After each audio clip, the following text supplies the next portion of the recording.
Ever wondered what happens when you'll get all you favorite adult fictions at one place? Yay, you heard it right! Welcome to my Patreon. Currently, we have more than 200+ stories collections. Exclusive, uncensored, 18+ fan fiction awaits you. Stories too bold for the mainstream, crafted for true fans. Dive into steamy world of Harry Potter, Naruto, and Deku. Untamed passion and raw power. Only on Patreon. Ready to unlock the secrets? Join now, link in the description. Hey guys, it's your boy Goofy Harry. So today we are gonna see what if Harry Potter was son of Natasha and Ironman. Please like, share and drop so many comments, ALS. Join Patreon for something very steamy and op. Link in the description. Also please go and support author for his wonderful creation. It seemed like everyone was able to move on but him. While he wore for others was a stepping stone for them, for him it was his whole life. Since escaping his uncle's house, fighting against Voldemort was everything that Harry Potter was. The boy who lived, the chosen one, the Tri-Wizard Champion, Master of Death. All of those titles belonged to Harry Potter, but all the aspects of those titles were the fighter in him, the warrior. In all of that chaos he was a hero. The chaos is gone now. Evil has been vanquished. Peace is in place. But the scars still remain. Even though the scars of war don't dictate where he goes, they remind him of where he's been. Others were like him. Ron carried the emotional scar of losing a brother, and Hermione carried the physical scar of why she was hunted. But they were all so very different from Harry. No one saw Ron's scar. Hermione could hide hers away. Harry's emotional and physical scars could also be hidden or ignored, but his lightning-bolt scar that made him famous, that made him a legend and a target, an enemy and a hero, ever present on his head, would be with him always. Not as a trophy of war, but as a reminder of everything he'd lost. People wanted to bring him back into the world, but Harry didn't see the point. What was the point? His whole existence seemed to be to get rid of Voldemort. He was done with that. He'd seen the world at its worst, and those images wouldn't let him enjoy it better. His friends were patient with him. But as time passed, life began to get in the way. Harry wasn't in any danger or seemed self-harmful, so he was eventually placed as a second priority. Without being constantly checked on or bothered, Harry enclosed himself off, letting life pass him day by day. He'd lay motionless in his bed for days until his muscles protested, and then he'd get up and go for a walk. As he walks down the streets at night, Harry doesn't pay attention to where he goes. Life is very dull and bleak.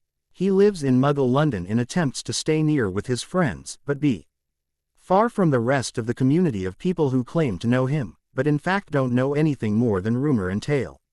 Such a deplorable outcome for a hero, don't you think? Harry's head snapped up at the same moment his hand reached for his wand. Looking into the shadows, Harry saw a gypsy fortune teller tent, with the fortune teller outside of the door. "May I take your fortune?" "No charge, of course," the woman with intricate eye makeup and plenty of Romani jewelry said. Harry scoffed. He sucked at divination and he was a wizard, plus he hated that type of magic. Harry blamed it a lot for his lot in life. Had someone not prophesied his role against Voldemort, maybe he'd have had a good life. He was used to being played by wizards, so there was no way he'd stoop as low as to being lied to by a muggle. The gypsy woman smiled and said, "Do not think me muggle, for you will be mistaken."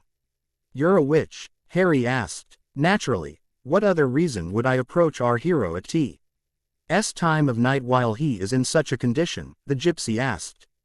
"Plenty of reasons. And no thanks, I never really liked divination," Harry said and turned away. "What about second chances?" the gypsy woman asked. Harry turned and raised an eyebrow at her. Her tone of voice, when she said that, was mischievous.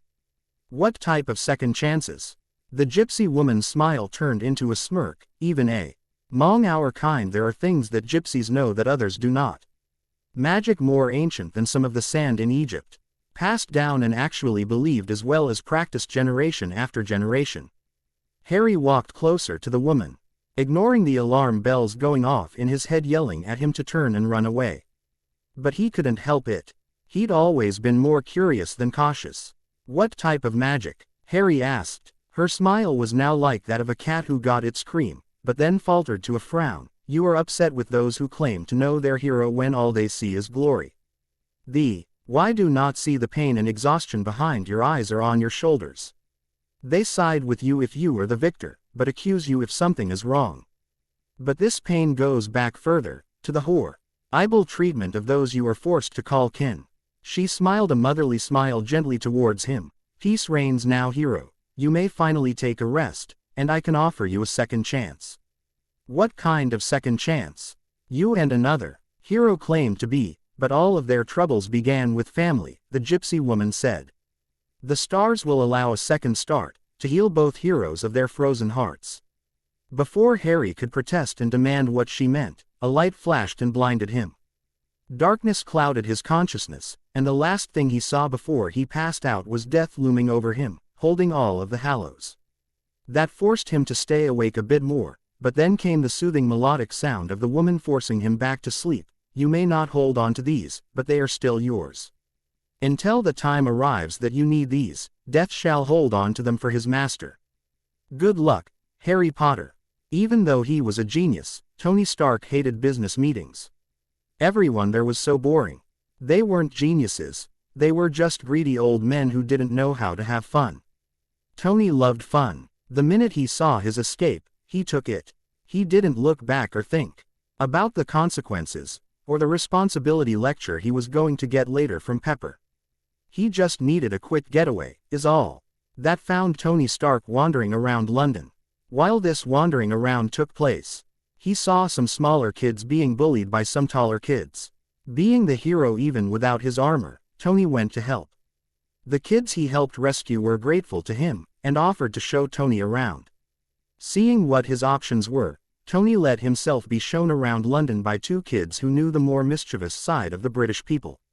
Though normally he would never think of doing such things, well, it was more like he never had the time or the chance. He played soccer in the alleyways, he nicked some hot dogs, he might have accidentally left a very big tip anyway, and the kids ran into a friend who was doing some art on the side of the building who had some extra stray paint cans. Well, he might have written, Stark rules.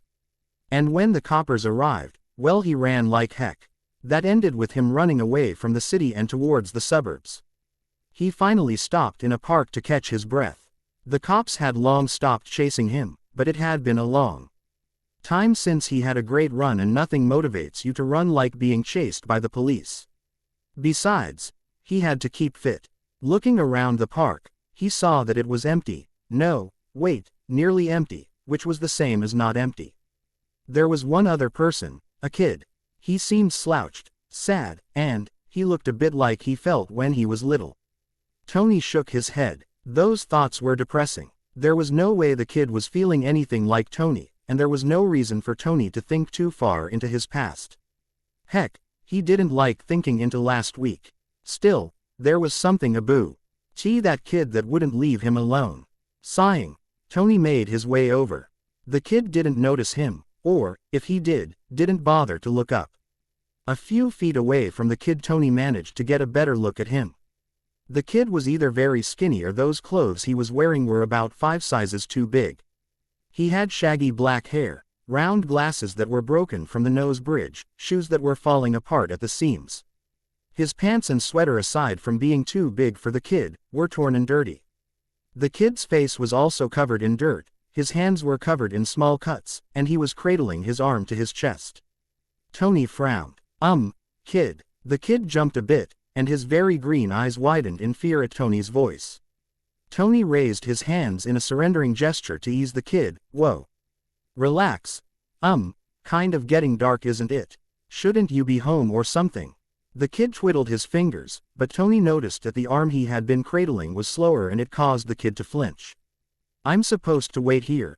Dudley goes away sometimes, but eventually Aunt Petunia comes to get me. The kid's voice was so small and weak it caused an odd feeling in Tony's chest, and he didn't like it. It made him felt like his chest was tightening and it hurt bad, but there wasn't any physical injury. He looked around. There was no one for miles and it was eerily quiet.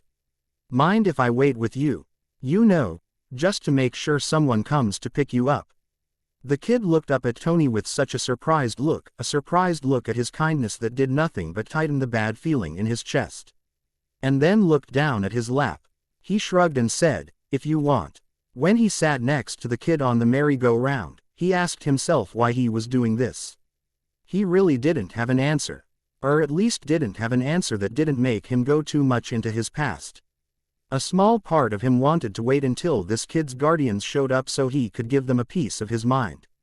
Look at the kid. When Tony looked over again and saw the kid wince as he kept cradling his arm, Tony reached over and when he grabbed the arm the kid yelled in pain.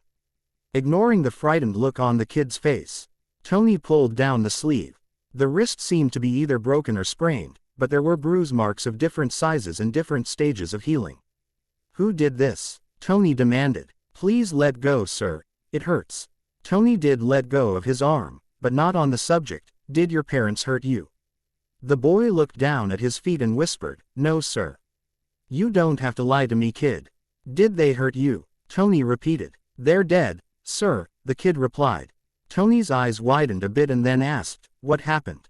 The kid shrugged his uninjured shoulder. "My cousin Dudley and his friends like playing a game they call Harry hunting. I had to come here to carry his stuff. They were chasing me and stuff. Like always, I must have fallen off of something and hit my head. He'll eventually tell Aunt Petunia where he left me and they'll come get me." Tony frowned once more. "Harry hunting. That's my name. Harry Potter," Harry said. "Did you hurt yourself?" Tony asked. Harry shrunk into himself and tried to pull away from Tony. "It's nothing I'm not used to." Tony was sure that by the end of the day he was going to have some gray hairs and wrinkles with all the frowning he was doing. This is not something that should be getting used to. Harry didn't say anything, and they fell into a silence. Tony waited patiently next to the kid for hours until night finally arrived. Standing up, Tony stretched and said, "Okay, well, I gave them enough time." "Come on, kid." "What?" "No, I have to stay here and wait. If I don't I'll be in even more trouble," Harry cried. Tony crossed his arms and gave the best "I'm serious" look he could muster. "You're hurt, you're probably cold, and we've been here for hours. I'm hungry so you must be, too. I'm taking you to the hospital. And then we're getting a bite to eat." Tony didn't wait for the kid to say anything and pulled out his cell and called Happy to come pick him up. "Why are you doing this?" "You don't know me," Harry asked quietly. And there went that tightening in his chest again. Tony smiled down at the kid and said, "I'm Iron Man. I'm a superhero, that's why." "What's Iron Man?" Harry asked as he tilted his head to the side. Tony's eyes widened comically. "Who's Iron Man?" "Who's Iron Man? Seriously, you're serious? You don't know who Iron Man is? Don't you watch television?" Harry shook his head innocently. "Not allowed." Tony sighed. Then he brightened and pulled out his cell phone, and showed Harry a video that was common on the internet of him as Iron Man kicking ass. The sheer excitement and happiness on Harry's face as he watched the video caused another feeling in Tony's chest. It was also a tightening feeling, but not bad. He shook his head and pocketed the phone when the video ended. "Well, that's you?" Harry asked in excitement. Tony unbuttoned some of his shirt's buttons and showed Harry the arc reactor. Those green eyes widened in wonder and he began to reach out to touch it, but pulled his hand back at the last minute. "Yup, I'm a superhero. It's in my job description to take care of people. Oh, and here comes my driver." "Come on," Tony said as he ushered Harry into the car before the kid could protest.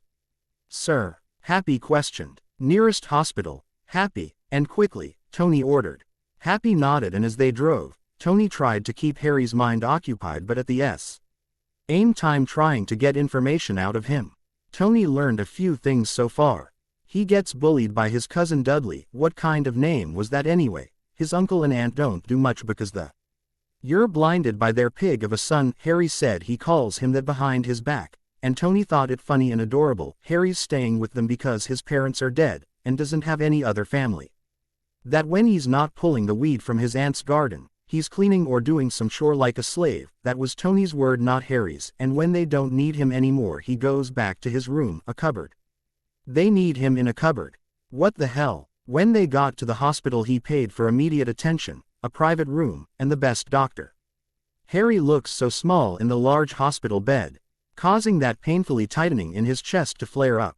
The feeling quickly turned to blind rage, which took a great deal to hold back so as not to scare Harry. When they Removed his clothes and only to see more bruises. The doctors had to take him away for x-rays, but Tony promised Harry he'd be there the moment he could. In this short break, Happy approached his boss. "Sir, what's going to happen to this kid? Even if we find his family, he's frankly better without them." "I know. Right now I just want to make sure the kid's alright. We'll deal with the rest later," Tony replied. "What should I tell Ms. Pepper?" Happy asked. Right now. Let's keep her in the dark," Tony said. Happy was about to say something when the doctor in charge of Harry came up to them. "Well," Tony asked, "for the most part Mr. Potter will be fine. His bruises are healing up nicely. The wrist seems to be the only thing to be broken, though there shows some signs of previous bones being broken, arm and leg. We've wrapped him up and we can prescribe some medicine to help him along. Though, seeing the markings suggest abuse. A psychological diagnosis might be helpful." The doctor seemed to pause a bit.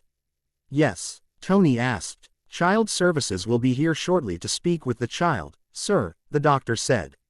Tony's lips thinned to a fine line. He didn't know why that bothered him.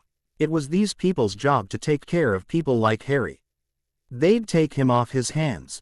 God, why did his stomach just feel like it dropped? And that chest pain turned violent to the point that he actually clawed at his chest a bit.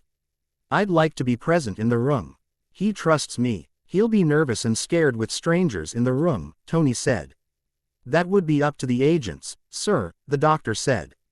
Tony waved a dismissive hand in the air. "Whatever. Where is Harry? Is he done?" The doctor nodded and pointed to the room where Harry was being wheeled. Soon the agents came and asked Harry questions. There was a man and a woman, and they were both wearing black suits and looked quite intimidating. Harry grabbed Tony's hand and squeezed it tightly. When they seemed to be ganging up on Harry, Tony stood up and looked as menacingly as he possibly could. "Give the kid a break. He's been through a lot and he's in a strange place with people he doesn't know. If he knows anything he'll tell you. But give him some space to breathe." The room fell silent and Tony was panting a bit after his rant and glaring at the agents, daring them to say something else. "I live at 4 Private Drive, ma'am," Harry whispered. The man in the suit nodded. "I'll go check it out." The woman nodded and then turned to Tony. "I suppose I can trust you to keep an eye on him until we resolve matters." Tony rolled his eyes. "Well duh." The woman looked reluctant, but when she noticed Harry smile at Tony while tightening his grip on his hand, she smiled a little and left the room. Tony pulled out Hi's phone and dialed a number and handed it to Happy and whispered to him, "Tell my lawyers that I want a document that will let me take Harry with me. There's no way I'm letting him go back to those people. For now, just something that will make it so I can get him back to the US without the government being on my ass. Then, when they have more time, make it so every country in the world recognizes me as Harry's legal guardian." Happy's eyes grew wide with incredulous disbelief. "Sir, what brought this on?" Tony looked confused himself by the question but then heard a yawn and looked at Harry. O was trying desperately to keep his eyes open. Tony smiled softly and said, "I have no idea, it just feels right." "What are we going to tell Ms. Pepper, sir?" "She's going to have a heart attack when she finds out you adopted a kid, sir," Happy replied. "We'll have to tell Pepper eventually. But I dare her to stay mad at me," while looking into Harry's sweet and innocent eyes.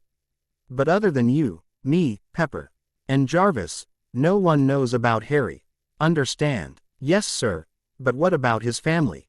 Happy asked. "What kind of family does this?" Tony argued. Happy didn't have a reply and just kept quiet.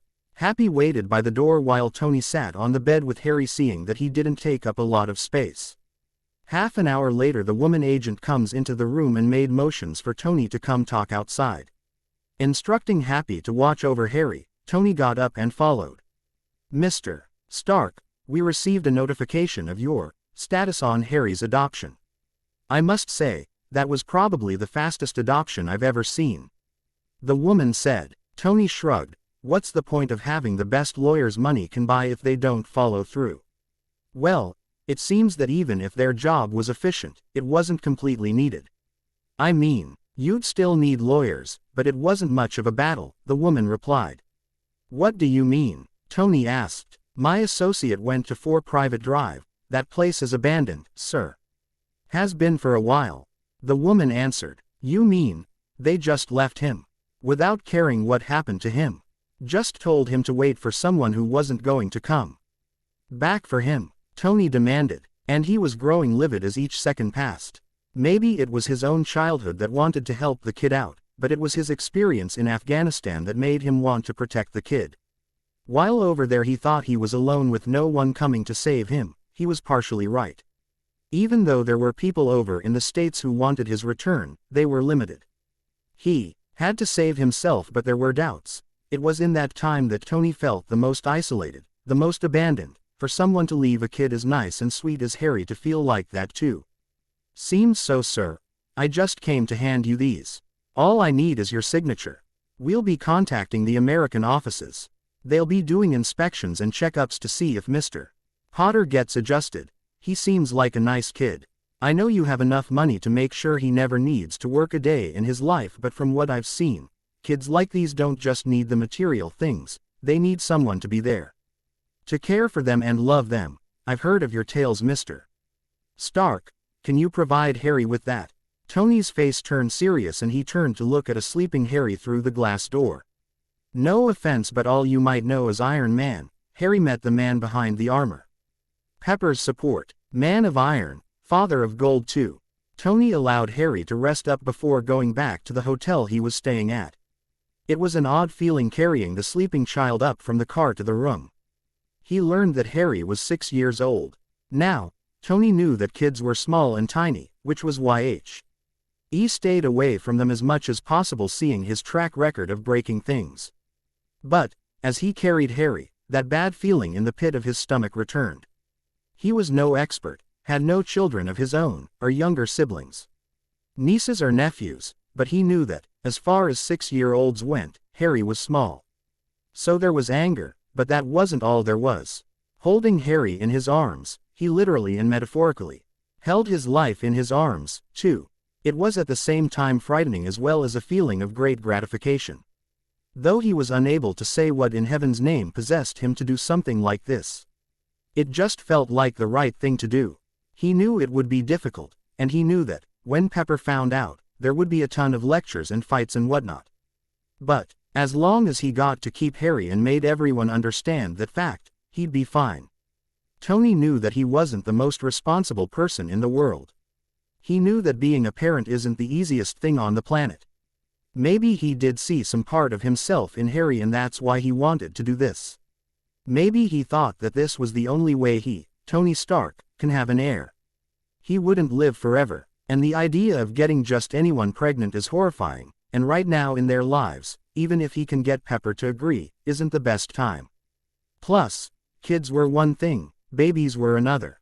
Setting Harry down on the bed and using his jacket to cover him up, being mindful of the injuries, Tony went over to the living room area of the suite. He's asleep, Tony said.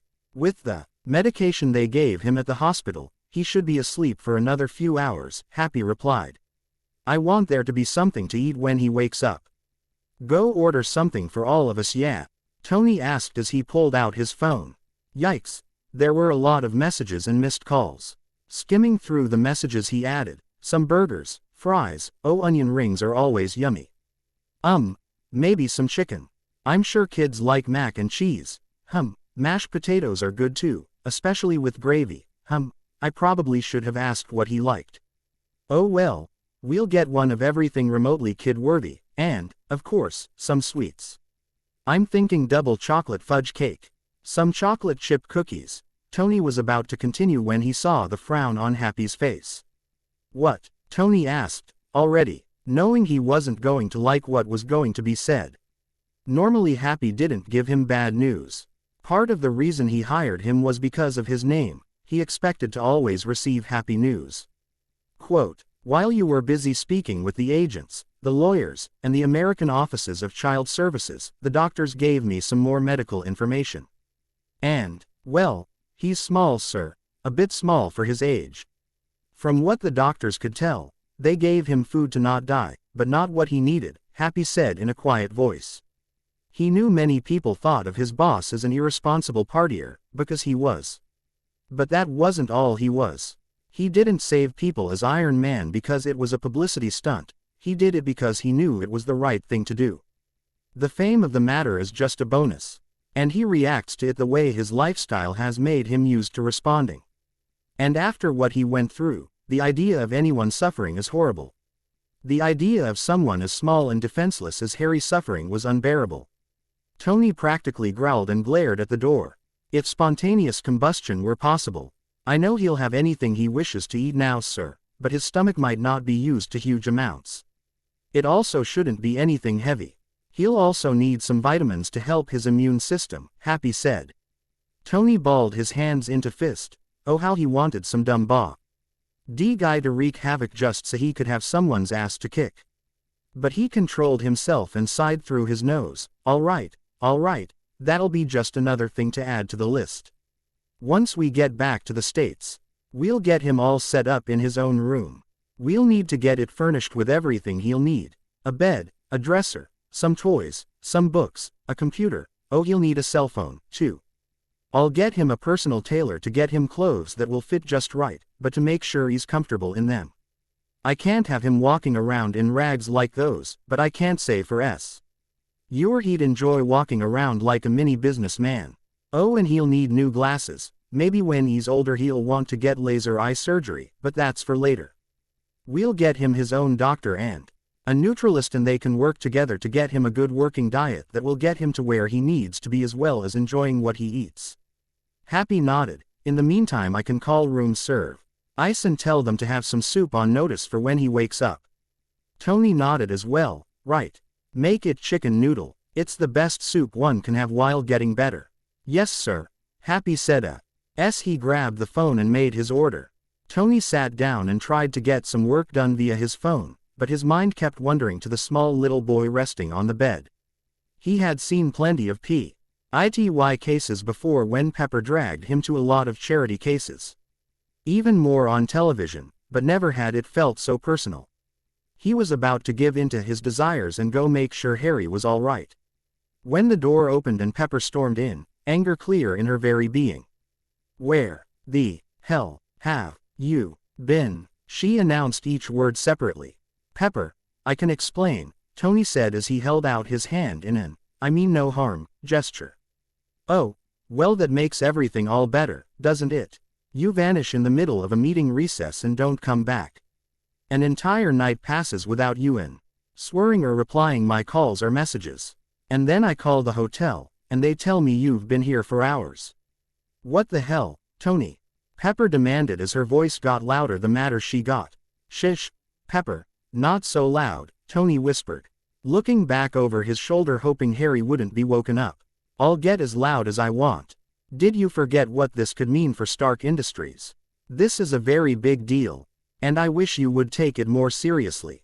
Pepper raged. I had more important things to do.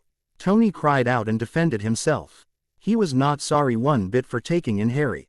And no one, not even Pepper, as much as he respected and cared for her, was going to make him feel bad about it. Oh yeah, like what? Pepper challenged. Mr. Stark, a small voice said, and silence instantly engulfed the room. Tony instantly went to Harry and picked him up and held him to his chest protectively. Shish, it's all right. Did we wake you? I heard yelling. Did I get you in trouble? Harry asked quietly. No. I'm immature all the time. I don't need anyone's help getting in trouble. Besides, I'm not in trouble. This is just my friend Pepper. She just got worried about me, that's why she's yelling. But as I was trying to explain to her, I was gone all day yesterday and today because I was taking care of you, Tony said in a calming voice to Harry, but was also looking back at a very shocked Pepper. But, I didn't get you in trouble, all right? Harry asked again. Of course not. Hey, you hungry? Happy here was about to call for some soup, Tony said. Harry looked from Happy to Pepper and then ducked his head into the nook of Tony's shoulder and neck and nodded. All right. Hey, why don't you go with Happy and order anything else you want with that soup, I need to talk over some things with Pepper, Tony said as he carefully handed Harry over to Happy. When Harry and Happy were out of earshot, Pepper turned to Tony and demanded, why is there a little kid here, Tony? I adopted him. Tony meant to state it, but it came out as more as a question. What? Pepper hissed. Tony, you can't. Tony straightened his shoulders, and regained his famous arrogant confidence. Oh yeah. And why can't I? According to my lawyers, Harry will be recognized as mine by the whole world at the end of the week. And before you say anything, Peps, the kid needs this. He was abandoned at a playground. He was bruised and hurt. His cousin and his friends played something called Harry hunting. His family's house is abandoned. They give him the hand-me-downs of his overly fat pig of a cousin.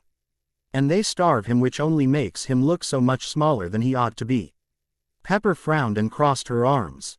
The doctors say there had been previous signs of broken bones and malnutrition.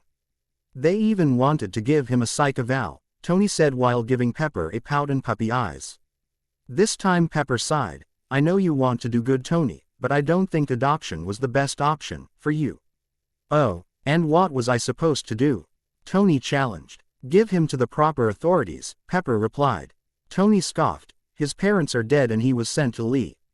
They like this with relatives. I don't want to image what would happen to the poor kid if he was placed in the system. Then Tony looked at Pepper with very sincere and serious eyes. Harry needs me too. Take care of him. I'll admit that there's a part of me that's yelling, what the hell are you doing? But it's only a small part. A bigger part is telling me that this is what I need to do. It feels right as taking on the role of Iron Man. Pepper closed her eyes and pinched the bridge of her nose. Tony, I know you thought that was the right thing to do. Because it is, Tony protested. But Harry is an actual person, I know that. Not some invention or toy that, if you get bored with later, you can just return or give away. Seeing that Tony was going to say something else, Pepper glared at him and he kept quiet and let her continue. Harry is a real person, and if what you say is true then he's going to have a lot of baggage. You don't like to deal with unnecessary things like this. You're a man of science. And emotions aren't your forte. Maybe not, but I can be there for Harry. The kid needs me, Anthony Stark, not billionaire big spender Tony, and not Iron Man. All I had to do was promise him he'd be okay and he believed and trusted me. Okay, I'll admit I never thought those things were scary, but in this case, it kind of was, but as scary as it is, I'm not backing out. I would really like it if you were on my side supporting me, but even if you're not, just like the company, my vote is the final one, Tony said in the most serious that Pepper has ever seen him. All she could do was nod. All right, Tony, I'll support you. Eventually Pepper forced Tony to go back to the meeting and try to salvage anything he could. In the meantime she promised to watch over Harry. So, Harry, what do you think of Tony? Pepper asked as they sat on the giant sofa and watched some cartoon movie on the giant flat screen. Harry's initial surprise to such technology and being allowed to watch it made Pepper get a better view as to why Tony had been so adamant. The movie that was playing was a kid's classic that even she knew about, but Harry had no clue whatsoever about what it was. They were sharing some popcorn and a beverage of their choice. Harry had never had soda, but Pepper didn't think it was the healthiest choice, and, given the medical reports Tony had shown her, she suggested some fruit juice instead. Harry didn't mind, and gladly accepted the apple juice he was given. I think he's the best. He saved me and took care of me and promised I never had to go back to my uncle or aunt, Harry said, happily. Pepper tried not to frown when she asked, they didn't treat you like family, did they? Harry looked down at his feet and shook his head. No, I had to clean, and cook, and weed the garden, and dust the furniture, and mop and sweep, and I was only allowed to use the books that Dudley didn't want anymore, but that's okay because I liked the ones I had. I was never allowed to do some of the things like you and Mr. Stark let me do. I wasn't allowed to have anything to eat unless they didn't want it anymore. Or watch the telly, or get better grades than my cousin. But I wasn't supposed to do too badly either. Realizing he said far more than he thought he was supposed to, Harry covered his mouth with his hands. I'm sorry. Pepper's EYs stung with unshed tears and anger towards any monster who would treat a child that way. She carefully made her way closer to Harry, and wrapped an arm around him. Her frown deepened when she felt Ari tense and flinch as if expecting to be struck. There's nothing to be sorry about, Harry. It wasn't your fault. But hey, enough of this sad atmosphere. Tony's not going to be back for at least another hour. Why don't we go do some exploring? I saw a few shops where we can get you some new things, Pepper said as she held out her hand towards Harry. Me, new things, Harry echoed. Pepper smiled. Yes, let's go. Pepper didn't want Harry to get overexerted, especially with his injuries, so they only went to the shop across from the hotel. It was a children's store, which made Harry's eyes widen with wonder. Holding Pepper's hand, Harry looked back and forth between all of the aisles. Anything caught your eye? Pepper asked. Oh, you don't need to get me anything, Harry murmured. Nonsense. Let's get you something to make you more comfortable. There are some clothes over here with a lot of figures. Or maybe a toy to keep you company, a game perhaps. Pepper asked. Anything you want, it's yours. Just pick something. Harry was facing the ground so Pepper couldn't see his face, but when she did, she saw that he was crying. Harry was sniffling. Harry, no one, ever, gotten me, anything, Harry whispered. I never, deserved, anything. Pepper picked up Harry, and hugged him. She wiped away any stray tears, and kissed his forehead gently. Now, who could be more deserving than the world's most well-behaved boy? Harry didn't reply, but smiled up shyly at Pepper. She kissed his forehead once more before placing him down and letting him go pick out anything he wanted. Being the modest kid that he was, Harry needed some encouragement from Pepper to pick out a few toys, clothes, and games. Come on, Harry. Don't be shy. There must be a game that you really like, Pepper coaxed. Twiddling his fingers, Harry replied, I did learn how to play chess a while ago. Pepper smiled and searched for a chessboard and added it to the cart. Ms. Pepper, this is too much, I can't accept any of this. Harry said, you think this is much? Just wait until Tony takes you shopping. He'll probably buy you the whole store, Pepper said. Harry might have thought that she was just being metaphorical, but Pepper herself wasn't sure if she was fibbing or telling the truth. When they went back to the hotel, Pepper helped Harry change into a red t-shirt and some jeans. Now that he had clothes that actually fit, Harry didn't trip every other step. Pepper got this odd feeling in her chest when she watched Harry's face as he opened his toys and games. It was like a kid at Christmas time. It made her happy that she could make him happy, but at the same time sad that Harry hadn't known this kind of happiness. Tony will be here soon. We'll probably go something to eat. Anything in mind?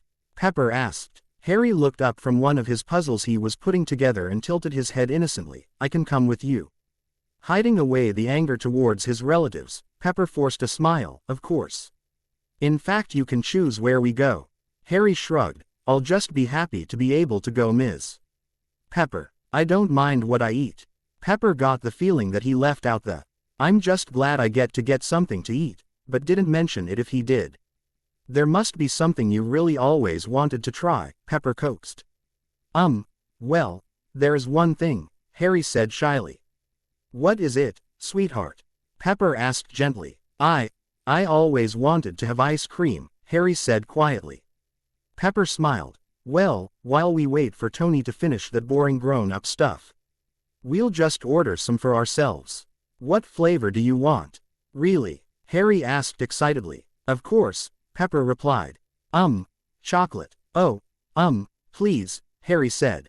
Pepper smiled, and dialed for room service. She had been skeptical when Tony first told her about Harry, but, after spending a few short hours with him, she understood what Tony had meant. She didn't know exactly why or what she was feeling, but she felt like she needed to protect this small child. He didn't smile often enough. He was far more careful than any child should be, and his eyes. Pepper heard of people who had tired eyes with old souls. But this was something completely different. Brushing her hand gently through his hair, and smiling warming at him, Pepper replied, I'll get the biggest chocolate sundae they have. Later she'd make Tony find those repulsive relatives who hurt this sweet little boy, and she'd give them a piece of her mind. She was sure that Tony would make sure they'd be financially ruined for the rest of eternity as well, but she wanted a crack at them, too. Oh, and if she found out that they were the ones who gave Harry that permanent lightning bolt scar, oh, there would be hell to pay. Home. Man of Iron. Father of Gold Chapter 3. Before Tony returned from his business meeting, he stopped at a store and picked up a few things. He picked up some clothes for Harry. From RTS with action figures and hilarious saying on them, to shorts and jeans, and at least 3 pairs of sneakers that light up with every step a kid takes. He didn't know what kind of toys Harry would like, so he grabbed all sorts of things. From Power Rangers, to Pokemon, wrestling actions figures, toy Nerf guns, plastic swords, lightsaber, and the latest gaming devices with games appropriate for 6 years old. He also got Harry a teddy bear, a rubber ducky, a kid bathrobe, some slipper, a toothbrush, and kid shampoo and conditioner. It seemed like every corner he turned there was something else he was sure Harry would either need, or at least want. He was glad Happy was with him. And okay, he might have paid some of the store employees to push the shopping carts for him. He was still in London, so he didn't want to overdo it. When they were risking a 4th cart, Happy insisted that it was enough for now. Tony didn't agree, but Happy countered that if he took too long Harry would worry and think Tony left him. That thought struck Tony's heart harder than all his problems from the last year alone combined. It took some effort, but they managed to squeeze all of the bags into the trunk and into the back seat of the car. And about 3 bags made it in front, riding shotgun with Tony. When they arrived at the hotel, Tony wasn't at all surprised when he heard laughing coming from their room. Pepper was great with anyone. Kids were no different. He was also happy that Harry seemed to be happy and comfortable with Pepper. When he stepped in and they were in view, he smiled. Why were on the couch laughing at the cartoon movie that was playing, eating a very big sundae. Dessert before dinner. Tisk tisk, Pepper, Tony said and winked at Harry, letting him know he was just joking and not actually mad. He realized that Harry's upbringing didn't have a lot of happy moments, so he was a bit confused with things like playful banter and fake fights. Pepper roller her eyes, says, "The man who lives off of donuts and coffee." Tony ignored her and sat down next to Harry, who unconsciously leaned against him, and took Pepper's spoon and took a bite of the ice cream, only the powdery ones. "Well, we just got tired of waiting for you, so we ordered a snack." "Isn't that right, Hair Bear?" Pepper asked. Harry smiled at his new and nice nickname. "Yeah. Isn't it yummy, Mr. Stark?" Tony raised an eyebrow at Pepper, then looked down at Harry with a smile. "Harry, I've told you, call me Tony." Harry frowned. "It's rude to do so." "Am not. Load." Tony shook his head and waved a hand dismissively in the air. "Nonsense. I'm giving you permission. And what's with this, Hair Bear? Is Pepper the only one to call you that? Because if she is, then that is so unfair. I demand my own special name to call you." Harry and Pepper giggled at Tony's nonsense. Pepper was a bit surprised at how well Tony was interacting with a child and making sure he felt secure. "Harry let me call him that after our little shopping spree," Pepper replied. Miss Pepper took me shopping and got me a lot of awesome new things. I told her she didn't need to, but she said it was okay for me to have these things. It was very nice of her." Harry motioned Tony closer and then Harry whispered into Tony's ear, "I really like her. She's very nice." Pepper was close enough to listen and her eyes moistened again, but she blinked them back. Tony smiled from Pepper to Harry and whispered back, loud enough for Pepper to hear, "I know, that's why she's my personal assistant. She's a lifesaver." Then he narrowed his eyes and raised a brow. You are wearing different clothes." "Well, there's a reason why I was a bit late coming back." Then he pointed dramatically and accusingly at Pepper. "You stole my idea." Pepper laughed and put on an innocent look. "Me? What did I do?" There was a knock on the door and Tony raced to get it. Still looking at Pepper and Harry, he said triumphantly, "You may have bought him a few things, but I got him all of this." Happy and a few other hotel employees came in with bags full of toys and clothes. "Well, what do you think, Harry?" Tony asked. "All this is for me?"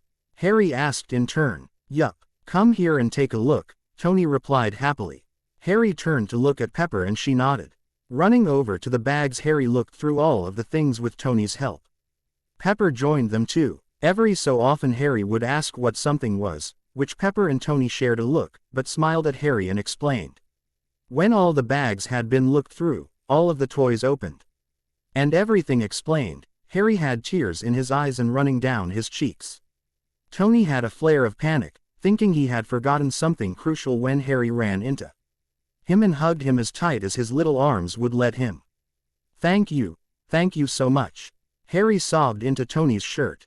There, sweetheart. I told you before, you deserved all of this, and I did tell you Tony would probably buy you a store, Pepper said and pulled Harry into a hug, which he leaned into.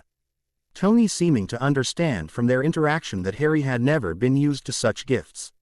He should have known from the treatment his relatives had given him. Shaking his head and trying to lighten the mood, I only had 3 carts filled. I would have gotten more but Happy said it was getting late. Harry's eyes widened. You were gonna get me more. But it's too much. You must have spent lots of money on this stuff alone. I'll never be able to pay you back. Tony frowned at this. You don't have to pay people back when they give you gifts, Harry. These are yours and I have a lot of money. I will never accept money from you. Just hugs. Hugs are fine. Harry looked at him with a questioning gaze before running back to hug him. Tony smiled and picked Harry up. Well, opening up stuff always makes me hungry. Who else is hungry? Tony asked. Let me grab my purse and we can go, Pepper said. Tony nodded at her and then looked at Harry. Anything in particular you want, champ? Harry blinked at his new and again nice nickname and shrugged. I don't mind what I eat. Tony frowned for a nanosecond before he smiled and ruffled Harry's wild and untamed hair. We'll go to one of the best restaurants in London. Harry's not going to enjoy being in a boring grown-up restaurant, Tony. Let's go somewhere simple, Pepper said as she came back. You're right. Any place in mind. They ended up going to a common blue-collar restaurant. It was mostly empty except for a few other costumers. They had a very nice time. Tony ordered a steak, Pepper ate chicken salad, and they got some spaghetti for Harry. Harry asked what was going to happen next. He looked down at his lap and when Pepper and Tony finally got him to tell them what was wrong, Harry whispered, You guys are American, right? Yes, Pepper answered. So, you'll be going back to America, right? Harry asked. And you'll be coming with us? Tony mentioned, which caused some tension to leave Harry's shoulders. I just keep thinking that, if I'm still here, I'll have to go back with my aunt and uncle. And I like being with you guys better, not just because of the new things. Harry added quickly, I don't need new things. I just like being with you guys. You don't make me do hard chores, or yell mean names at me. And you give me yummy stuff to eat and good clothes to wear. I like being with you guys. COSs, I feel safe. I never want that feeling to go away. Pepper smiled down at Harry and then picked him up and placed him on her lap. He leaned his head on her chest and she held him close. Oh sweetheart. You'll never have to worry about that anymore. We'll be leaving tomorrow morning. Bright and early. You'll never have to worry about going back to them ever again. Promise? Harry asked with a bit of fear in his voice. Swear, Tony promised. After that moment they spend the next hour or so telling Harry about America. Tony promised of all the fun places he'll take Harry to. Amusement parks, arcades, playgrounds, water parks, carnivals, the ferry ride to Long Island, visiting the Statue of Liberty. It wasn't really real for Harry until he boarded Tony's private plane with Tony and Pepper. When the plane took off and he saw that he was really leaving the place where he really I didn't have any happy memories until the last few days with Tony, Pepper, and Happy. The plane ride was long but it was fun. Tony and Pepper kept tell Harry about America and places they could go and visit. They asked Harry about everything he wanted to do or to get. There were very little but Tony made him promise that if anything ever popped into his mind, all he'd have to do was tell him and he'd make it happen. Harry was a little shy about it and said he didn't want to burden Tony, but after some insisting and coaxing, Harry agreed. Pepper pulled out Harry's chess board and they all took time playing. Harry was really good and at first they were letting him win, but after Harry realized what they were doing gave them what was supposed to be a glare, but on his face was more like a cute pout. But they promised to take him seriously. Tony then didn't lose a single game. Pepper won a few times, and Harry beat her all by himself about 3 times. For their meals, Tony also included own vitamin chewables for Harry and gave Harry some Kid Ensures. Harry did have some chicken this time, and ate his salad and piece of bread. After eating, Tony gently ordered him to sleep, insisting that he needed his rest. And boy did he need it. Harry slept a great deal of the trip there. It worried both Tony and Pepper, but they knew he needed rest and that the medicine that the doctors had prescribed Harry would make him sleepy. Still, they wouldn't feel completely better until the Stark personal doctors looked over Harry. They did wake Harry up when they were about to land. He wiped his little eyes in an attempt to remove his sleepiness. When he looked out the window, his smile was huge across his face. Pepper smiled too, as did Tony, who said, "Welcome home, Harry." "Home?" Harry said in wonder. The next beginning of the chapter will be like a summary of Harry's time as a Stark, but the second half will be the night the Tesseract was stolen from S.H.I.E.L.D.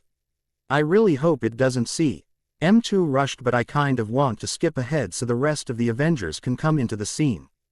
Hope you guys are enjoying this. You guys are awesome. Please review. Oddities. Man of Iron, Father of Gold Chapter 4, Oddities. The first of this is like memorable parts of the beginning of Harry Potter and the Philosopher's Stone. Sorry about him. He doesn't understand how it's like lying there day after day watching people press their ugly faces in on you. An older version of Harry said to the snake at the zoo. The snake's head rose up and Harry's eyes widened. "Can you hear me?" The snake nodded. "It's just, I've never talked to Snake before." Do you talk to people often?" The snake shook his head. "You're from the wild, aren't you? Was it nice there? Do you miss your family?" Harry asked, and the snake pointed to the wall which said, "Bred in captivity." "I see. That's me as well. I never knew my parents either," Harry said sadly. A boy who was an older version of his Kusi, and then came and harshly pushed Harry away, and Harry fell to the floor. Dudley presses his hands and face against the glass only for it to disappear, after Harry glared at it. Dudley fell in and the snake slithered out. While everyone else ran and screamed, Harry just stared on with wide eyes. The snake stopped before Harry and said, "Thanks. Any time," Harry replied breathless. When they arrived back at Privet Drive, Dudley was wrapped in a very warm blanket, being shit and cooed by his mother, while the fat man of an uncle manhandled Harry and shoved him into the house, then painfully grabbed Harry by his hair, dragged him by it, and demanded, "What happened?" "I don't know, I swear. 1 minute the glass was and then it was gone. It was like magic," Harry cried. His uncle all but threw him into the cupboard, locked it, and into the vent hissed, "There's no such thing as magic," and then shut the vent. While the 3 of the family members were asleep, the fat man and woman upstairs on the only bed, the fat kid on the couch, Harry lay on the floor. He looked so small at that age. Speaking of age, with his thin little index finger Harry drew himself a birthday cake with, "Happy Birthday Harry," written on it. Looking into his cousin's watch, Harry waited for it to beep. Once it did, Harry whispered, "Happy birthday. Make a wish, Harry," and with that blew out his dirt-drawn candles. A giant who came in bursting through the door was then dubbed Hagrid, gave Harry a letter and told him, "You're a wizard, Harry." "I can't be a wizard. I'm Harry. Just Harry." The was a scuffle between his uncle and Hagrid. In the end, Hagrid had given Dudley a pig's tail. "Well, look at the time. I've got to run. You coming? Or are you staying?" Hagrid asked Harry. Hagrid walked Ed out of the door, and Harry looked from the door to his family that was freaking over the pigtail his cousin now had. With a look of determination, Harry grabbed his long-sleeved shirt and followed Hagrid out the door. Without looking back, anyone who knew Tony knew that he was a bit of an insomniac. It wasn't odd to find him in his lab in the middle of the night instead of being in bed. That's what comes with being a genius, though. At the moment, Tony was in between working on his Iron Man suit and tuning up his cars. "Sir," Jarvis called out. "What is it, Jarvis?" Tony asked as he switched tools. "My sensors tell me that young Harry is awake and out of bed," Jarvis replied. Tony instantly dropped everything and started to make his way upstairs. This wasn't the first time that this has happened. Harry's been living here with him for about 7 months. Normally Tony would put this strange behavior as some sort of trauma, but there were some weird things happening. Harry would wake up from dreams that were apparently very vivid. Sometimes they were nightmares. Tony knew that some kids who were in Harry's position would have a look similar to a soldier who's seen too much but not as intense. With Harry it was probably just as intense. The extreme worry and sorrow that would fill his eyes, it made Tony very angry that he had that look. It took nearly 4 months, but after convincing Harry that Tony had adopted him, that he didn't ever have to return to England if he didn't want to, that he actually had family and people who cared for him, Harry finally started calling Tony Dad. It caused a weird feeling in Tony, but a good one nonetheless.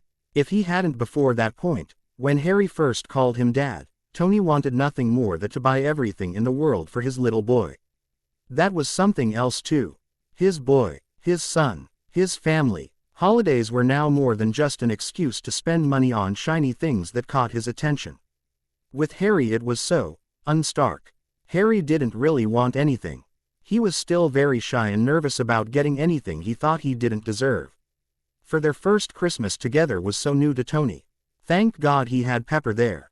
So Hair Bear, Christmas is coming up. Anything you want Santa to bring you?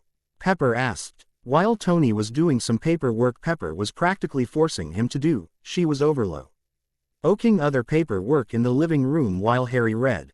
Harry looked up from the book he was reading. Santa never brought me anything back in London. My aunt said that I hadn't done everything Ey asked me to do right, so I was naughty and that's why I never got anything. Pepper's hands tightly clenched the folders in her hand. Hair Bear, I've told you already. You are the most well-behaved person I know. More so than Tony. Pepper gave Harry an amused smile while Harry stifled a giggle. That made Pepper very happy. Harry's made some serious progress since first arriving. Now instead of being mortified that he was being complimented better than an adult as successful as Tony, he actually saw the humor and would laugh. Well, as well-behaved as he was, he tried to hide it. Harry shrugged. I wouldn't know what to ask for anyways. You and Dad already got me everything I asked for. And every day you guys buy me more stuff. Pepper had to agree that that made a bit of dent in their Christmas shopping plans. Because all of them, her, Tony, and Happy would bring Harry anything they came across that they thought he would enjoy or would want if he saw it. Every day while Happy went to get Tony his coffee and donuts he would go all the way across town to the only bakery who made the best English scones Harry loved so much, and get a small cup of hot chocolate from the same place he got Tony's coffee from. Pepper's phone and laptop wallpaper was the picture she took of Tony and Harry sitting at the kitchen counter both simultaneously sipping their hot beverages. A true father-son moment. Pepper and Tony were worse though.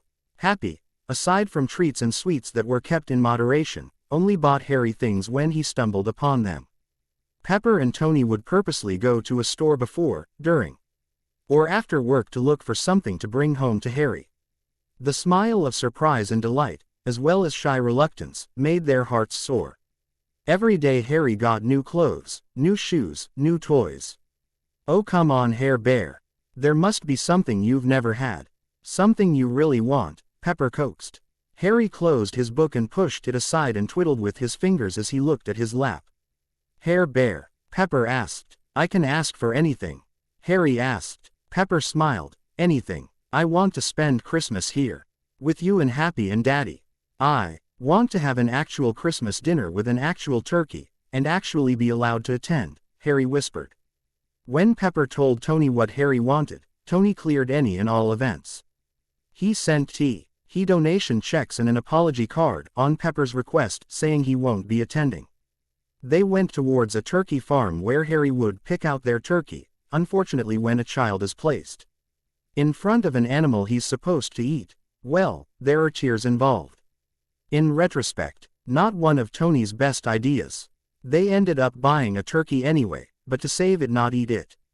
Harry named him Kevin. Why? Tony had no idea. Harry just replied, he looks like a Kevin. Are you even sure he's a he?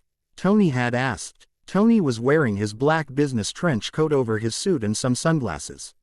Even though it was sunny, it was a bit chilly considering the time of year. Pepper also got a kick out of dressing Harry somewhat like him, so Harry had a mini trench coat and his new glasses they'd got him were the same shape as Tony's and had that ability turned dark in sunlight. I asked the owner. For you paid. Fine. Happy should be here with something to carry Kevin, Y grabbed Harry's hand and started leading him to the parking lot. Smoked honey glazed ham was a delicious Christmas meal too. Where's Kevin going to go? Harry asked. Well, we can't take him home. It's no place for wild animals.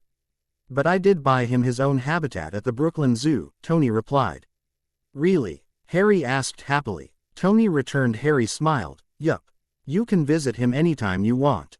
Tony looked down and saw that Harry was frowning. What? What is it, champ? Kevin's gonna be lonely in that cage. Harry's eyes turned haunted then, and Tony realized that he must have reminded Harry about being alone in his relative's house, not making any friends, and being caged in a cupboard. No, he won't. I'll make sure his habitat is so comfortable he won't even know he's in a zoo. And we'll get him more company too. Some guy turkeys to have a guy's night, and of course, what guy doesn't want a lady friend, right? Tony said quickly. Really? You'll do that? Harry asked with huge doe-like eyes. Anything for you, buddy, Tony promised, and was tackled into a hug by Harry. It had been cold that day, but with his little son hugging him, he was in the warmest place in the world. Tony climbed into the elevator and headed for the floor where his and Harry's rooms were. The first couple of days when Harry was still injured, Tony let him stay in his room. The whole place was new, and even though it was luxurious, Tony thought that Harry would be frightened by all the shadows and whatnot. Before Harry, Yinsen's words echoed in Tony's mind. He was a man with everything and nothing at the same time. His rooms were vast and could have anything he wanted, but there was no one else to want things in them. No one else to decorate them. They were empty, and that alone haunted him. So the first few weeks Harry stayed with Tony while the genius kept a close eye on his recovery. Which was going nicely, too nicely. The wounds and bruises were disappearing fast enough. Tony let that slide with his youth. He was an expert in many things, not children. They were new to the world, very young. Their cells could multiply faster and heal anything that was wrong faster, deep down Tony. Why rationalized that it was a bit illogical thinking, but he didn't want to know if there was something wrong with Harry, and if there was and this wrong thing was healing him, he wasn't about to go and complain. But his overthinking mind of course wouldn't let him ignore the oddities that surrounded his son. Due to his very shy nature and his upbringing, Tony knew that Harry was uncomfortable with strangers and any sort of unneeded attention. So Tony's kept Harry a secret from the world. The media would have a field day if they ever found out Tony had a kid, adopted or no. They'd never leave him or Harry in peace. Tony knows that the reason he has such a dick attitude was because he grew up in the eyes of the public. Everything he did or said was caught and spread to the world. Some people praised him, but more people said negative things. Be it because they hated his father, what their company used to do, because they were jealous of Tony's fortune, in money and luck, or any other reason, it was all in the public's eye. Tony created this shell to protect him from their sneers and contempt. To see his lovable, sweet, and innocent son have to go through that, to see that attention kill his boy in front of his own eyes, Tony was sure if nothing else, that would kill him. So keeping him a secret was the only option. Harry has come to visit him at Stark Industries though. Being as cute as he was, he instantly grabbed the attention of the female population, just like his old man, Tony told Pepper when she told him about it. Tony had been visiting Pepper since she was in charge of the company now. While he focused on the Iron Man thing as well as Harry, but every once in a while he shows up to help Pepper out. While working, Tony ordered them some coffee and had Happy deliver it. Which meant that Harry would come visit.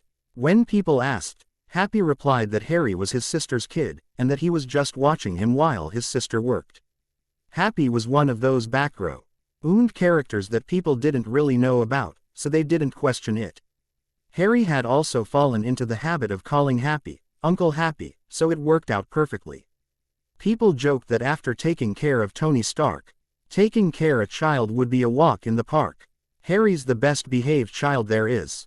So compared to Mr. Stark, it is far easier, Happy would reply, and everyone would laugh. It was in some of those visits that Tony's noticed something odd about Harry.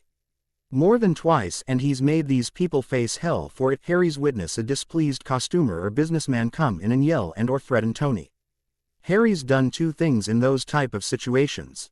He either becomes so very scared that he screws his eyes shut and covers his ears with his hands, or he clenches his fists to the side and glares at the person who dared yell at his father. The first time he became scared, a few vases and mugs of coffee exploded. When he got mad, the floor shook and the Hurricane-proof, windows cracked and shattered. Tony watched the security tapes for all those instances about 100 times, and the oddities coincide with Harry's emotional responses. He didn't know what they meant. He's thought he should be scared, but he can't bring himself to do so. He could never be mad at Harry.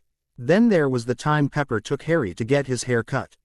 Frankly, Tony thought the kid looked cuter with long, wild, untamable hair, but Harry had agreed with Pepper, so Tony couldn't say no. When they returned, they had practically shaved off everything. Tony had only known Harry with long hair, so he seemed a bit odd.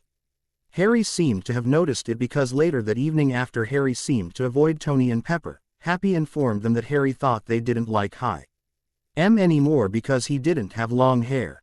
They reassured him that they loved him no matter what, and Harry listened. Then he confided that he liked his hair longer. Tony then told him that next time he didn't want something, all he had to do was speak up. The next morning when Harry came downstairs, his hair was back at the length it had been before. All three of the adults had shared a look, but none of them said anything. They loved Harry, and if keeping oblivious about anything that could take him away from them was the key, then they'd be oblivious. Tony did, however, test sample of Harry in his lab. His hair, his blood, and his urine. As far as Tony was concerned and backed up with scientific evidence, Harry was 100% human. That was all that mattered. As he entered Harry's room, Tony instantly located his little boy. Harry was on the floor, surrounded by papers and crayons. Ah, more nightmares, Tony thought. Those weird nightmares Harry would have caused him to instantly draw the things he had seen. Harry discards them the next morning, but Tony's kept them in a folder in his lab. There were a lot of pictures of a red-headed woman and a black-haired man, but it wasn't him and Pepper. There was a picture of a man with long shaggy black hair who apparently owned a black dog. There was a light brown-haired man who liked werewolves because in the background that man there was one howling at the moon. There was a picture of a castle next to a creepy forest. A shack that was a bit slanted. A house with odd floor structures. There was a picture of a white owl, a ginger cat, and a blonde ferret. Tony had no idea what those dreams meant, but something in the back of his mind told him they meant something. Tonight though, there was a picture of a snake. A snake at the zoo. A snake at a zoo that Harry seems to be it, if that was him in the picture as well, which, seeing as the boy had the same scar on the forehead, meant that it was. There was a letter, with the wax seal having a fancy-looking H on it. A small house on an island that was raging in a storm. A giant man with a coat with a lot of pockets and a huge scruffy beard. And a boy with a pig's tail eating a cake that said, "Happy birthday, Harry." Harry didn't seem to notice Tony. That was another thing he's learned. When Harry gets into one of these episodes, it seemed necessary for Harry to draw these things out. He was put in some sort of trance and won't stop until he's done. At first Tony tried yelling, making loud noises, and even going as far as picking Harry up. That didn't end well. Harry threw one heck of a fit until Tony placed him down and he just went back to drawing as if nothing had happened. When he finishes, Harry blinks repeatedly and sort of snaps out of it, a different person altogether. So Tony sits cross-legged across from Harry and waits for him to finish.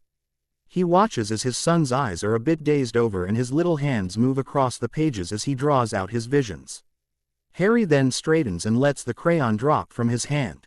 Green eyes blink and then focus on Tony. "Daddy?" Harry asked quietly. Tony holds out his arms and asks gently, "Nightmares?" Harry runs into Tony's arms and nods, "Yeah." "Are you sleepy?" Tony asked as he rubs reassuring circles on Harry's back as Harry cuddled up closer to Tony. The genius would never admit it out loud, but he loves the warm fuzzy feeling he gets when Harry cuddles up to him. It makes him feel far more important and powerful than he's ever felt being a public figure. "Can we have some hot chocolate first?" Harry murmured. "We're out of hot chocolate, but how about some tea?" Tony asked, a bit of a sinking feeling in his heart at the fact that he couldn't get what Harry wanted. "Okay," Harry replied. Tony carried Harry into the kitchen and made them some warm tea. They had it silently, as Harry leaned into Tony, his eyes dropping. When it seemed that Harry wouldn't keep his eyes open any longer, Tony picked him up and they went to their floor. "Can I sleep with you tonight?" Harry asked, his head buried in the crook of Tony's neck. "Of course you can, champ," Harry replied. Tony changed for bed and tucked Harry in and then got in himself. Harry instantly moved closer to the genius and Tony wrapped a protective arm around his boy. Kissing Harry's forehead, Tony laid his head against his pillow and said, "No nightmares tonight, Harry. Thanks to you, Daddy. Good night, champ." "Night, Daddy." I wanted to add in shield, but that would have taken longer, and I think his was cute and a good Father's Day gift to you all. Few things. 1. Yes, I do plan on Harry learning magic, but the whole Avengers thing is going to happen before Harry turns 11. Meaning no school will be necessarily looking for him yet. 2. The Harry Potter characters will be coming into the picture. I won't say when or how, you'll just have to wait and see. Because I do know that no matter what, as many of you have pointed out, you can't ignore the kid with the lightning bolt star. 3. Legally Harry is now Harry Stark. After the whole war, I'm sure that the goblins are even more wary of wizards and thankful to Harry, and if there aren't really, in here they are, so Harry's assets and inheritance from both the Potter and Black fortunes are safe, and will be waiting for him when the time is right. 4. I know there are some grammar errors, and I do apologize. I also have a bad habit of switching between tenses. I apologize for that too.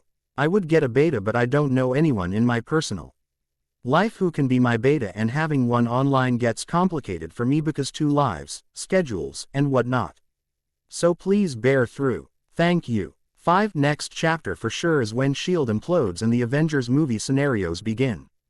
To placate all of you who have questions about the government and people looking for Harry, they will also be in the next chapter. Until then, happy Father's Day. I love you, Dad and Granddad. Please review Death Pays a Visit. Man of Iron, Father of Gold. Chapter 5, Death Pays a Visit. When Harry woke up, he wasn't in his room at Stark Towers. Looking around, Harry seemed to be in a train station that was overtoned in white. There seemed to be no one there until his green eyes landed on an old man reading the paper on a bench. Seeing that he was the only other person there, Harry ran over to him. Hello, Harry said in greeting. The old man put down the paper and looked at Harry with a piercing stare. "Seems we meet again, Master." "Master," Harry echoed. The old man reached out and tapped Harry's forehead with his index finger, and Harry cringed at the feeling. It felt as if his mind was being compressed inside of his skull. There were memories that were trying to break through, and Harry saw a lot of people who seemed very familiar. Shaking his head as the same red-headed woman and dark-haired man he always drew. The man who could magically turn into a dog, and man who could turn into a werewolf, all passed by his mind. Their faces seemed very familiar, but just as Harry was going to name them, the thought disappeared. Harry frowned. For some reason he really wanted to remember them. "All in time, Master," the old man said. Harry looked up at the man again. He knew him. He knew him from somewhere. Images flashed in front of Harry's eyes. A wand, a stone, and a cloak. Harry's eyes began to glow a bright green before they dimmed to their natural color. Harry greeted his guest properly. "Death."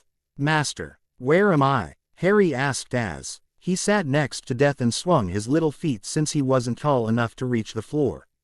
"Your soul is temporarily visiting my domain, sir," Death answered. "Why?" Harry asked. Death turned to RRY and said with the most serious expression Harry has ever seen. Even more serious than the one Pepper had when she wanted his dad to do some actual work. "Things are about to get complicated. My need on Earth will be in high demand. As my master, I will need your permission," Death said. Harry frowned. He knew the concept of death from what Pepper and his dad have told him, the books he read, as well as what he's learned from the telly and movies. Death took anyone and everyone's soul eventually, no matter who they were. Once a body's life source was gone, they belonged to death. "Why would you need my permission?" Harry asked. "You are my master," Death replied. "But you've been doing your job just fine until now, right?" Harry asked. "Correct," Death replied. "Then why do you need my permission now?" Harry asked. "The cause of the deaths that will happen soon is not a source from Earth. It doesn't belong in our order. The actions that will take place will result in death. I will Avenue the ability to claim the souls since they will be earthbound, but since the one who is causing all this isn't an earthling, I require your permission to claim the souls of his victims," Death explained. Harry frowned again. Why am I your master? Harry asked. Memories again teased his mind, but as one seemed to come into focus, it vanished. Death stood and twirled his cane in his hand before answering Harry. You have proven to be the best choice. I require your assistance, and in turn I can help you out as well. Why would I need your help? Harry asked. Your father is a superhero, isn't he? Death asked. Harry's eyes widened and nodded. He will be involved with these future events. Allow me my own will, as I have been doing before, and he will be one I turn a blind eye to, Death said. Harry's eyes widened even more. If possible, even though he was insanely proud of his father, he still worried about him every time he went out to save the day. His father had done some crazy TNGS that almost made Harry unsure if he'd come back. He would in the end, but still Harry didn't dare breathe a single breath until his father returned and hugged him. To make such a deal with Death, so his father would never die. But was it something his father would want? He'll still be human, no catch, Harry asked. Anthony Stark will not gain any sort of immortality, he will merely be more death-defying than most mortals. Death answered. Why are you doing this? Harry asked. The world feared my powers because no one is safe from me. For eons it seemed that no one escaped me. Then came along 3 mortals, brothers. Humans before had defied me, but I would eventually claim them as well. I claimed the brothers too, but not before their wits and arrogance caused me my freedom. They asked the 3 components that make up the concept of death: strength, resurrection, and invisibility. As I mentioned, eventually I claimed their souls. However, the objects I created in our wager, because I am always fair. Continued in the moral world. Harry's doe-like eyes kept the size of saucers as he listened to the story. How does that make me your master? Death looked over the boy before looking at the ceiling. They were your ancestors. Eventually the objects made their way back to you.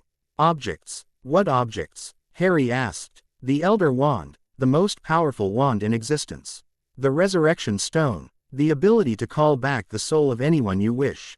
And of course my invisibility cloak your very great-grandfather conned from me, Death said. Harry nodded happily, more amused than pissed. I don't have them. Any of them, Harry replied. Wanting nothing more than to wake up and be home with his dad, Pepper and his uncle Happy. No, I have them. You were to have them back when you became of age. Unfortunately these upcoming events have forced my hand. I need your permission. In exchange, your father will be given special treatment, Death replied. How do I know there's no underhanded thing you're keeping from me? Harry had to ask questions like this. He knew making this sort of deal would be great, but he's learned from Pepper, Happy, and his dad that the most greatest things in the world do come with a price. His dad and him also had a tradition of reading together, and their first series was Sherlock Holmes. After that, they read a lot of detective novels, and Harry learned a lot. To look underneath the underneath, it could be life-saving. And over the last 2 years of being around Pepper and his dad, who were major business people, he'd learned quite a thing or two about negotiations. I'm Death. I'm fair and always keep my promises. I have no intention on being ruled by anyone, let alone someone who, compared to me, is still in infancy. As far as I'm concerned, you have no intention on being my master. This is just the hand that the fates have dealt. I prefer if it hadn't been dealt at all, but given the possibilities of what could have been, it's not the worst hand in the game. I don't understand, Harry admitted. You are my master, but you don't go around showing off your powers and making decisions for me. Why have to come to you in matters such as this? Otherwise I can ignore you completely until it's time for you to die. I like our relationship as is, Death admitted, and Harry just didn't know how to reply to that.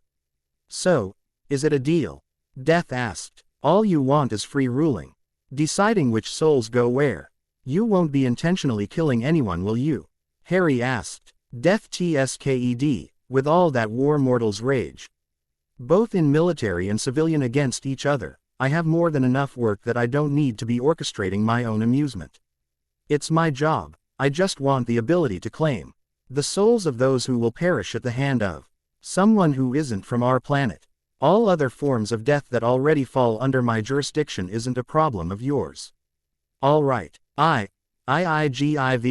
EU permission to guide the souls of the deceased to the next life, and to be processed correctly based on their actions on Earth. Harry used the most intelligent-sounding words he could think of. How's it look? Pepper asked. Like Christmas, but with more me, Tony replied as he admired the view of Stark Towers that was now being powered by the same energy as the arc reactor. You need apply public awareness and make some declarations. You need to do some press. I'm in DC tomorrow. I'm working on the zoning for the next 3 buildings, Pepper said. Pepper, you're killing me here. Enjoy the moment, remember. Tony replied. Come in here, and I will, Pepper replied. Tony landed and made his way inside while his armor was being taken off. Sir, Agent Coulson of S.H.I.E.L.D. is on the line, Jarvis said. I'm not in. I'm actually out, Tony answered. He had tucked in Harry a few hours ago and had the night free with Pepper. It had been a great day, and he planned on making it a great night. Sir, I'm afraid he's insistent, Jarvis pressed. Another time, Jarvis. I have a date, Tony said. Levels are holding steady, I think, Pepper said as she bit her lip nervously. Of course they are. I was involved. Which brings me to my next question.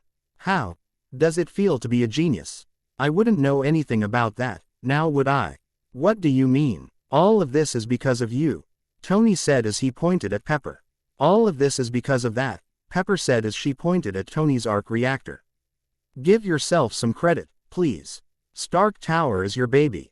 Give yourself 12% of the credit, Tony said as he held Pepper at arm's length.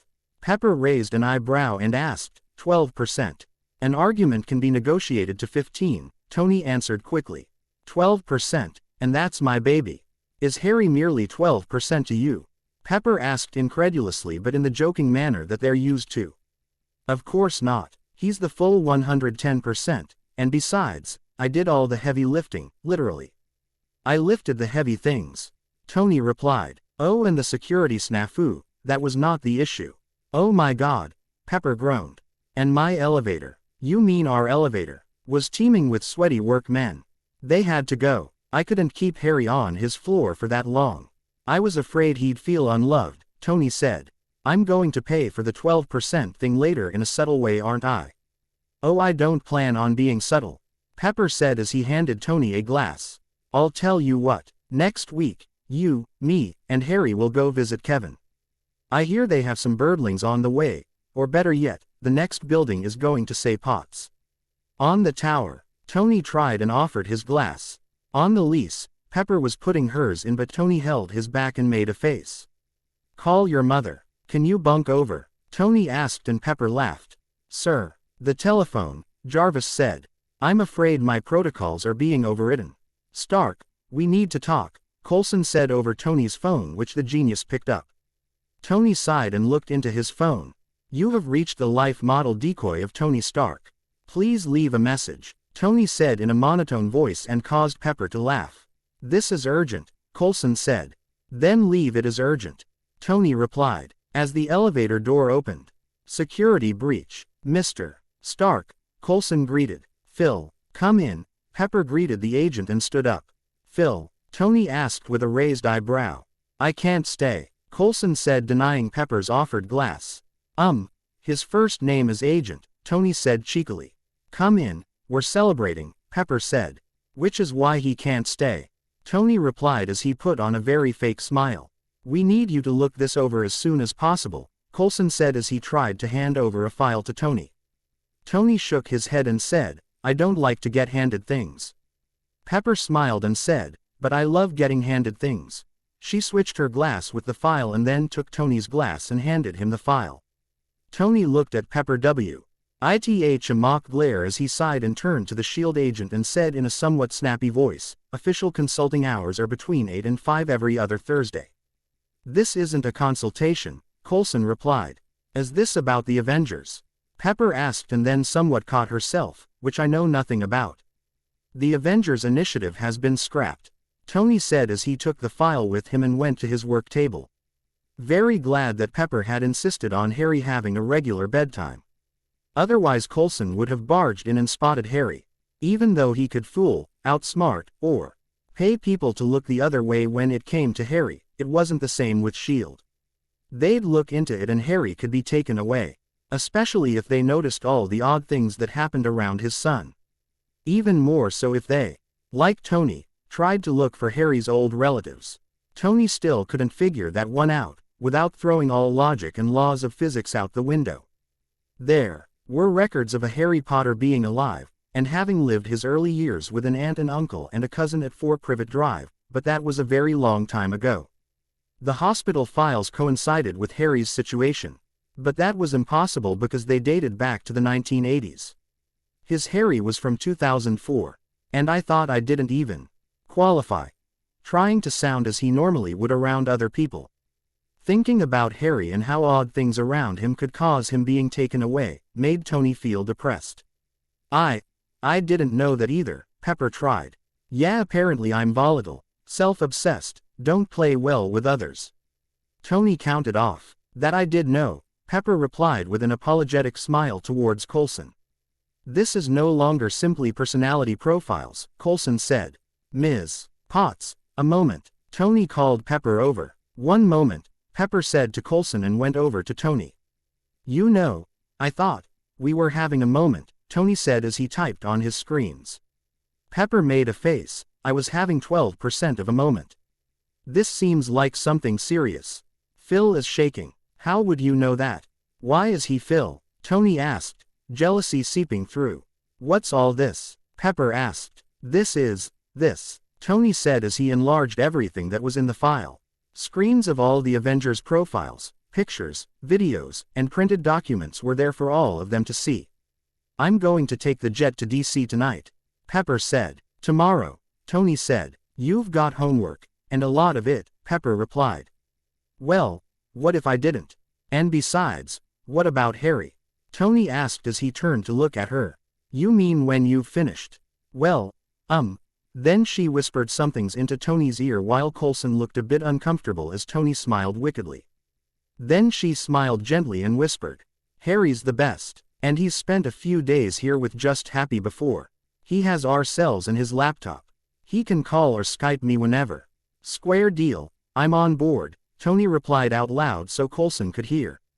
But then to Pepper whispered, they'll want me to go somewhere. Then make sure nothing shiny catches your attention.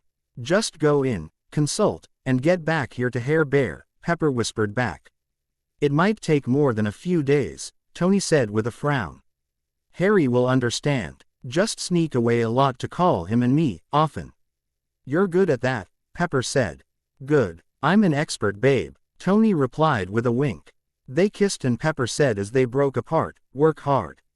Any chance you're going to LaGuardia? Pepper asked Coulson. I can drop you. Coulson agreed as they exited the room, leaving Tony to look at the files and the Tesseract. Once he made sure that no one else was around or would make any surprise visits, Tony all but ran to Harry. He was torn between watching his little boy sleep and waking him up. Harry had picked up some of Tony's habits over the years. Insomnia being the most urgent one. Tony tried to get Harry to sleep as much as he could at night. Though sometimes the nightmares made it impossible. He really didn't want to, but he knew Harry would feel worse if he told him he was off on a business trip over the phone. Champ, Tony whispered. Harry didn't react at first, so Tony tried a few more times. When Harry didn't respond to any of those attempts, Tony began to panic. He started yelling and shaking Harry a bit. But still his son wouldn't answer him.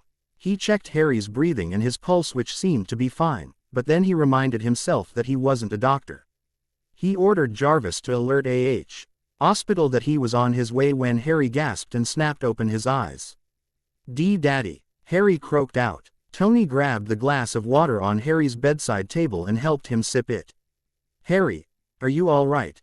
What happened? Was it another nightmare? Tony asked, going into his protective father mode.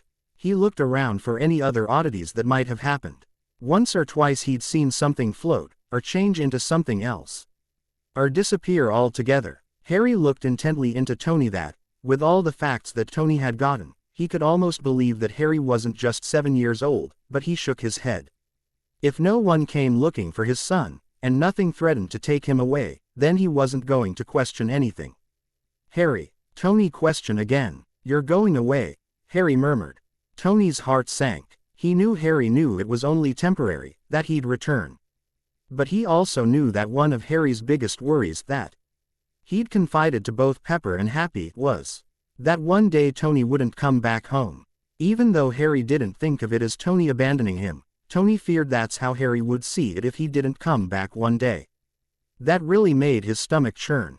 For a few days, you'll be spending that time with Happy though, so you'll be in good hands. Tony tried to smile, but even he knew it must have looked very forced. He really hated being away from Harry. Harry didn't say anything but went to hug Tony. The hug was very tight. "I don't want you to go." Tony hugged him back and mentally cursed. He was also very tempted to not go, but 1. He already promised Pepper.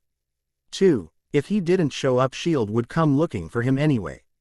And 3. Because this was another opportunity for Tony to boast, gloat, and show off. It would be weird if he didn't take it. If that happened, S.H.I.E.L.D. would definitely investigate and find out about Harry, which they could never do, for reasons previously given. Tony sighed. "Sorry buddy, but it's mandatory. But I promise that the nanosecond I can return I'm on my way back here. We'll go visit Kevin, and if you want, we'll go to the pet shop and get you a puppy." "Okay." Harry pouted. "I'd rather have you." Tony smiled. Moments like this really made him feel warm inside. Many people wanted his attention because of his money or his genius. A lot of women wanted him for his money, fame, and body.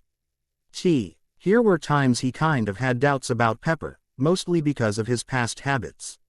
With Harry had always wanted him, for him.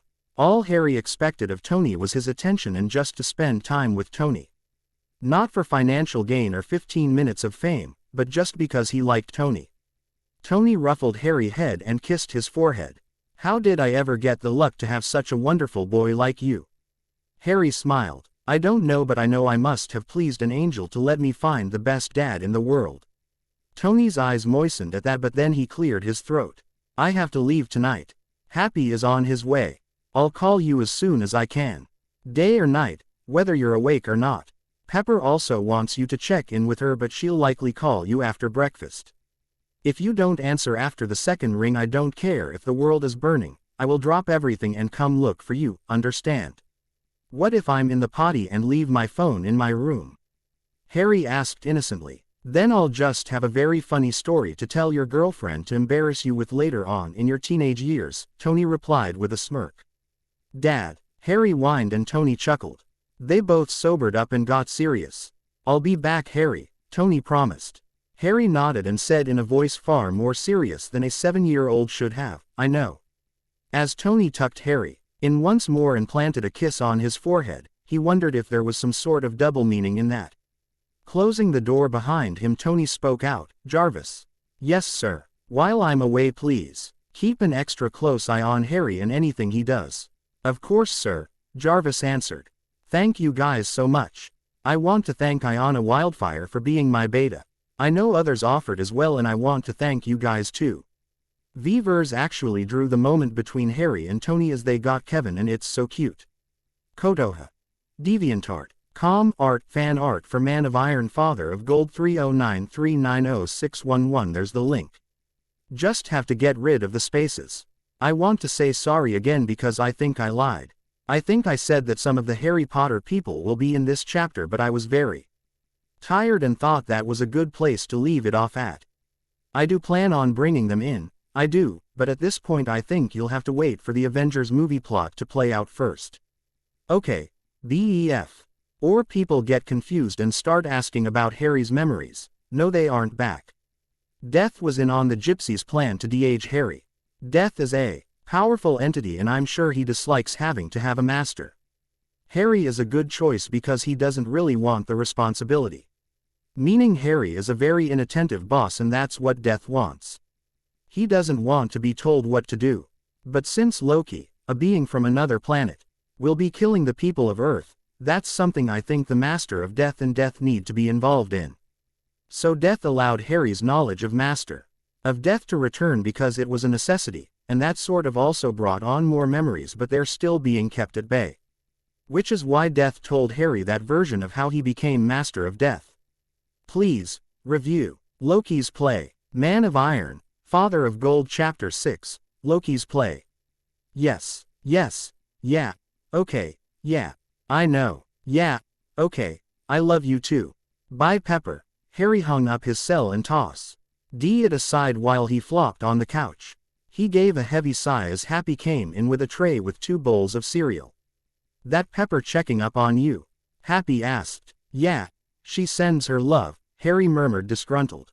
Come on Harry. Don't be like that. I know you miss your dad and Pepper but they'll be back soon. And besides, we'll have plenty of fun here, Happy promised. Harry straightened in his spot and smiled a little at Happy. I know. I'm just worried about my dad.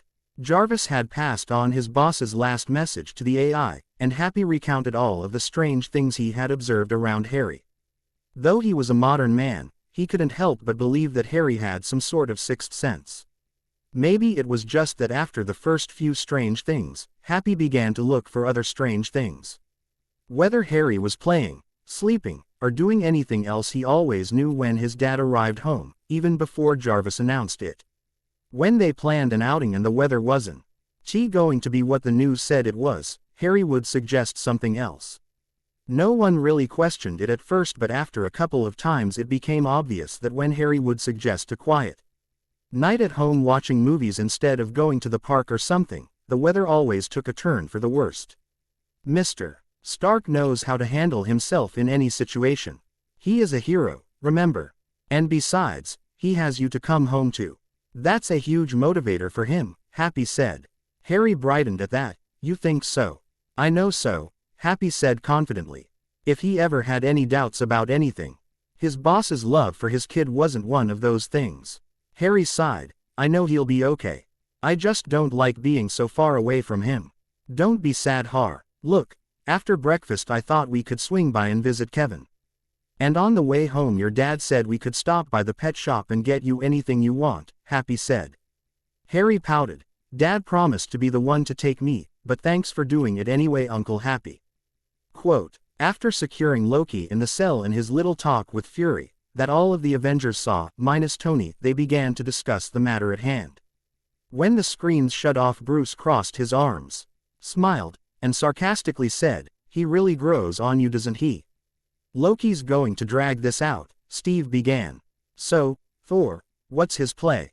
Thor had his arms crossed before he acknowledged the super soldier and answered, he has an army called the Chitauri. They aren't of Asgard or any world known. He means to lead them against your people. They mean to win him the Earth. In return, I suspect, for the Tesseract.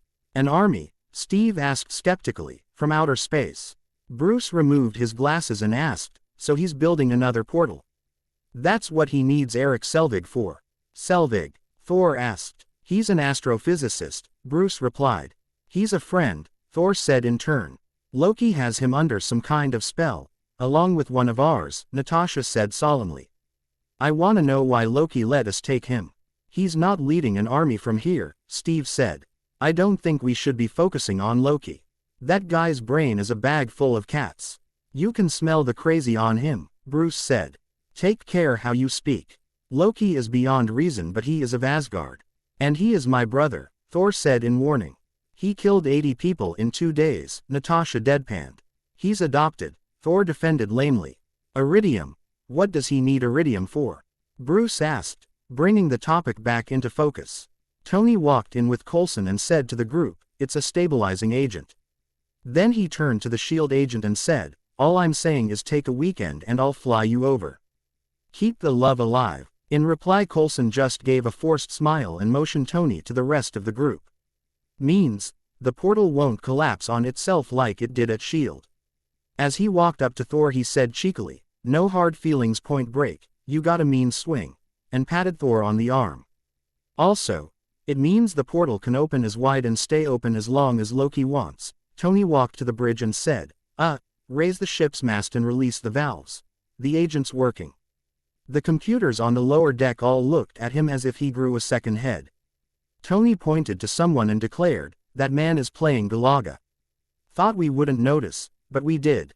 Looking back and forth between each of the computer monitor, he covered his left eye and turned back to the group and asked, how does Fury even see these? He turns, Agent Hill replies sternly. Sounds exhausting, Tony answered as he turns back to the group. The rest of the raw materials, I'm sure Agent Barton can get his hands on pretty easily. Only major component he still needs is a power source of high energy density, something to kick-start the cube, Tony explained as he carefully installed a bug on S.H.I.E.L.D.'s computers without anyone being the wiser. When did you become an expert in thermonuclear astrophysics? Agent Hill asked, her arms still crossed over her chest as she listened to the genius. Last night, in bed, the packet, Selig's notes, the extraction theory papers. Am I the only one who did the reading? Tony asked, a bit over-dramatically emphasized. Does Loki need any particular kind of power source? Steve asked, a bit irritated. He'd have to heat the cube to 120 million Kelvin just to break through the Coulomb barrier, Bruce replied as he fiddled with his glasses. Tony made a graceful gesture with open arms. As he made his way to Bruce he said, unless, Selgiv Figu read out how to stabilize the quantum tunnel effect. Well, if he could do that he can achieve heavy ion fusion at any reactor on the planet, Bruce replied. Tony made an obvious face of relief as he pointed at Bruce and said, finally, someone who speaks English. Steve raised an eyebrow and asked, is that what just happened? Bruce and Tony shook hands and Tony said, good to meet you, Drive. Banner, your work on anti-electronic collisions is unparalleled, and I'm a huge fan of how you lose control and turn into an enormous green rage monster. Bruce gave a forced grin and said, thanks. Fury walked in and said, Doctor, Banner is just here to track the cube. I was hoping you might join him. I'd start with that stick of his, Steve said, it may be magical but sure works a lot like a Hydra weapon. I don't know about that, but it is powered by the cube. And I'd like to know how Loki used it to turn two of the sharpest men I know into his personal flying monkeys, Fury said. Monkeys? Thor asked. I do not understand. I do. Steve straightened in his chair with a smile. Tony crossed his arms and rolled his eyes. I understand that reference. Tony turned to Bruce and asked, shall we play doctor? Bruce nodded and motioned towards the lab and said, this way, sir. The agent who was playing Galaga made sure no one was looking and resumed playing his game. As they made their way to the lab, Tony tapped Bruce on the shoulder and said, I have to make a call. I'll be right in. Bruce gave him an odd look but didn't say anything. He gave Tony a small nod and entered the lab, and went directly to inspect the scepter with the radiation wand. Tony looked back and forth before ducking into a room. According to his cell, it was one of the room Jarvis had disconnected the cameras to. Having already promised Pepper he'd call often and knowing beforehand that he would need a safe place to call from, Tony set his plan up from the get-go. He needed his bug to hack into all of the files, to figure out all of the dirty secrets S.H.I.E.L.D. was hiding, but it only took his Iron Man suit being connected to S.H.I.E.L.D. for Jarvis to do something as simple as hack their cameras and audio in some of the rooms. Taking out his cell he punched in number 1 and pressed talk. Halfway through the first ring, Harry answered. Dad. Tony smiled at Harry's cheerful voice. Miss me? Yeah, Harry said longingly. Tony gave a sad smile. I miss you too, bud. How was your day? Have you eaten? Yes, and it was good. Uncle Happy took me to see Kevin and we stopped at the pet shop like you said, Harry replied. Good. I really wish I would have gone with you. So, we have a new member in the family, huh? Did you name him Fido? Tony asked, trying to keep the mood as light as possible. Harry had always been somewhat of a serious kid. Tony blamed his relatives who gave him such a horrible start in life. If he let his own sorrow of being so far away from him show, Harry would only be worse. Knowing Harry was suffering really made his chest hurt and his stomach churn. It only intensified knowing he was the cause of Harry's pain, though he was touched that someone on this earth was greatly affected by his absence. It was very confusing being a parent, but being Harry's dad was something he wouldn't trade for the world. Harry's giggle brought a smile to Tony's face. No, Spike, Killer, Fluffy, Tony guessed. What if I told you it wasn't a dog? Harry asked. Tony made a face. Do we have a cat? I'm sorry, bud, but cats have never really been my animal of choice. They're lazy and evil. Evil? Harry asked skeptically. Yes, they're the animals that villains buy and have on their laps and do that evil stroking their cat while thinking of evil thing, Tony replied. Harry giggled again. It's not a cat. Then what is it? Tony asked. No, I think I'll keep it as a surprise, Harry said, and Tony could almost see the mischievous grin. That's not fair, Tony mock cried. Well, too bad. If you really want to find out, then you'll need to come home, Harry declared. Tony's features softened. I told you, buddy. The nanosecond I'm on my way. You've been gone too long, Harry murmured. I know, buddy. Hey, listen, I promise when I get home we'll do anything you like. Your wish is my command, Tony promised. It's not much different from any other day, Harry said dryly. As it should be, Tony huffed. I really miss you, Dad, Harry murmured. And I seriously miss you, champ. But hey, I'll be there soon enough. In the meantime, try to have some fun, okay? Tony asked. Shouldn't you tell me to be good? Harry asked. PFT, you're my little angel. You're always good. Too good, in fact. So good that I order you to cause some mischief. 2. NY said, hoping it'll lift Harry's spirits. It seemed to work. He heard Harry laugh on the other end. You're silly, Daddy, Harry replied. I know. Hey, is Happy there? Tony asked. Yeah, Harry said. Let me speak with him, Tony said. Okay. I love you, Dad, Harry said. Even though Harry couldn't see it, he could hear the sincere smile on his dad's face. And I love you, bud. After a moment of silence, Happy answered the other side. Sir. Hey, Hap. Listen, Pepper's in DC. I want you to take Harry with you and meet her there. Then take them further west, Tony said in his business tone. Tony heard Happy excuse himself and then asked, What's going on, sir? Quote, Tony sighed. I can't be sure, but Shield is too close to New York for my liking, too close to Harry. It might just be my overprotective nature. But I'd feel much better knowing he's away from the city. What should I tell Ms. Potts, sir? She's bound to have questions, Happy replied. I know. Just let her know it's merely a precaution. It's about Harry, so she won't put up much fuss, Tony said. Where should I take them? Happy asked. Midwest is good. Chicago has great pizza and art culture. Wisconsin has Wisconsin Dells. Just make sure they're safe, okay, Hap? Tony asked. Of course, sir, Happy promised. Oh, and Happy. Yes, sir. What did he get? Tony asked. I'm sorry, sir. I swore I wouldn't tell, Happy said with smile. Ah, come on, Tony whined. Happy chuckled. I gave my word, sir. But I can tell you this. He named him Sully. Quote, Sully, Tony echoed. His full name is James Sullivan, but Sully for short, Happy confirmed. What kind of animal do you name Sully? Tony asked incredulously. Happy chuckled again. I just drove him to the pet shop, sir. This was all him. Tony sighed. Fine, he's happy, right? No, sir, I'm happy. But Harry's pretty content, Happy replied with a cheeky smirk.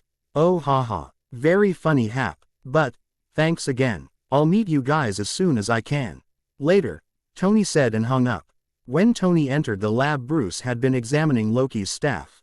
Bruce explained that the magic stick was consistent with Selgiv's notes about the Tesseract. Bruce also said that it would take a long time to find anything. Tony waved a dismissive hand in the air and used one of the monitors and told Bruce that he could bypass S.H.I.E.L.D's mainframe. He'd get everything done much faster. What animal do you think looks like a Sully? Tony asked out of the blue. Sully, Bruce repeated. James Sullivan, to be precise. Nicknamed Sully. Not a cat or a dog though, Tony asked with a raised eyebrow. How is that relevant to what we're doing? Bruce asked, amused and confused at the same time. Tony shook his head. Never mind. You know, you should come by Stark Towers sometimes. The first 10 floors, all R&D. You'd love it. It's Candy Land. Moving closer to Bruce, Tony picked up a sharp object without the other noticing. Bruce was still working with the equipment as he replied. Thanks, but the last time I was in New York, I kind of broke Harlem. Well, I promise a stress-free environment, Tony said. No tension. No surprises. Then Tony stabs Bruce with T. He sharp object he picked up and stares directly into Bruce's eyes.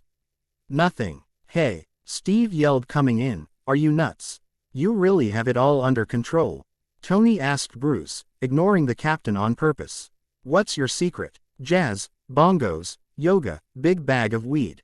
Is everything a joke to you? Steve asked. Funny things are, Tony replied as he pointed to the captain with a tool from the work table. Threatening the safety of everyone on this ship isn't funny. No offense, Doc, Steve said. It's all right. I wouldn't have come aboard if I couldn't handle pointy things, Bruce answered. Tony moved away from Bruce but pointed to him with the same tool he did Steve and said, "You're tiptoeing, big man. You need to strut, and you need to focus on the problems, Mr. Stark," Steve ordered. "You think I'm not? Why did Fury call us in? Why now? Why not before? What isn't he telling us?" Tony asked the captain as he got a bag of blueberries out of his bag. "I can't do the equation unless I have all the variables." "You think Fury's hiding something?" Steve asked. "He's a spy," Tony replied. "Captain, he's the spy. His secrets have secrets. It's bugging him too," Tony pointed at Bruce, "isn't it?" Bruce raised his head from his work and waved his arms around and said awkwardly, I just want to finish my work." "Doctor," Steve pressed. Bruce looked uncomfortable, then he took off his glasses and sighed. "A warm light for all mankind. Loki's jab to Fury about the cube. I heard it," Steve said. "Well, I think that was meant for you," Bruce said as he pointed at Tony. Ho in turn passed over his bag of blueberries for Bruce to take some. Taking some, he continued, "Even if Barton didn't tell him, it was still all over the news." "The Stark Tower?" Steve asked. "That big ugly building in New York?" Tony sort of glared at Steve as Bruce answered, "It's powered by an arc reactor.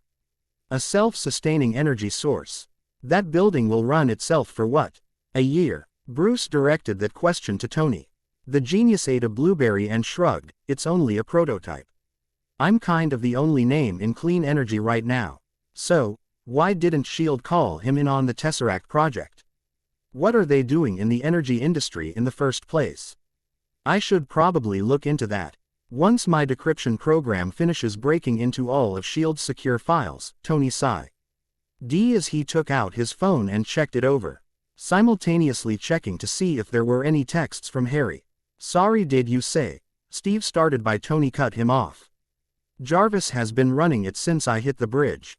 In a few hours I'll know every dirty secret S.H.I.E.L.D. has ever tried to hide." "Blueberry." Tony offered the bag to the captain. "And yet you're confused as to why they didn't want you here?" Steve asked. "Please, I'd rather be with Harry and Kevin the turkey than with all of you," Tony mentally said. Out loud he said, "An intelligence organization that fears intelligence, historically, not awesome. I think Loki is trying to wind us up. This is a man who means to start a war. And if we don't stay focused, he'll succeed," Steve said, trying to get the other to see the seriousness of the situation. "We have orders, we should follow them." "Following isn't really my style," Tony said. "And you're all about style, aren't you?" Steve asked. You can hear the patience leaving him. "Of the people in this room, which one is A, wearing a spangly outfit, and B, not of use?" Tony said back in the same tone of voice as the captain, letting the soldier know in a subtle way that he too was getting on the genius's nerves. "Steve, tell this doesn't smell a little funky to you?" Bruce asked, trying to ease the tension some from the other two Avengers. Steve looked between the two geniuses before turned to leave. "Just find the cube. That's the guy my dad never shut up about," Tony asked once the door shut behind Steve, wondering if they shouldn't have kept him on ice. Guy's not wrong about Loki. He does have the jump on us," Bruce said as he checked some of the computer monitors. "What he's got is an Acme dynamite kit. And it's going to blow up in his face. And I'm going to be there when it does," Tony said as he walked over to another set of monitors. "And I'll read all about it," Bruce replied. Or you'll be suiting up with the rest of us," Tony said. You see, I don't get a suit of armor. I'm exposed. Like a nerve, it's a nightmare. You know, I got a cluster of shrapnel, trying every second to crawl into my heart. This stops it. This little circle of light. It's part of me now. Not just armor," Tony explained. "It's a terrible privilege, but you can control it," Bruce countered. "Because I learned how," Tony replied. Bruce shook his head and said while typing on the monitor, "It's different." Tony cleared the screen and said, "Hey, I read all about your accident. That much gamma exposure should have killed you. So are you saying that the Hulk, the other guy, Saved my life. Bruce asked skeptically. That's nice. It's a nice sentiment. Let me save it for, what? Tony stared at the doctor without fear or prejudice, just pure scientific genuine curiosity and replied, I guess we'll find out. You may not enjoy that, Bruce said as Tony walked to another workbench. You just might, Tony said. Harry smiled as Sully circled himself around his arm. The California king snake was evenly colored in black and white. You really scared that lady at the checkpoint, Sully, Harry said as he leaned into his seat on the jet. Happy chuckled. Yeah, that was kind of funny. Where are we going? Harry asked. We're going to meet up with Pepper, Happy replied. Why? Harry asked. Pepper and his dad had gone on business trips before, but he had never left New York to meet up with them. Well, your dad wants to treat us all to a little vacation. When we get Pepper, we'll be meeting him somewhere else. Somewhere where no one will bother us, Happy said, wanting to keep Harry from worrying. Harry's face became passive but didn't say anything. Why don't you and Sully watch a movie? I have to make a few calls. Okay. Come on, Sully, Harry said. The older one lease master, Sully said. I know, but I can't make him tell me the truth, Harry said back. Why not? USSSSS speak my language, SSSS surly. SSSSS someone like you can demand the truth from him, Sully said. I could ask, but if it's something unpleasant he'll keep it from me. He deceits SSSS you to protect. Sully asked with his head tilted. Yeah, your SSSS species SSSSS is confussing. I've heard. Harry deadpanned. What do you plan to do, master? For now, we'll watch a movie. There's nothing much we can do while in the air anyway, Harry said. Fury barged into the lab and asked, what are you doing, Mr. Stark? Kind of wondering the same thing about you, Tony replied. You're supposed to be locating the Tesseract, Fury said. We are. The model's locked and we're looking for the signature now. When we get a hit, we'll have the location within half a mile, Bruce said as he pointed to one of the monitors. Then you get the cube back. No muss, no fuss, Tony began. What is Phase 2? Steve entered the lab and slammed down a weapon on one of the tables. Phase 2 is S.H.I.E.L.D. uses the cube to make weapons. Sorry. The computer was moving a little slow for me. Rogers, we gathered everything related to the Tesseract. It does not mean. I'm sorry, Nick. What were you lying? Tony said as he showed them a screen of a blueprint of a gun made from the power of the cube. I was wrong, director. The world hasn't changed a bit, Steve said as Thor and Natasha walked in. Did you know about this? Roos pointed to the screen and asked Natasha. You want to think about removing yourself from this environment, doctor? Natasha asked as pleasantly as she could. I was in Calcutta. I was pretty well removed. Bruce answered with a dry chuckle. Loki's manipulating you, Natasha said. And you're doing what exactly? Bruce snapped back in a calm manner. You didn't come here because I bat my eyelashes at you, Natasha replied. And I'm not leaving because suddenly you get a little twitchy. I'd like to know why S.H.I.E.L.D. is using the Tesseract to build weapons of mass destruction, Bruce demanded. There was a pause before Fury pointed at Thor, because of him. Thor looked confused. Me. Tony raised an amused brow as Fury explained, last year Earth had a visitor from another planet. And had a grudge match that leveled a small town. We learned that not only are we not alone, but we are hopelessly, hilariously, outgunned. My people want nothing but peace with your planet, Thor defended. But you're not the only people out there, are you? Fury demanded. And you're not the only threat. The world is filling up with people that can't be matched. That can't be controlled, like you control the cube. Steve asked. Your work with the Tesseract was what drew Loki to it, and his allies, Thor said. It is a signal to all the realms that the Earth is ready for a higher form of war. A higher form, Steve echoed. You forced our hand. We had to come up with some nuclear return, because that always calms everything right down, Tony said with his eyes narrowed. Remind me again how you made your fortune, Stark. Fury snapped back. I'm sure if he still made weapons Stark would be neck deep, Steve said. Whoa, how is this now about me? Tony asked, looking at Steve. I'm sorry, isn't everything? Steve asked in turn with a glare. I thought humans were more evolved than this, Thor said. Excuse me. Did we come to your planet and blow stuff up? Fury demanded. From then it turned to a lot of bickering. Steve and Tony kept arguing while Fury and Natasha ganged up on Thor. Bruce joined in demanding more things about S.H.I.E.L.D. and threats, questioning Steve even. You speak of control, yet you cause chaos. Thor said in a mocking tone. It's his mo, isn't it? Bruce asked. I mean, what are we, a team? No, we're a chemical mixture that makes chaos. We're a time bomb. You need to step away. Fury ordered. Why shouldn't the guy let out a little steam? Tony asked as he laid a hand on Steve's shoulder. Steve shoved it away and snapped, you know damn well why. Back off. Oh, I'm starting to want you to make me, Tony replied. Yeah. Big man in a suit of armor. Take that away and what are you? Genius, billionaire, playboy, philanthropist, and father, Tony added mentally. I know guys with none of that worth 10 of you, Steve said. And I've seen the footage. The only thing you really fight for is yourself. You're not the guy to make the sacrifice play. To lay down on the wire and let the other guy crawl over you. I think I'd just cut the wire, Tony snapped back. He was pissed at this man his father admired so much. Steve was making outrageous claims about him based on what he saw on the television. He didn't know the real him. Not the side that mattered. The side that was a father to Harry. For Harry, he'd do anything. Especially the sacrifice play if it came down to that. But he was a genius and his number one promise he kept telling Harry was that he'd always come home. So, yeah, as long as he had Harry to return to, he'd always find a way to cut the wire. Steve smirked in mocking, always a way out. You know you may not be a threat but you better stop pretending to be a hero. A hero? Like you. You're a laboratory experiment, Rogers. Everything special about you came out of a bottle. Put on the suit. Let's go a few rounds. Steve said darkly. Thor laughed. You people are so petty, and tiny. Yeah, this is a team, Bruce said sarcastically. Agent Romanoff, would you escort Drive Banner back to his? Fury began.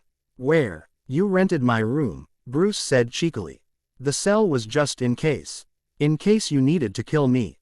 But you can't. I know I've tried. That silenced everyone up. I got low. I didn't see an end so I put a bullet in my mouth and the other guy spit it out, so I moved on. I focused on helping other people. I was good, until you dragged me back into this freak show. And put everyone here at risk. You want to know my secret, Agent Romanoff? You want to know how I stay calm? Everyone in the room got tense. Fury and Natasha went for their weapons. Dr. Banner, Steve said, put down the scepter. Bruce looked questionably at his hand and his eyes widened a little. He looked around room for an explanation when a monitor began to beep. Got it, Tony said. Bruce put down the scepter and walked over the beeping scene. Sorry kids, looks like you won't get to see my party trick after all. You've located the Tesseract? Thor asked. I can get there faster, Tony offered. The Tesseract belongs on Asgard. No human is a match for it, Thor warned. You're not going alone, Steve said, grabbing Tony's arm. Tony slapped it away and asked childishly, you gonna stop me?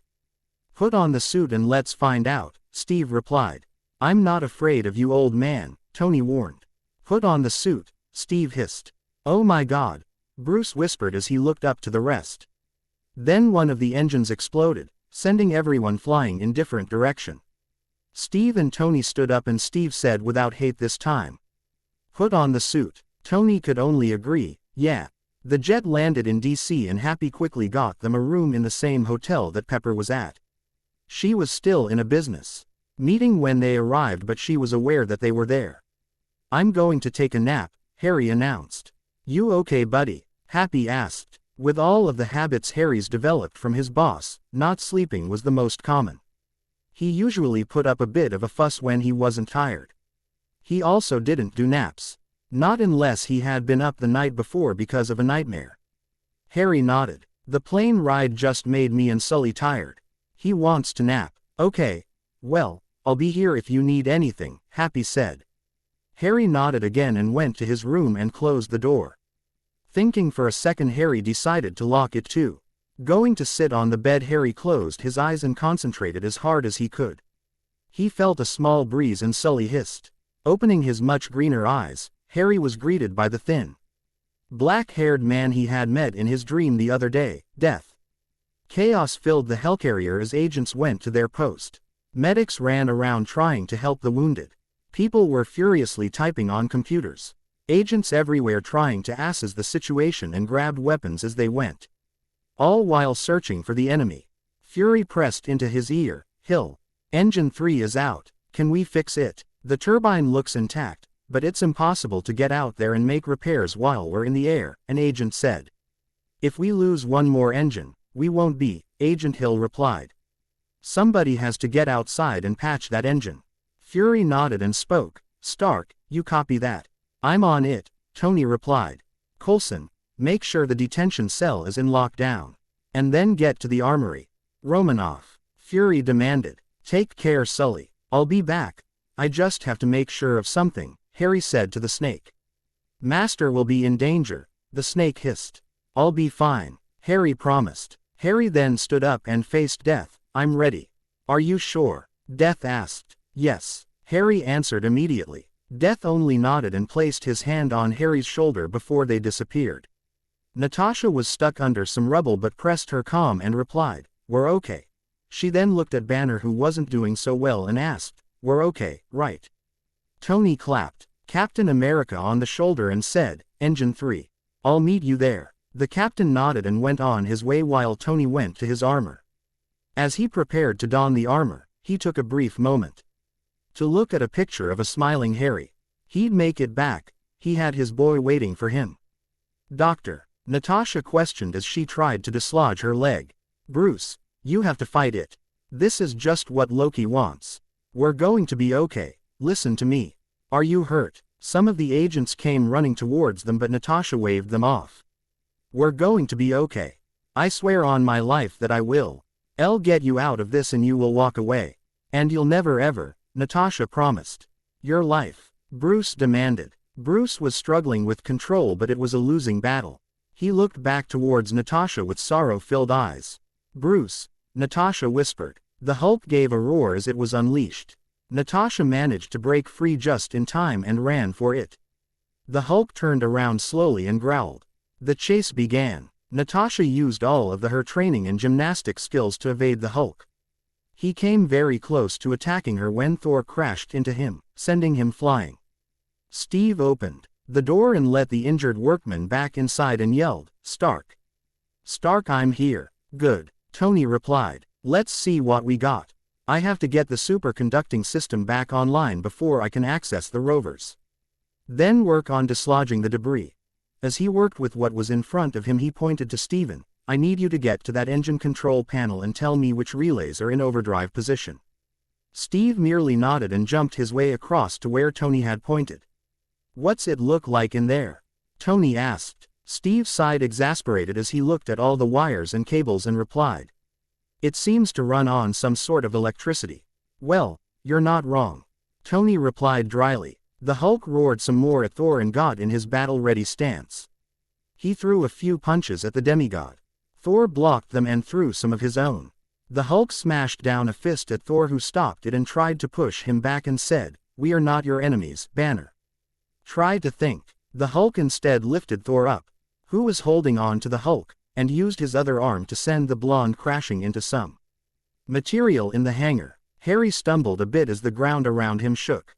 He looked up at Death who merely looked at his surroundings idly. Harry raised his head in determination and went to look for the most important person in the world for him. Okay, the relay's on intact, Steve said into his comm. What's our next move? Even if I clear the rotors, this thing won't start without a jump. I'm going to have to get in there and push, Tony said. If that thing gets up to speed, you'll get shredded, Steve warned. Tony said something very complicated and the captain demanded, Speak English. Tony rolled his eyes. See that red lever? It'll slow the rotors long enough for me to get out. Stand by it and wait for my word. Steve jumped to the red lever and looked out towards the engine. The Hulk and Thor on research levels 4, 2, and 3. Someone called out, Sir, the Hulk will tear this place apart. Hill screamed. Get his attention. Fury ordered as he, Hill, and other agents continued to shoot at the enemy trying to come onto the bridge. Escort 6-0 proceed to Wishbone and engage hostile. Hill ordered, "Don't get too close." The Hulk pushed Thor with all of his might and sent Thor flying a lot of levels across. Thor heard the orders to distract Banner, looking torn. He decided to go and check on his brother. The Hulk roared and stomped on the ground. He saw a flicker of movement and went towards it.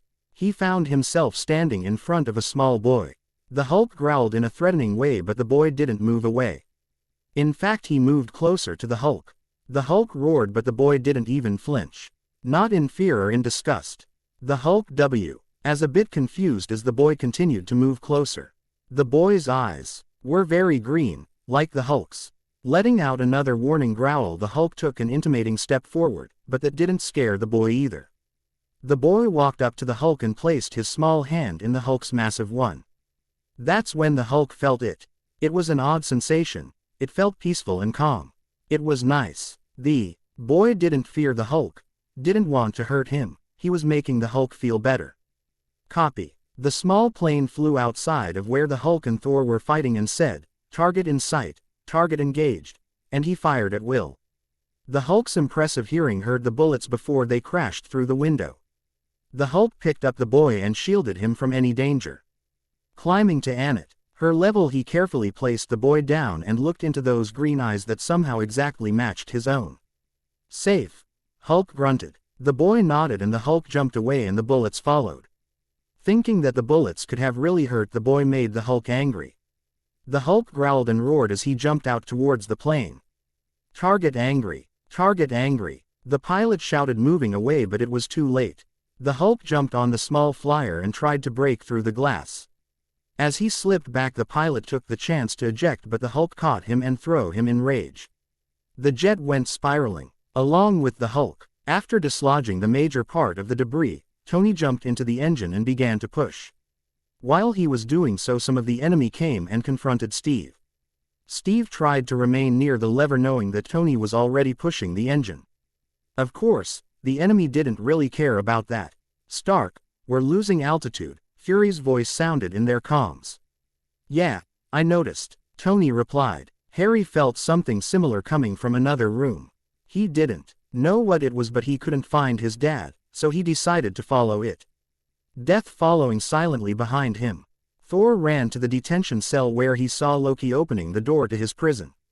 Yelling, "No!" Thor ran to tackle Loki, only for it to be an illusion. The door closed behind Thor and he turned to face his brother. "Are you ever not going to fall for that?" Loki asked with a smirk. Thor frowned and hit the glass with his hammer. It cracked. Loki laughed when the cage shook and then smiled to his brother. "The humans think us immortal. Should we test that?" There was a small shimmer that caught Thor's attention, but he didn't pay too much mind to that. The bodyguard that was with Loki fell to the floor as Coulson came in with a weapon and said, "Move away. Please." "You like this?" Coulson asked as he gestured to the gun. "We started working on the prototype after you sent the destroyer. Even I don't know what it does." "Want to find out?" Harry's eyes flashed a dark green as he saw the other dark-haired magical one-use magic. Death tapped Harry's forehead with his fingers like he did when he revealed being Master of Death. Images flashed behind Harry's mind, and as the dark wizard was about to stab the human in the back, Harry jumped out of his hiding place and yelled, "Protega Maxima." There was a shimmering around Coulson as every adult's eyes widened in shock and surprised. Those three pairs of eyes then landed on Harry. "Who are you?" Loki demanded. "Har." Rai gulped a little bit, but his eyes were defiant as he glared at the older wizard. Coulson took the moment that Loki was distracted and went to unlock Thor, but Loki raised his staff and fired at the human again. Harry yelled the protection spell again and it worked the second time. Loki growled and pointed his staff at Harry and fired. Death waved his hand as Harry raised his and a wand suddenly appeared and he countered, Expelliarmus. A beam of red light left the wand and the spells hit each other and exploded on impact. Loki's eyes narrowed. "Who the bloody hell are you?" Harry refused to answer. Loki's image flickered. Then he appeared behind Harry and grabbed him. You might be useful to me." "No, leave him be, brother," Thor yelled, worried for the child. He tried to break through the glass once more, but the cage shook again. Harry screamed and struggled, but Loki paid him no mind and vanished, smirk on his face. Everything was in chaos, but the enemy seemed to be defeated. Loki was gone though. The remaining Avengers all gathered on the bridge like they did when Fury first went to interrogate Loki, though there was a more somber attitude about the place. As Thor and Coulson entered the room, Fury asked, "What happened?" "Loki escaped," Coulson said. "And I was rescued by someone how shouldn't have been on the ship." Fury's eye narrowed. "A stowaway who was on our side." "A child," Thor answered. His arms were crossed and he was biting one of his thumb's nails. Worry sketched on his face. Tony sat up straight at that, a sinking feeling entering his chest. As his hand immediately went to his pocket, Steve frowned and stared accusingly at Fury. "What would a child be doing here?" "There shouldn't be a child on here." "Explain yourself, Coulson," Fury demanded. "He was young, 6 maybe. Caucasian with black hair and green eyes," Coulson answered. Tony jumped to his feet and grabbed Coulson by the arms and demanded, "What was his name?" "Stark." "Calm down," Fury ordered, but the genius didn't listen as he started having a panic attack. He shook Coulson again and demanded, "What was his name?" "He never said," Thor yelled and pushed Tony back some. Tony shoved his phone in Coulson's face. "Is this him?" Coulson looked into the phone and nodded. "Yes, that's him." "How do you know him?" "That bastard. I'm going to kill him. I'm going to personally remove that coward's spine." Tony yelled, causing everyone to look at him. "Stark, careful how you speak," Thor warned, but then flinched a bit at the look of pure hate in Tony's eyes. "Careful how I speak. Careful how I speak. I'll speak however the hell I want, and if I promise to kill Loki in every possible tortuous way, then I will." Tony yelled. "What is the matter with you?" Thor demanded. "What's the matter with me? What's the matter with me is that your psychopathic murderer of a brother has my son." The room was engulfed in silence that no one knew how to break. It was Thor though who did. His eyes downcast and his voice soft. Loki would not harm a child." But even he could hear that his voice held no conviction. Tony's laugh was dark and humorless. "Open your eyes, Thor. Whatever image you held of Loki is gone.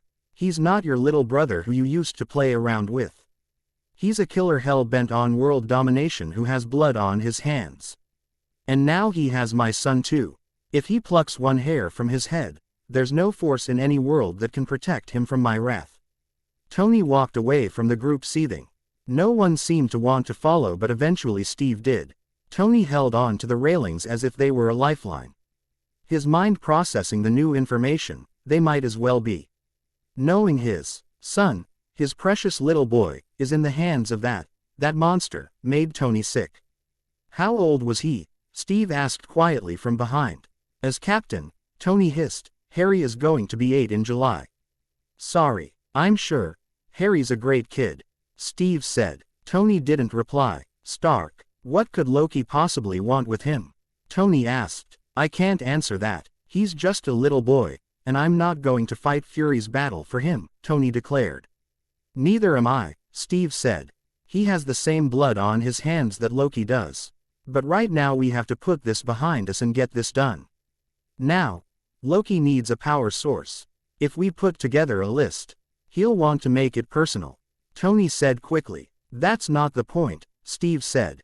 "That is the point. That's Loki's point. He hid us all where we live." "Why?" Tony asked. "To tear us apart," Steve answered.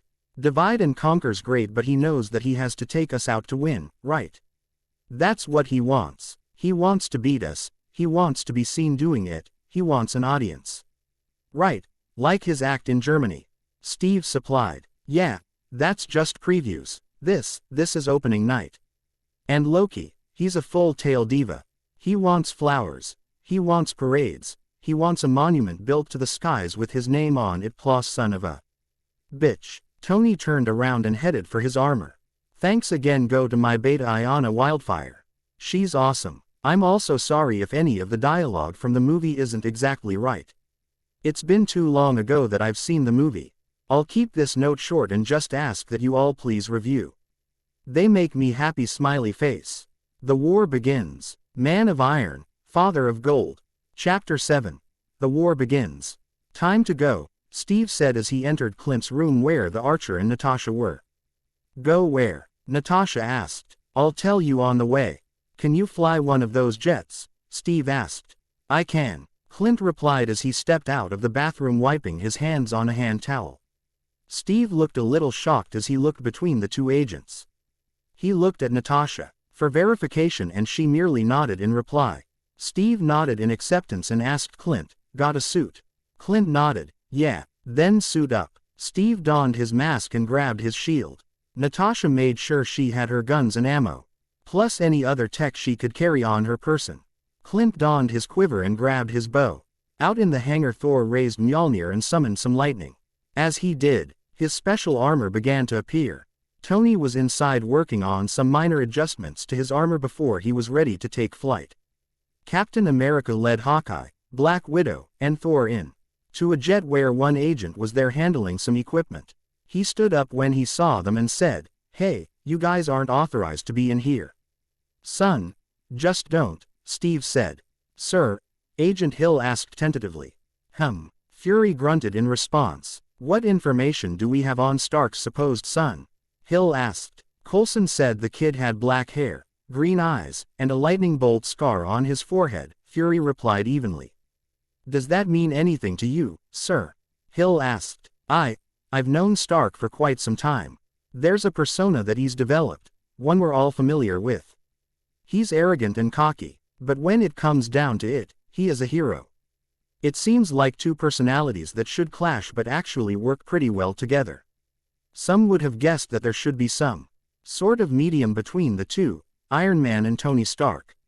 It's all a very well composed image and never have I seen that image waver. Until a while ago. It seems that this boy is that medium. Fury sighed. They needed a motivation. I knew they would. For them to see what really mattered and what was at risk. I never thought it would be this, but the only thing we can do now is let things play out. And hope for the best. Hope in the best. Fury stepped up to the windows in time to see the Iron Man suit fly off, followed shortly by a jet. "We have unauthorized departure in Hangar 6, a voice of the comm said. "What about the child, sir?" Hill demanded, for a moment breaking her loyal duty. She may be an agent and would easily make a difficult decision for the best results in the big picture. But the biggest alien threat they've ever come across has a poor innocent child in his hands. Potter's just as legendary as Captain Rogers. I just hope he too lives up to the legends, was Fury's reply. Potter, Coulson echoed. Harry Potter. The Harry Potter. He disappeared years ago. Well, apparently he's been closer than we thought. Fury replied. Get our communications back up. Do whatever you have to do. I want eyes on everything. Yes, sir. Both Agent Hill and Coulson replied. When they landed at Stark Towers, Harry tried his best to escape Loki's clutches, but the older Raven had a tight grip on the hem of Harry's shirt. Kneeling to be at eye level with Harry, Loki glared and hissed out, "What are you?" Harry was looking around anxiously for something to help him. He tried to find Death, but then he remembered the warning Death gave him before he left the hotel in DC. "I have the power to take the young master where he wishes to be, but I must warn against it," Death said. "My dad could need my help. I have to go," Harry had insisted. "Our deal will keep your father alive and well. Going there is dangerous," Death said. "How? You're Death." "Yes, and even if I have the powers to help and protect you. If you get too close to the enemy with such foreign powers, I will not be able to assist. You'll be on your own," Death explained. "Even if I gave you permission?" Harry asked, fear seeping into his voice. Death nodded. "You gave me permission to take the souls of his victims, who are from Earth where I reign. This person's powers aren't from Earth and neither is he. I am powerless against him." Death wasn't with him. He had to deal with this by himself. Loki, angry by the child's silence, shook him roughly before pushing him away. "Insolent child," Loki screamed. "I demand you tell me what you are at once. You cannot be human with the powers you possess. Tell me." Quote, "I'd say I'm like you, but that would be insulting myself," Harry replied with a glare of his own. He was scared right now. Of course he was, but he also wasn't one to just sit back and let this bully push him around. He had enough of that with his aunt, uncle, and cousin. He'd learned from his father, Happy, and Pepper, that people pushing him around wasn't right. He had to make them proud and stand up for himself. "Oh, how cute. You've got a backbone," Loki mocked and raised his staff. Haven't you learned already that that doesn't work on me? Harry asked. Loki ignored him and touched the tip of his staff to Harry's heart. The older Raven smirked as the thought he'd acquired a new weapon, but then his smirk disappeared when the young one's eyes didn't change color. He did it again, but all the boy did was cringe and shake his head, as if shaking off Loki's manipulation. His green eyes seemed to glow a bit as they kept glaring at Loki. Any other changes didn't occur. Loki lowered his staff and frowned. What is your name? Harry Stark, Harry replied. Loki's frown was replaced by an evil smirk. Is that so? As Tony flew towards Stark Tower, his Iron Man suit was having difficulty maintaining flight. His power levels were also low. Soon, his current armor would be worthless. Tony mentally cursed 6 ways till Sunday. This was not what he needed right now. His son was missing. No, not missing. His son was in the hands of a maniacal psychopath who was ready to kill anyone who got in the way of his delusions. His mind was in chaos at the moment. Part of it was thinking of all possible ways to make Loki pay for taking Harry. Another part was strategizing the best way to find Harry and quickly get him to safety. Then there was the last part of his mind, the part that he hated because it acknowledged the possibility of what he might have to do if he couldn't get to Harry in time. The plans he'd have to make, the emotions he'd have to go through, the pain, the agony, the anger, the heartache, and the loneliness. That more than anything made him want to puke his guts out. The idea that Harry wouldn't barge into this bedroom in the morning and jump on his bed to wake him up for breakfast. That he wouldn't be there to listen to him rant as he tried to work out problems and equations. Things Harry didn't even understand but listened to because he liked hearing Tony's voice. The thought that Harry wouldn't be there to chide him when he shirked off work or was being overly rude to someone, wouldn't be there to smile or hug or make him feel alive. To have no one and nothing waiting for him after a long day of work or a mission gone wrong. No one there to tell him it was all right to fail, that it was all right to be human. No one there to tell him that he was enough and have him actually believe it. With Harry gone, the sun might as well not rise anymore. The stars should cease to shine. The birds cease to sing, the earth cease to spin. Without Harry, happiness should be against the law. Life without Harry now was impossible. He wouldn't know how he'd handle it. He'd fall apart. Losing Harry would shatter him in ways nothing else ever could. Tony forced all thought process to cease. Living without his son was impossible, so he'd make sure he'd save him. Tony wanted nothing more than to have Harry in his arms, but he realized that at this moment right here, right now, Harry needed Iron Man, not Tony. The Iron Man suit faltered again, but he saw his tower in the distance. Tony forced himself to momentarily lock away his emotions and to objectify the situation. Stop Loki. Save the day, save the world, save Harry. Sir, I've turned off the arc reactor, Jarvis's announced. But the device is already self-sustaining. Tony was hovering next to the building as he faced Eric Selvig, who was working on the machine that housed the Tesseract. Shut us down, drive, Selvig, Tony ordered in the coldest business tone he could muster. It's too late, Selvig yelled at Tony, it can't stop now. He wants to show us something. A new universe. Okay. Tony deadpanned as he aimed his power beam at the machine and fired, but the impact of the force pushed both him and Selvig away. The barrier is pure energy. It's unreachable, Jarvis said. Yeah, I got that, Tony replied and looked towards his tower and saw Loki's on his balcony. Plan B. Sir, the Mark 7 is not ready for deployment, Jarvis warned. Then skip the spinning rims, we're on the clock, Tony replied as he landed on the platform that removed his armor and walked into the penthouse. His eyes instantly landed on Loki. They also darted around for any signs of his son. Please, tell me you're going to appeal to my humanity, Loki said snidely. Actually I'm planning on threatening you, Tony said with his arms behind his back as he made his way to the bar. Loki chuckled. You should have left your armor on for that. Yeah, it's seen a bit of mileage. And you've got the, glow stick of destiny. Would you like a drink? Tony rambled. Stalling me won't change anything, Loki said with an amused smile. No, threatening. No drink, you sure? I'm having one, Tony said as he picked up a glass and filled it with some liquor. Loki stalked away from Tony in tow. Ards the window and let the anger show in his voice, the Chidori are coming. Nothing will change that. He turned around to face Tony and asked, what do I have to fear? The Avengers, at Loki's R. Iced brow. Tony gives a cheeky shrug and continues, it's what we call ourselves. Sort of like a team. Earth's mightiest heroes type of thing. Loki smirks and replies, I've met them.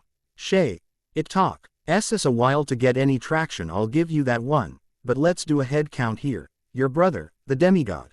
At the mention of Thor, Loki growled and turns away. Tony used that moment to grab the 2 metal bracelets on the counter that will bring the Mark 7 to him, the super soldier. A living legend that kind of lives up to the legend. A man with breathtaking anger management issues. A couple of master assassins, and you, big fella, have managed to piss off every single one of them. That was the plan, Loki replied cheekily. Tony took a sip of his drink and answered just as cheekily, not a good plan. When they come, and they will, Tony began as he moved away from the counter and began approaching Loki, they'll come for you. I have an army, Loki replied. We have a Hulk, Tony countered. I have your son, and besides, I thought the beast had wandered off, Loki motioned with his staff. Tony's eyes hardened but he forced himself to remain calm. You're missing the point. There's no throne. There is no version of this where you come out on top. Maybe your army comes, and maybe it's too much for us, but it's all on you. Because if we can't protect the Earth, you damn well know we'll avenge it. Tony finished by taking a sip from his drink. Loki stalked up to Tony and hisses, how will your friends have time for me, when they're so busy fighting you? Loki iced his staff to Tony's heart but heard a small, clink, noise. A look of confusion crossed his face and he tapped the staff again, only for the same results. It worked before. Well, performance issues, 1 out of 5 and all duh. Tony didn't finish his last remark as Loki grabbed him by the neck and threw him across the floor. Jarvis, any time now. Daddy, Harry yelled and there was a marrying before whatever was keeping Harry invisible disappeared and Harry stood there tied up. Harry, don't worry, I'm here, Tony gasped as he tried to get up. Harry nodded, tears steaming down his dirt-covered face. He had some scratches and patches of blood on him that made Tony see red. It broke Tony's heart to hear Harry ask, don't leave me okay. Tony shook his head rapidly, never. As Tony tried to stand, Loki raised him by the neck again and hissed, oh the sentiment. Loki let out an maniacal laugh before he whispered to Tony, you'll all fall before me. Deploy. Tony gasped as Loki threw him through the window. Tony screamed as he free falls to the New York streets but he pulled himself into position as his latest armor arrived just in the nick of time and he flew back up. And there's another person you pissed off, me. Loki prepared to fire with his staff but Tony fired at him before he had his staff raised. Loki flew backwards and landed on his back. There was a rumbling sound and as Tony looked up he saw a beam of blue shoot up into the sky. The portal was opened, and the Chitauri were escaping. Right, army, Tony murmured to himself as he watched the sky fill up with aliens. Tony was torn. He knew he couldn't abandon New York at the moment but he very much wanted Harry out of danger. But he also figured that with Loki momentarily in the tower that was the safest place for Harry for now. Jarvis, Tony asked. Yes sir, the AI responded. Help Harry find a secure place in the tower. I've got some business to deal with, Tony said. Of course sir, Jarvis replied. He flew up and started to fire at the Chitauri. The aliens fired back so Tony launched a ton of miniature missiles and took out a lot of them, but even more were pouring out and attacking the city. Loki watched as the small brat tried to escape his bindings. Just as he got loose Loki grabbed him by the hem of the shirt once more and headed outside. Watching as Iron Man fought against his army in a futile attempt to stop them, Loki walked out onto the landing deck. His armor magically appearing and his staff growing longer. As he continued to watch he turned to the side where he watched his brother land. Loki, let him go and turn off the Tesseract or I'll destroy it. Thor warned. You can't. There is no stopping it, Loki said as he pointed his staff at Thor with one arm and used Harry as a human shield with the other. There is only the war. So be it, but let the child go. He has nothing to do with this. Thor demanded. Loki smirked. And why would I do that? To be fair. To be just. Oh no no no. This is much more fun. Loki. Thor yelled. Loki sighed and rolled his eyes. Very well. Loki snapped his fingers and more magical binds wrapped around Harry. And he disappeared and reappeared next to the machine in an unconscious Selvig. Now, where were we? Loki asked as Thor launched at him and they began to fight. 3 Aurors barged into Kingsley's office out of breath. Sir, one managed after a moment. What in Merlin's beard is the matter with you lot? Kingsley demanded, looking up from the piles of paperwork that filled his desk. Sir, there's a huge power surge coming from New York. Another said, furrowing his brows. Kingsley asked, and let the Americans worry about that. Sir, you don't understand. This power, it's acting as an amplifier. All magical signatures near it are sending out a signal that can be felt all the way across the earth. One of them belongs to Harry Potter, the third said, and Kingsley's eyes widened. Wave. Found him, sir. We've found Harry Potter. I have to admit, I feel kind of evil leaving it off like that. So S.H.I.E.L.D. knew about Harry Potter and his disappearance. And now England knows where he is. Oh, and as for the reason Loki's mind control didn't work on Harry. Remember, Harry is impervious to the Imperious Curse too, which is similar to Loki's mind control. The thing with that is that the power of a person's will has to be very strong to not fall victim to it. So kudos to K Phoenix for remember this smiley face. Death. I love the superheroes and claim to be a fan, but I cannot claim to be a die-hard fan or #1 fan because I have not read the comics. I know the Avengers have their own idea of death, but since I'm not familiar with it, I don't want to embarrass Marvel by humiliating them in writing something I'm not sure about. I've had The Beetle and the Bard, or whatever the title of that story books in the HP7 was called, and it sounds like a guy, so, yeah, just go along with my death please. Also, I have 2 new stories you can look out for. Trouble Finds Him, and What the Other Side Holds. Please review. Background, New York. Man of Iron, Father of Gold Chapter 8. Background, New York. The war began between the Avengers and the Chitauri. Tony hated the idea of his son being so close to the enemy, but New York was their home. If he didn't step up and defend it now, there was no home for Harry. Sure, they could pack up and move just about anywhere, but Harry liked New York. Before arriving at his house in Malibu, they stopped in New York first for Harry's sake. To make sure he was properly rested, fed, and checked out. New York was the first U.S. city Harry had stepped foot on. It was the first time in his short life that he felt free, a bit symbolic really. Just like the immigrants, who escaped poverty and famine, Harry came to New York with the feeling that he was finally free. And to be a testimony of said freedom, what had welcomed him other than the Statue of Liberty? New York wasn't going anywhere if Tony had anything to say about it. Just as he flew up to try to stop as many aliens as he could, he received notice from Black Widow that the rest of the Avengers, minus Bruce, had arrived. They shared some banter before they began to attack. Once they crashed the plane, because of Loki, they were grounded to the Earth. Steve went into leader mode and made commands, fighting off aliens and helping lead civilians to safety. Sometime during the battle, Bruce arrived on a scooter and changed into the Hulk. While Thor and Iron Man fought in the skies, Hawkeye was perched on top of a building, keeping lookout and sending out info and strategies. Captain America and Black Widow stayed on the ground and fought together. With the perimeter that Captain America gave, they fought as hard and as smart as they could, intercrossing each other every once in a while to help their teammate out. Black Widow and Hawkeye both noticed Loki and decided they needed someone trying to work on the cube, and Natasha volunteered. As she made her way up there, she and Hawkeye caused Loki to crash into the building. The Hulk jumped and tackled Loki and they crashed into Tony's penthouse. The Hulk took a whiff and his eyes widened and his nose flared as he smelled the scent of the little boy he saw on the helicarrier, causing him to let out a roar. As Loki stood up to face the Hulk, the green beast grunted out, "Where, little boy?" Loki ignored him and yelled, "Enough! You are all beneath me. I am a god, you dull creature. I will not be bullied by." The Hulk, not liking as the puny man didn't answer his question, decided to grab him and fling him around like a rag doll. Leaving the pummeled god where he lay, the Hulk took a big whiff of air and located the boy on the roof. Jumping from the balcony to the roof, the Hulk saw the unconscious form of Dr. Selgiv beginning to awaken, the red-headed woman who was currently his teammate, and tied on the outside of the Force Phi LD that protected the cube was the little boy with the same green eyes as the Hulk. Puny God-hurt little boy, the Hulk grunted and went to untie Harry. When Harry saw the Hulk, he smiled from ear to ear, which made the Hulk smirk. The kid had guts, he liked that.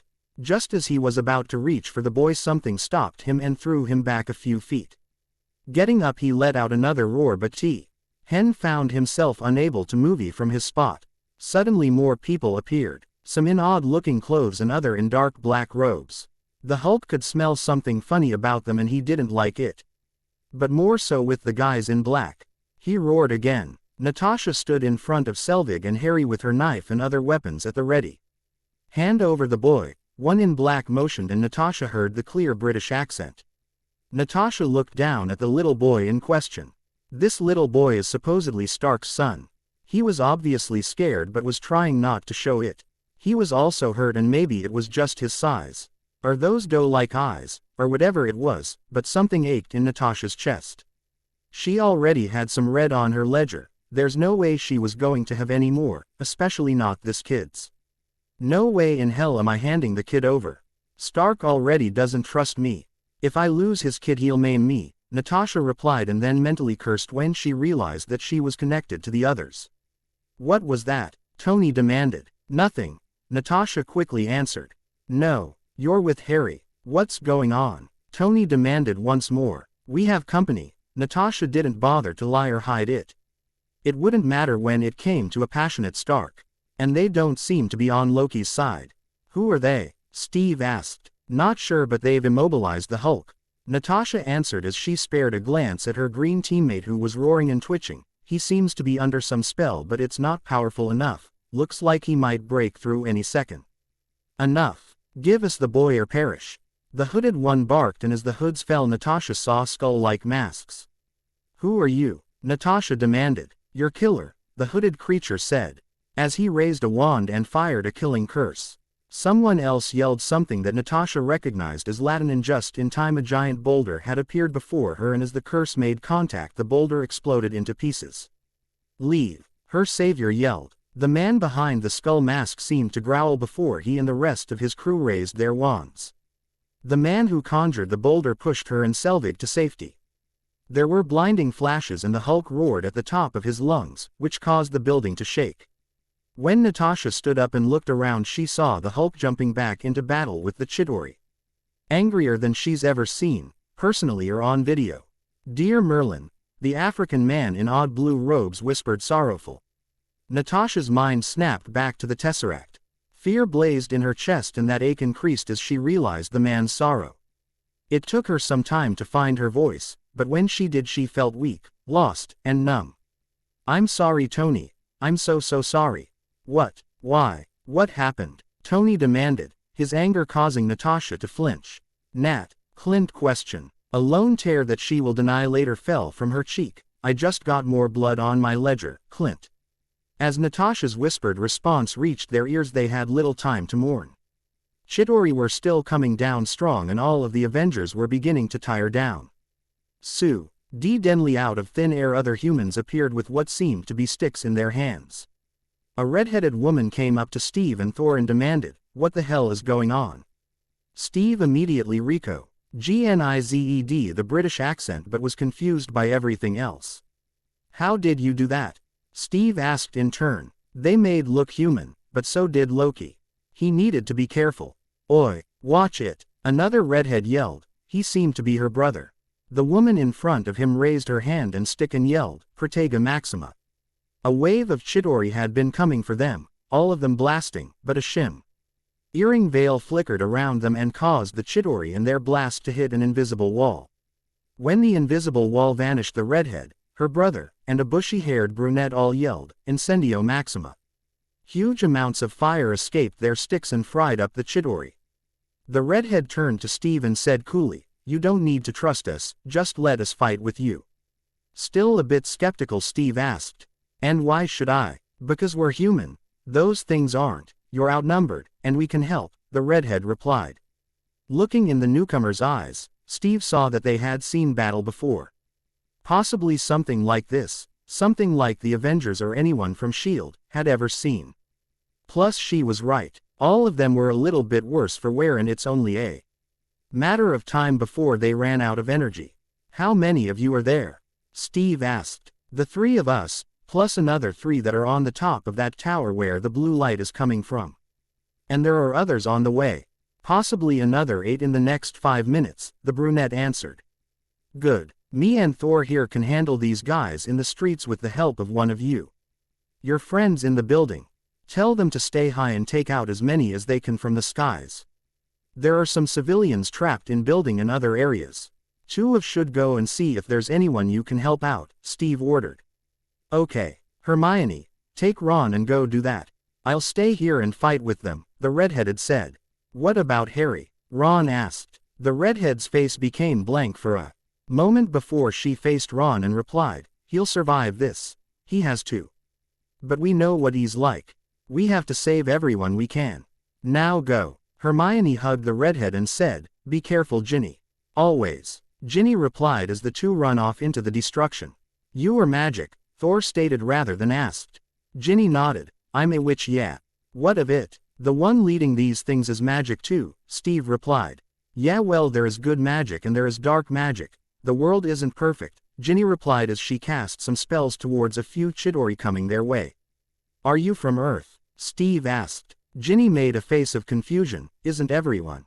No, but I did not know there were magical ones on Earth, Thor replied. Well, I didn't know there were other worlds, so I guess we're even.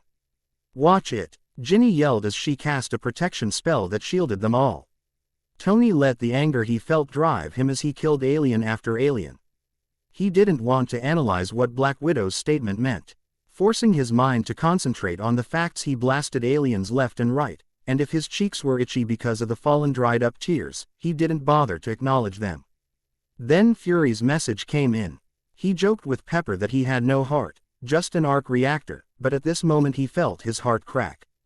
His son was missing, possibly dead at the hands of he didn't even know who. And now there was a nuke heading to the city that had been their home.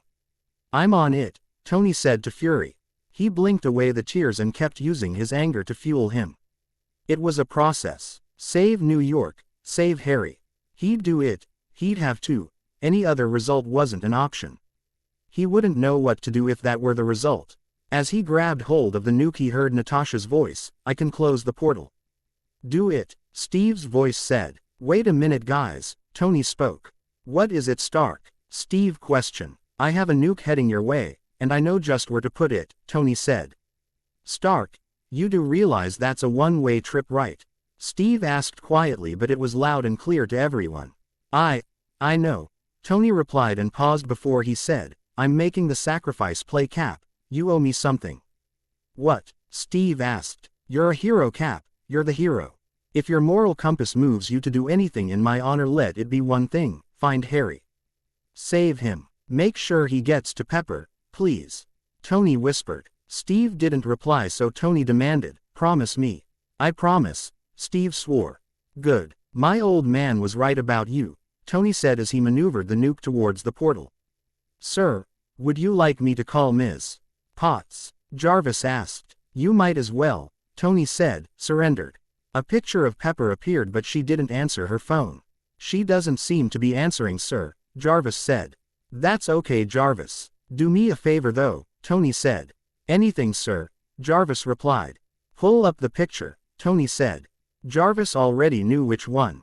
It was the first one taken when Harry officially became his son. He'd taken Harry to the Statue of Liberty. In the picture, New York was the background, but the center was Tony holding Harry close in a hug. Harry's little arms were wrapped around his neck, both smiling towards the camera. Looking into the picture, Tony could feel the warmth Harry always made him feel, and he could hear the soft laugh At always followed Harry's smile at something Tony said. As he let go of the nuke and his armor started to power down, the last thing Tony saw, as one last rogue tear fell from his eye, was him and his son, happy and free and safe. Then the darkness overtook him and his last thought was, I'm sorry, Harry, I'm not coming home. Quote, close it, Steve mumbled. They were all looking at the sky as Natasha successfully shut down the portal and they saw it close. As happy as they should be that they won, victory didn't feel as good as it should have. "Look," Ginny yelled, pointing at the sky. "Son of a gun," Steve said, smile forming on his face as he saw Tony just barely escaping the portal. Thor frowned as he realized there was something wrong. He's not slowing down. He whirled around his hammer and got ready to take off when the Hulk jumped out of seemingly nowhere and caught Tony. They crashed on the ground with the Hulk taking in most of the impact. He then pushed Tony away as Steve, Thor, and Ginny approached them. Thor removed the Iron Man mask and they could look at their fallen friend and saw him unconscious and the arc reactor turned off. Seeing that no one was making a move, the Hulk roared and Tony's eyes snapped open and he took a deep gasp of breath. "What the hell happened?" Tony asked, speaking quickly. "Please tell me no one kissed me." Everyone smiled and then Steve chuckled and sighed in relief. "We won. Yay. Good job everyone. We can just not come in tomorrow. Take a day off. You know there's a shawarma place just over there." "I don't know what it is but I want to try it," Tony rambled. "We are not finished yet," Thor said ominously. "Right, then shawarma." "Tony, we need to find Harry," Steve said. Tony's eyes hardened and his goofy demeanor changed as he stood up and nodded to the captain in the most serious Steve has ever seen the billionaire. They regrouped and headed for Stark Tower. Once on top they all cornered Loki, who was barely beginning to regain his strength after the Hulk's attack. He looked up at his enemies and smiled weakly. "If it's all the same to you, I'll have that drink now." They were all together in the helicarrier along with their new friends. The Avengers all took their place at the table the Hulk had given control back to Bruce, while the wizards all stood behind their leader, who was the man in the blue robes. "Nick Fury, the persistent muggle who keeps on almost finding us," Kingsley said. "There were more of you in the battlefield," Nick replied as everyone present paid close attention to the interactions. "Sent home. Someone needs to get started on the paperwork. Who knows, we might even help with cleanup. I assume you'll want as much help controlling the civilian population," Kingsley said. "Memory adjustments?" Fury asked. "If need be," Kingsley replied. "The entire world seems to be aware of it now," Coulson pipped in. Well, then just clean up then. As long as we remain out of the picture," Kingsley said. "Enough with the chit-chat. Can we get focused here? There's a kid missing." "What the hell happened on top of that tower?" Clint demanded. Fury sighed, looked at Kingsley, who nodded. "Furs. I think we need to go over some background information." "That would be helpful," Bruce said as he tossed Tony a worried glance. Since they locked away Loki, who had no useful information whatsoever to give on the billionaire's son's whereabouts, Tony seemed to be closing himself off. Right now the billionaire pushed his chair away from the table, away from everyone else, and had his arms crossed over his chest. Harry James Potter, possibly the most legendary wizards after Merlin himself, Fury began as the working monitors showed them pictures of Harry in different ages. Some as a baby, some as a kid, and some as an adult. If anyone saw Tony flinch a bit at the pictures, no one mentioned it. The brunette, whose name is Hermione, stepped up and took over. Harry was known as our world's savior. There was a very evil man.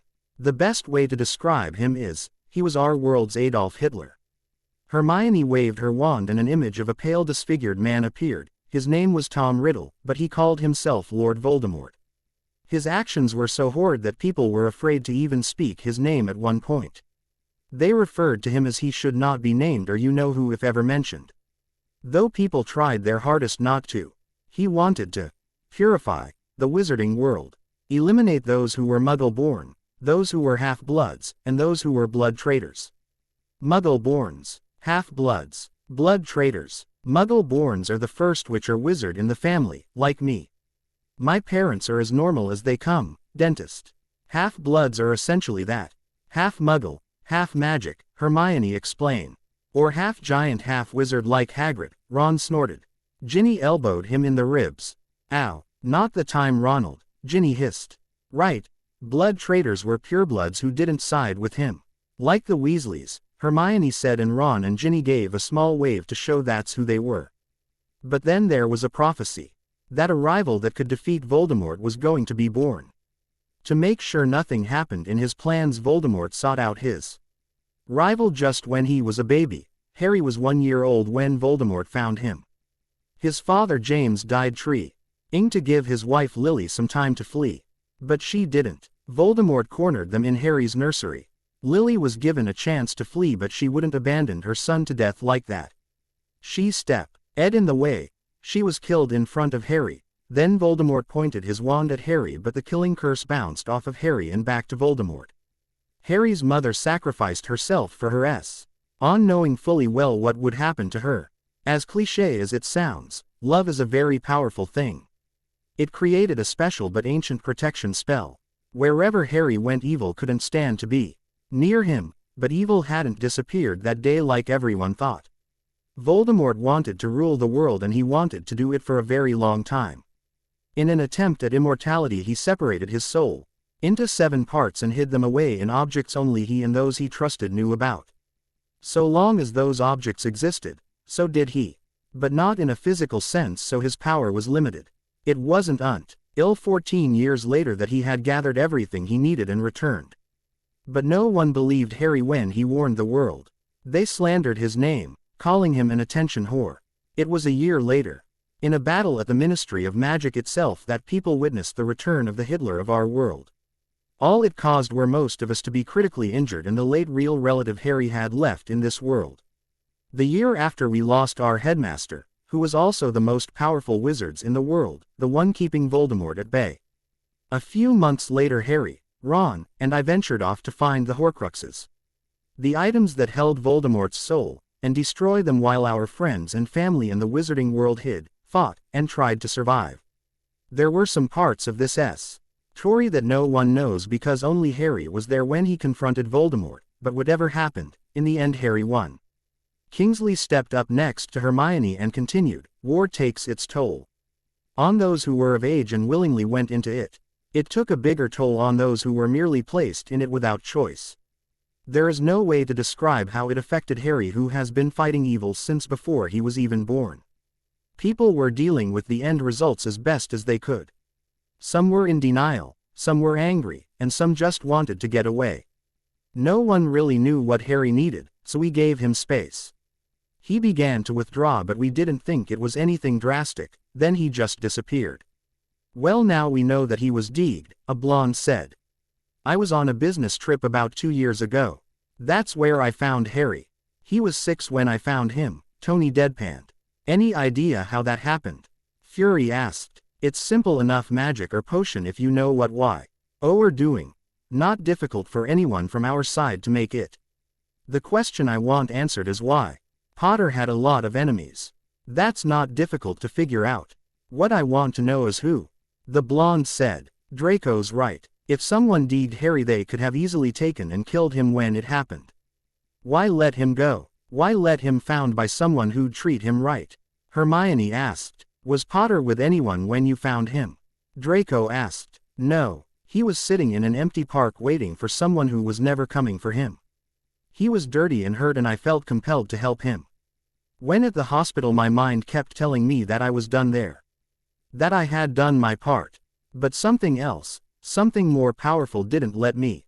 I had to take care of him, and I'm thankful I did," Tony replied, silently challenging anyone to tell him he wasn't Harry's dad or something of the sort, but no one did. "Who were the people who took him?" Natasha asked. "Death Eaters," Ron replied. The S.H.I.E.L.D. agents stiffened, while Thor, Steve, and Bruce flinched. They didn't know what they were, but knowing that young Harry was in their clutches didn't sit well with them. The Avengers all looked at Tony. He hadn't moved a muscle, but it was clear that his eyes were becoming more hollow by the second. "And they are?" Agent Hill asked. "Like I said before, Voldemort is the Hitler of our world. The pure-blooded families that followed him were the Aryan race, and the Death Eaters were his Nazi soldiers. Most of them were killed or captured at the final battle, but some did escape." Hermione said. "Voldemort promised them the world, and Harry stopped him. We need to work fast and we'd really like your help," Kingsley said. "You have it. I hate to be the one to ask this, but I have to. How long do you think he has?" Fury asked. "The good and bad news is that now that they have Potter, they're not going to kill him. Not anytime soon, Draco said with anger in his eyes. There was a loud screeching as Tony pushed his chair strongly behind him as he stood. Everyone's eyes were on him, but his gaze was fixed on the floor. Without word he just stormed out of the conference room. Steve got up to follow, but Fury stopped him. This is a lot of take in, Rogers. For all of us. Stark was for a time Potter's father, give him some time. Steve seemed torn but nodded and sat back down. Romy's Stark, I'd save his son. What's that game plan? Steve demanded. Harry's not really his son, you do understand that, right? He's 32, Ron said. He's currently a kid and currently Stark's kid. He's also in danger, so let's not focus on age but on location, got it? Clint said more than asked. Ron was about to remark when Ginny pulled at his arm. He looked at her, but she was looking at the way Tony had gone, and then she glanced back at the people at the table. The power source on top of the tower amplified all the magical signatures near it. Harry being the closest, just about everyone felt it. That's how they found him. That's how we found him. Maybe we can use that. Right. Good. But how? Hermione asked. Before there was something blocking Harry, but that seems to be gone now. Instead of being a rumor, Harry's now a lighthouse shining extra brightly. Let's start out with basic locator spells and go from there, Kingsley said to his crew. Right. While they do that, I want all working cameras on lookout. Search the entire planet for Harry Potter. I expect results, and I expect them soon, Fury ordered. Everyone nodded and went to work. Someone magical helping someone from S.H.I.E.L.D. All through this, Thor snuck out after Tony and found him in what used to be the laboratory. What's happened? Tony asked. He was sitting on one of the tables, his hand buried in his hands. Y has ordered his people to search the whole world for your son while the magical ones do the same but with different means, Thor replied. Did they need me to do anything? Tony asked. They did not mention anything. They wish to give you space, Thor said. Tony scoffed but remained silent. When I first came to Earth, there were things I could see that mortals could not. At first I did not understand, but now I do. In order to keep from the regular mortals, the magical ones have barriers to keep their world secret. They are hidden, Thor said. Tony looked up at the Thunder God. So you're saying that the chances of finding Harry just got lower? Thor shook his head. I mean, you have to understand what you're dealing with. Yeah, and what's that? Tony snapped at the god. Magic. I felt our son's presence on the Hellcarrier but paid him no mind because Loki was a bigger threat, but it was there. And I swear that Banner can feel him too. When Harry was close to the Tesseract, his presence just got stronger. And I believe I have an idea on how to locate him, Thor whispered the last part. Tony looked at the god in the eyes, his own moist and lost, and softly demanded, why tell me? Cause what I am about to suggest is dangerous.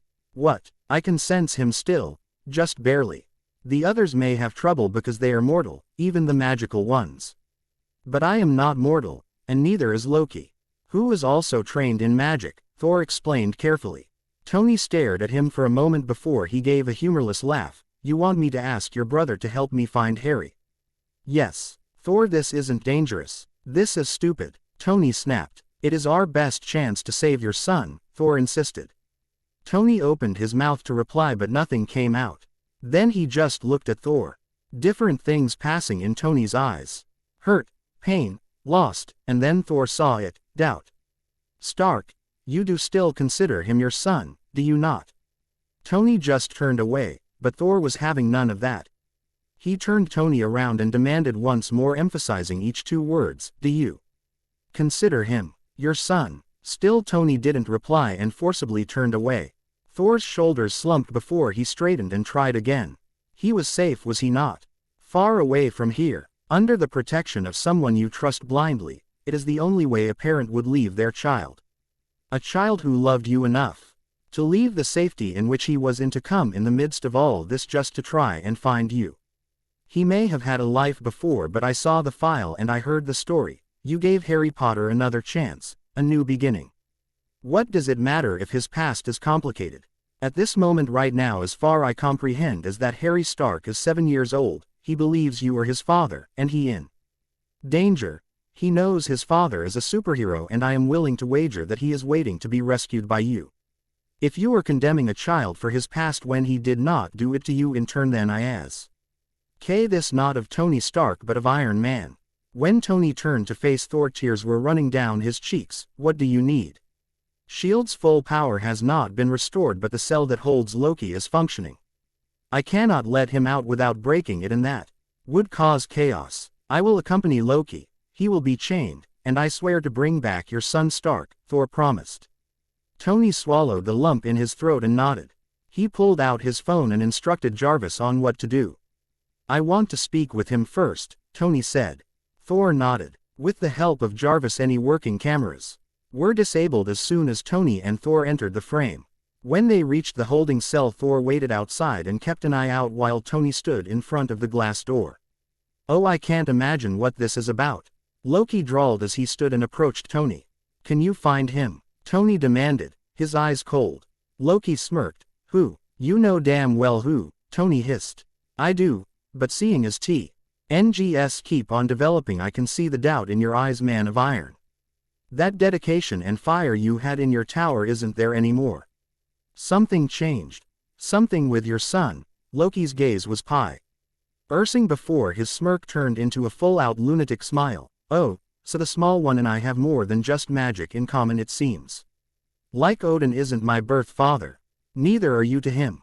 And now, the doubt of different blood plagues your mind. Enough. Tony was angry. With Loki, with the bastards who took Harry, but mostly with himself. How many times had he promised that he wouldn't hurt Harry? He may not be here, but if Harry ever saw the tiniest doubt in Tony's eyes about their family status, everything would be shattered. It took him weeks and countless efforts and a ton of hard work to convince Harry that Tony wanted him as a family member, that he did see him as a son and wanted Harry to see him as a father. Here he was being an idiot and ruining everything. He saved New York, now he would save Harry. He was Tony Bloody Stark and he always got what he wanted, and right now he wanted his 7-year-old son. Can you help or not? Loki put on a faux thinking face and then said, I never really had a choice, did I? No, Thor said as he entered the room. And I suppose you'll be my guard. Loki said, we are the only ones who can see through the magic, and I am the only one who can keep a hold of you. Thor answered, you do realize there is a chance I will escape, right? Loki's smirk was wide. Neither Thor nor Tony replied, which made the smirk bigger. Oh, how wonderful. Oh, you'd risk a madman escaping all for the life of someone who hasn't even lived. Really? It's not a big deal if he dies. Thor grabs Tony by the arm as Tony stalked forward. Thor showed Tony all the cuffs and encasements they'd be placing on Loki to prevent escape. When Loki and Thor vanished, the British witches and wizards told Fury their wards had been breached and he, along with the rest of the Avengers, Coulson and Hill, rushed to Loki's holding cell. When they reached it, they saw it empty with Tony sitting next to the open door with his knees drawn to his chest. Stark, what have you done? Fury demanded. I wanted to update to let you guys know that I'll be leaving to Mexico Saturday night. I'll be gone until mid-August. I'll have my laptop with me, but the small town where my grandparents live is so small they aren't even on the map. I've checked. When I Google the place, all I find are tagged pictures of people that are from my generation have taken. Long story short, I have no idea if I'll be able to update until I return or what. I apologize for the long wait if it does come to that. You can check out my profile about story progresses, what's going on with my stories, and any other stuff like updates and whatnot. Anyway, I hope you guys enjoy the chapter and please review smiley face. Selflessness. Man of Iron, Father of Gold. Chapter 9, Selflessness. Recap. When Loki and Thor vanished, the British witches and wizards told Fury their wards had been breached and he, along with the rest of the Avengers, Coulson and Hill, rushed to Loki's holding cell. When they reached they saw it empty with Tony sitting next to the open door with his knees drawn to his chest. Stark, what have you done? Fury demanded. Tony stood up and walked right up to Fury and said very calmly, I believe I just sent a god after my son. Without waiting for a response, he walked past Fury and everyone else and made his way back to the lab. He hated being in this position, but all he could do now was wait. Wait and pray to the heavens he never believed in before for the safe return of his son. And then what? Tony asked himself as he picked up a random tool. Supposedly Harry wasn't. A kid and the people from his past life were here now. They would want to take Harry away from him. They would want to cure him. Anger rose inside of him and he threw the tool in his hand as hard as he could, and it lodged itself into a monitor. Loki had used his magic to teleport himself and Thor to the location where Harry's magical signature was strongly coming from. Thor guessed that he GHT need his brother's assistance in battle, so the restraints were something he had brought from Asgard. They would let Loki move around in case they needed to fight, but they wouldn't let him move too far from the God of Thunder. In the underground bunker where they found the young wizard, Harry was being kept in a cage. His captors discussing a matter around a table. "Can you hear what they are saying, brother?" Thor asked. "They are discussing how to cure him.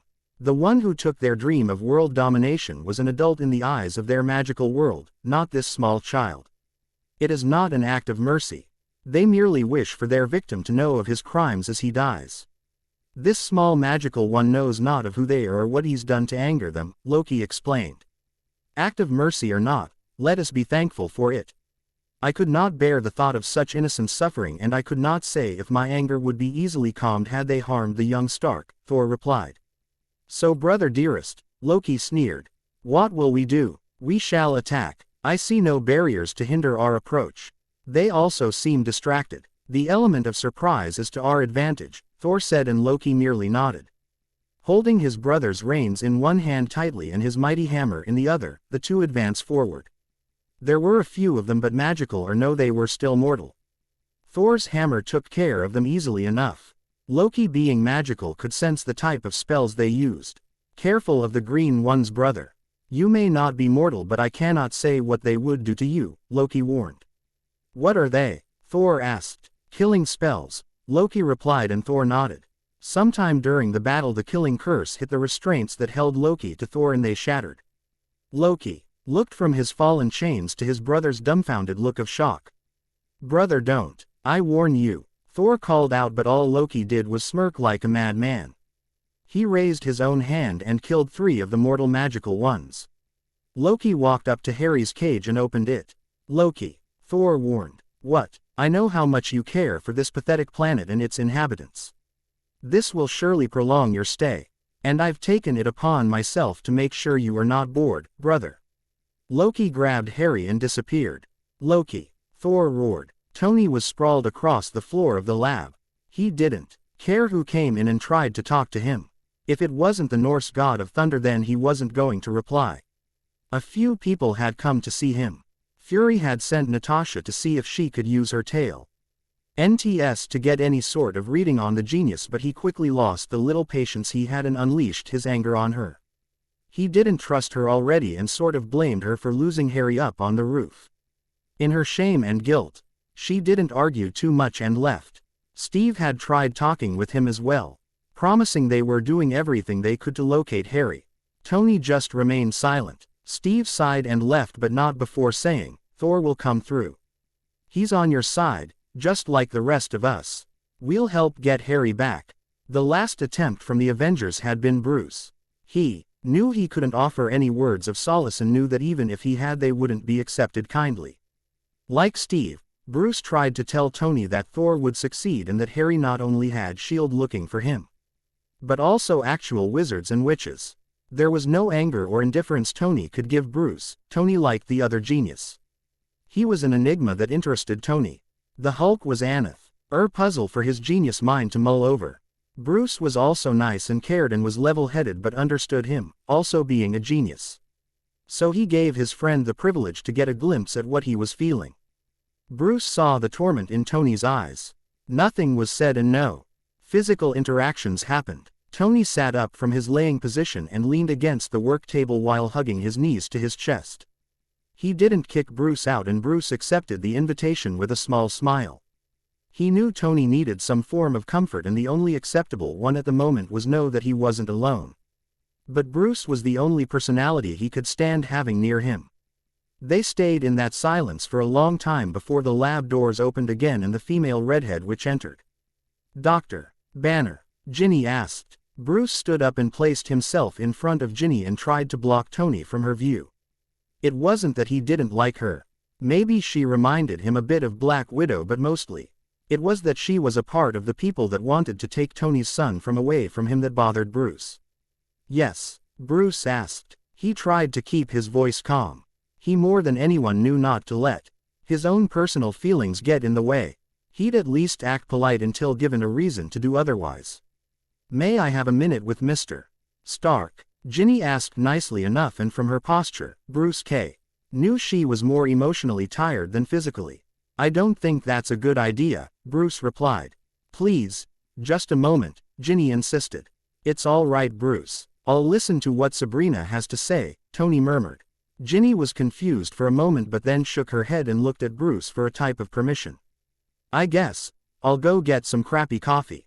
Anybody want one? Bruce asked but was already leaving without seeing if they did. Tony sighed and asked, so, what's on your mind?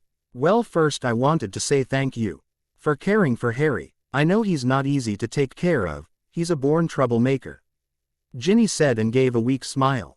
Really? Because that's nothing like the Harry I know. My Hair Bear is calm and polite and follows the rules. Even the ones he sets for himself, since I won't give him any. Sometimes he's more mature than I am, Tony mumbled, a small smile on his face. Ginny quietly giggled, not surprised, seeing how he was raised. When he came to school as when he started getting comfortable with himself. He was always shy when it came to being in the public's eye, but he would always stand up for what he believed and for those who were too weak to do it themselves. He was a hero, Tony stated. Ginny nodded. He was Harry Potter, the boy who lived, the chosen one. He became a household name when he was one. Just for surviving. A lot of people don't understand what it means to be a hero. They just saw the fame and glory. They saw their hero stand tall, but never did they see him being pushed or attacked. They never saw him as he fell and roll back up to the top out of pure determination and the fact that he believed that all of our lives were on his shoulders. He thought he didn't have a choice, but there is always a choice. He could Avenue run and left us to our own devices, but he didn't. He made it his responsibility to bring our world out of the darkness, even if it meant he had to remain behind. The last part reminded Tony about his time in the portal, thinking he was going to die, and that was that he was never going to see Harry or Pepper again. Had Harry been safe, he would have died happily, but he wasn't safe, so he couldn't be happy. I know this is a very difficult time for you, Mr. Stark, but there's one question I need you to answer me. And please be honest, Ginny said. What? Do you still love Harry as if he were your own? Tony looked down at his lap as he let his mind race. Pictures and facts about Harry running 1,000,000 miles per minute. Then his eyes snapped open and he looked Ginny right in the eyes and said with conviction, I don't care what he went through, as long as he still thinks of me as his father, nothing has changed. And I will fight for him. A choice will not be made for him. When he returns, because he will choose. Ginny's eyes were burning with an emotions Tony couldn't identify. It could have been pride and admiration mixed with sadness. It was hard to describe. She silently stood and headed for the door. Something in Tony's mind clicked and he blurted out, what were you to him? She stopped at the door and didn't look back. It doesn't matter now. Why ask me that? This time she did look at him and he had been right about the sadness. Her eyes were glistening as she tried to fight back tears, but she was smiling too. I needed help and that helped. With what? My decision. Ginny answered and walked out the door. Loki teleported near the place where the bunker had been and placed Harry on the ground. Within. Oomph. Harry glared up at the older Raven. What are we doing here? Harry asked. We are waiting. I'm thinking, Loki answered as he began to pace back and forth. What are we waiting for? Harry asked. He was a bit annoyed and frowned at Loki. He wasn't scared of the older magic user. He didn't have his staff with him, and even before his spells hadn't worked on him. When he had seen the older blonde, Harry had been happy because he thought he would go home to his dad. But here he was. I'm cold. You just witnessed me murder a group of your kind. Have you no sense of self-preservation? Loki demanded. You're the bad guy. You were caught. But those other bad guys got me. My daddy sent the big blonde guy and you to save me because he's not magic like the bad guys that took me. Now that I'm safe, you have to go back, but you LL get locked up because you're also a bad guy. You want to make a deal with my dad so you can be free. If you want that chance then you can't hurt me, otherwise my dad will personally go after you. What we're waiting for is for you to get an idea, Harry said with a pout of annoyance. Hearing the bored tone being directed to him from a child, Loki sneered, so confident in that statement are you? The Man of Iron is not really your father, why should he care what happens to you? Harry stared into Loki's eyes without fear but with determination and bravery. Maybe not by blood but he is still my father. And he cares for me. Loki nearly growled and demanded, how can you be so sure of that? You will never be his blood, you will never have his genes, what belongs to him can never be truly yours. How can you care for him? Because he gave me a better life. Harry yelled and was panting before he continued, I don't know what made you so hateful, but if you're in this situation you have only you to blame. Pepper told me that it's the choices we make that lead us in life. And that they affect everyone around us. My dad chose to take me in and I am very thankful for it, Harry said in anger as he defended his father. Then he whispered, I had family, if you could call them that. They were my blood but they treated me very badly. My dad never did. While they locked me up like a creamy Null and hid me and never gave me food, my dad gave me everything I needed and everything I wanted and things I never even imagined I could have. There will always be doubt. Loki hissed in insistence. From who? No matter what people try to tell me, he will always be my dad. Harry challenged. Maybe you consider him your father, but does he consider you his son? Loki replied. Harry looked down at his feet and Loki smirked in victory. Then Harry whispered, I don't know for how long, but I'll take any time he gives. Me. My own family by blood hated me and I never understood why. My dad took me in and gave me everything, but most importantly he gave me my biggest wish. He gave me a family. Maybe officially it was just me and him, sometimes it was with Pepper and Happy too. But we were never a broken family, just small. But it's something when I used to have nothing. Loki stared at the young magical boy with a new gaze, trying to analyze him and see if he could understand. They were so similar and yet. You are young. You know nothing of the world. Loki tried one last attempt. He didn't know why he was angered. Maybe his own mind made the similarities and wanted someone else to be as miserable as he was at the moment. It wasn't fair that they had the same beginning but different outcomes. Maybe nothing of the world, but I do know something about family. All it takes are people. Who care for each other a lot and will do whatever they can to make sure the other people are happy. Did your family not love you? Loki brutally grabbed Harry by the collar of his shirt and hissed in his face.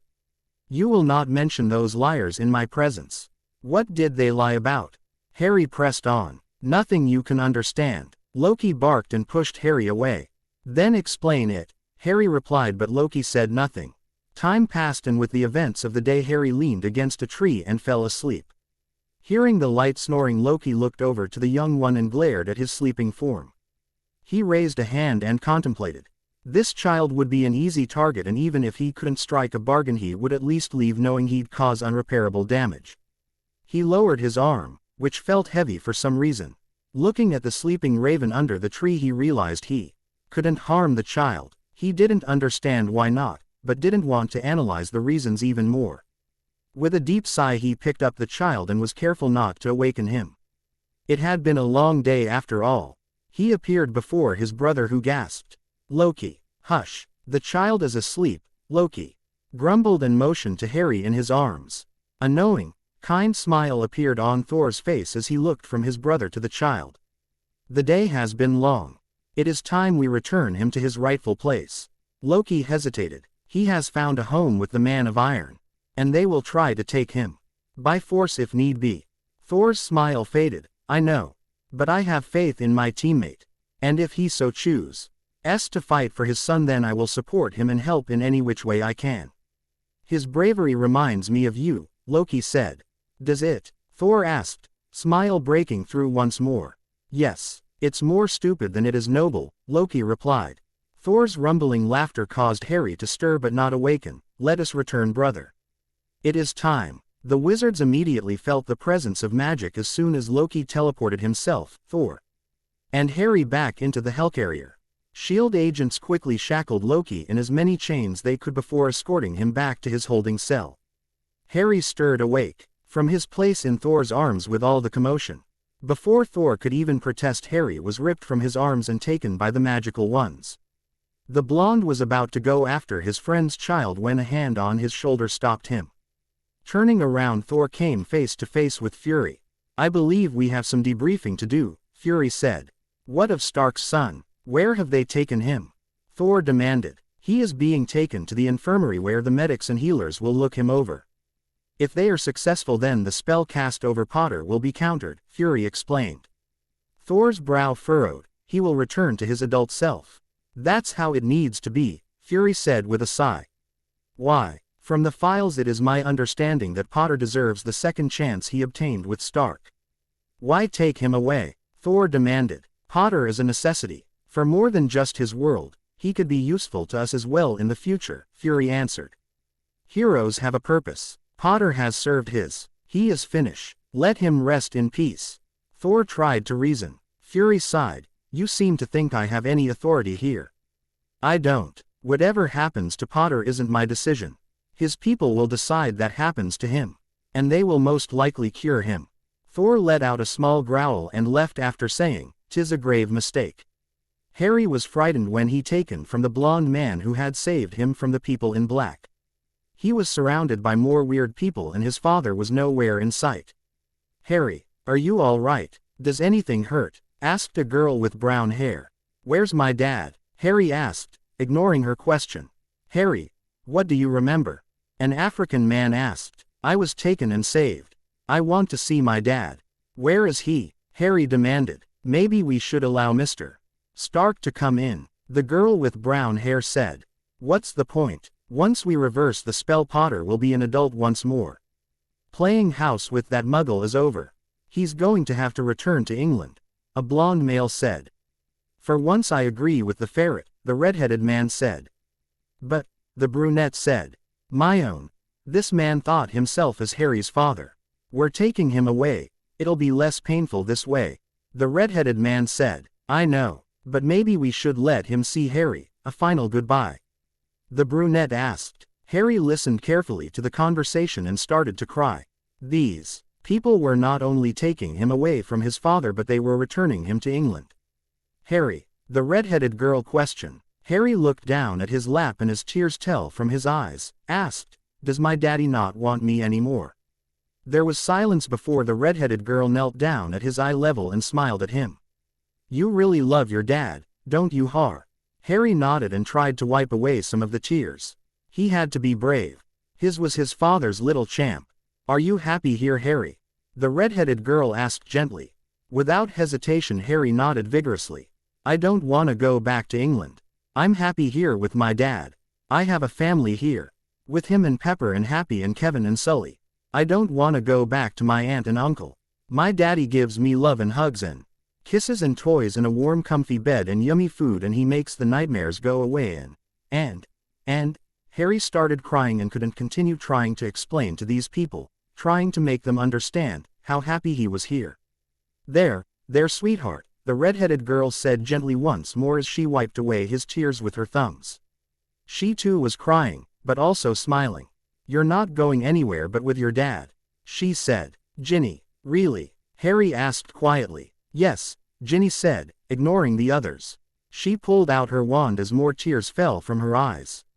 She used her magic to look into Harry's mind, breaking through the magic that caused Harry to de-age and looking through his original memories. The memories of Hogwarts, the Burrow, Hogsmeade, number 12 Grimmauld Place, Diagon Alley, Gringotts, Godric's Hollow, Voldemort, Death Eaters, Dumbledore, the Golden Trio, Draco, Luna, Remus, Tonks, Mad Eye, Teddy, Sirius, her. Obliviate. Hey guys. Thought I would update smiley face, hope you like it. Please review. Reunited. Man of Iron, Father of Gold Chapter 10, Reunited.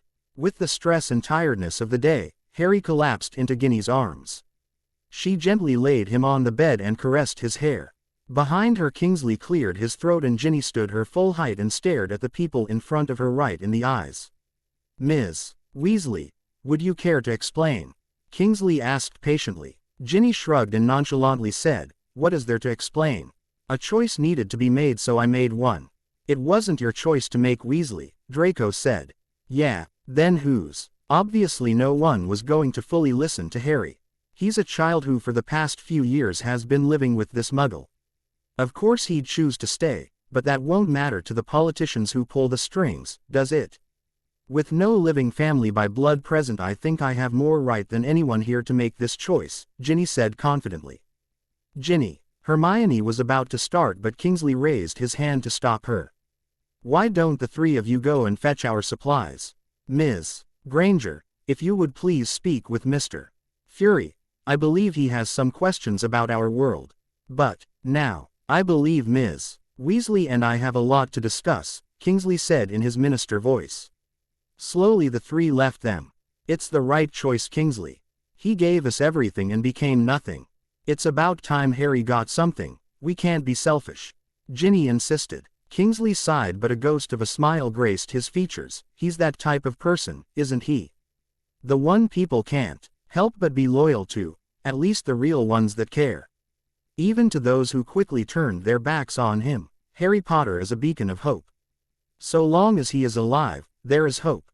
Hope is stronger than fear. That always amazes me. Hope is stronger than fear, but it's also more evil sometimes. Hope prolongs the agony," Ginny replied. "Ms. Weasley, Ginny, I will stand by your decision. But you have to agree that this," he pointed to Harry's sleeping form, "is only temporary. You can change his name on paper, but that scar has unfortunately marked him for all of time. Even centuries from now when he has passed, he will still be legendary. Maybe Potter will get a better chance with this muggle, but he will have to grow up once more. These last few days have been proof that, not only are we not the only non-muggle beings out there, but there are forces we know nothing of. Forces that can come to this planet and declare war, the lights of which we have never seen. Potter is a survivor. He has been since the first anniversary of his birth. Do not delude yourself into thinking that the world won't call on him again. He will need to rise once more," Kingsley explained gently.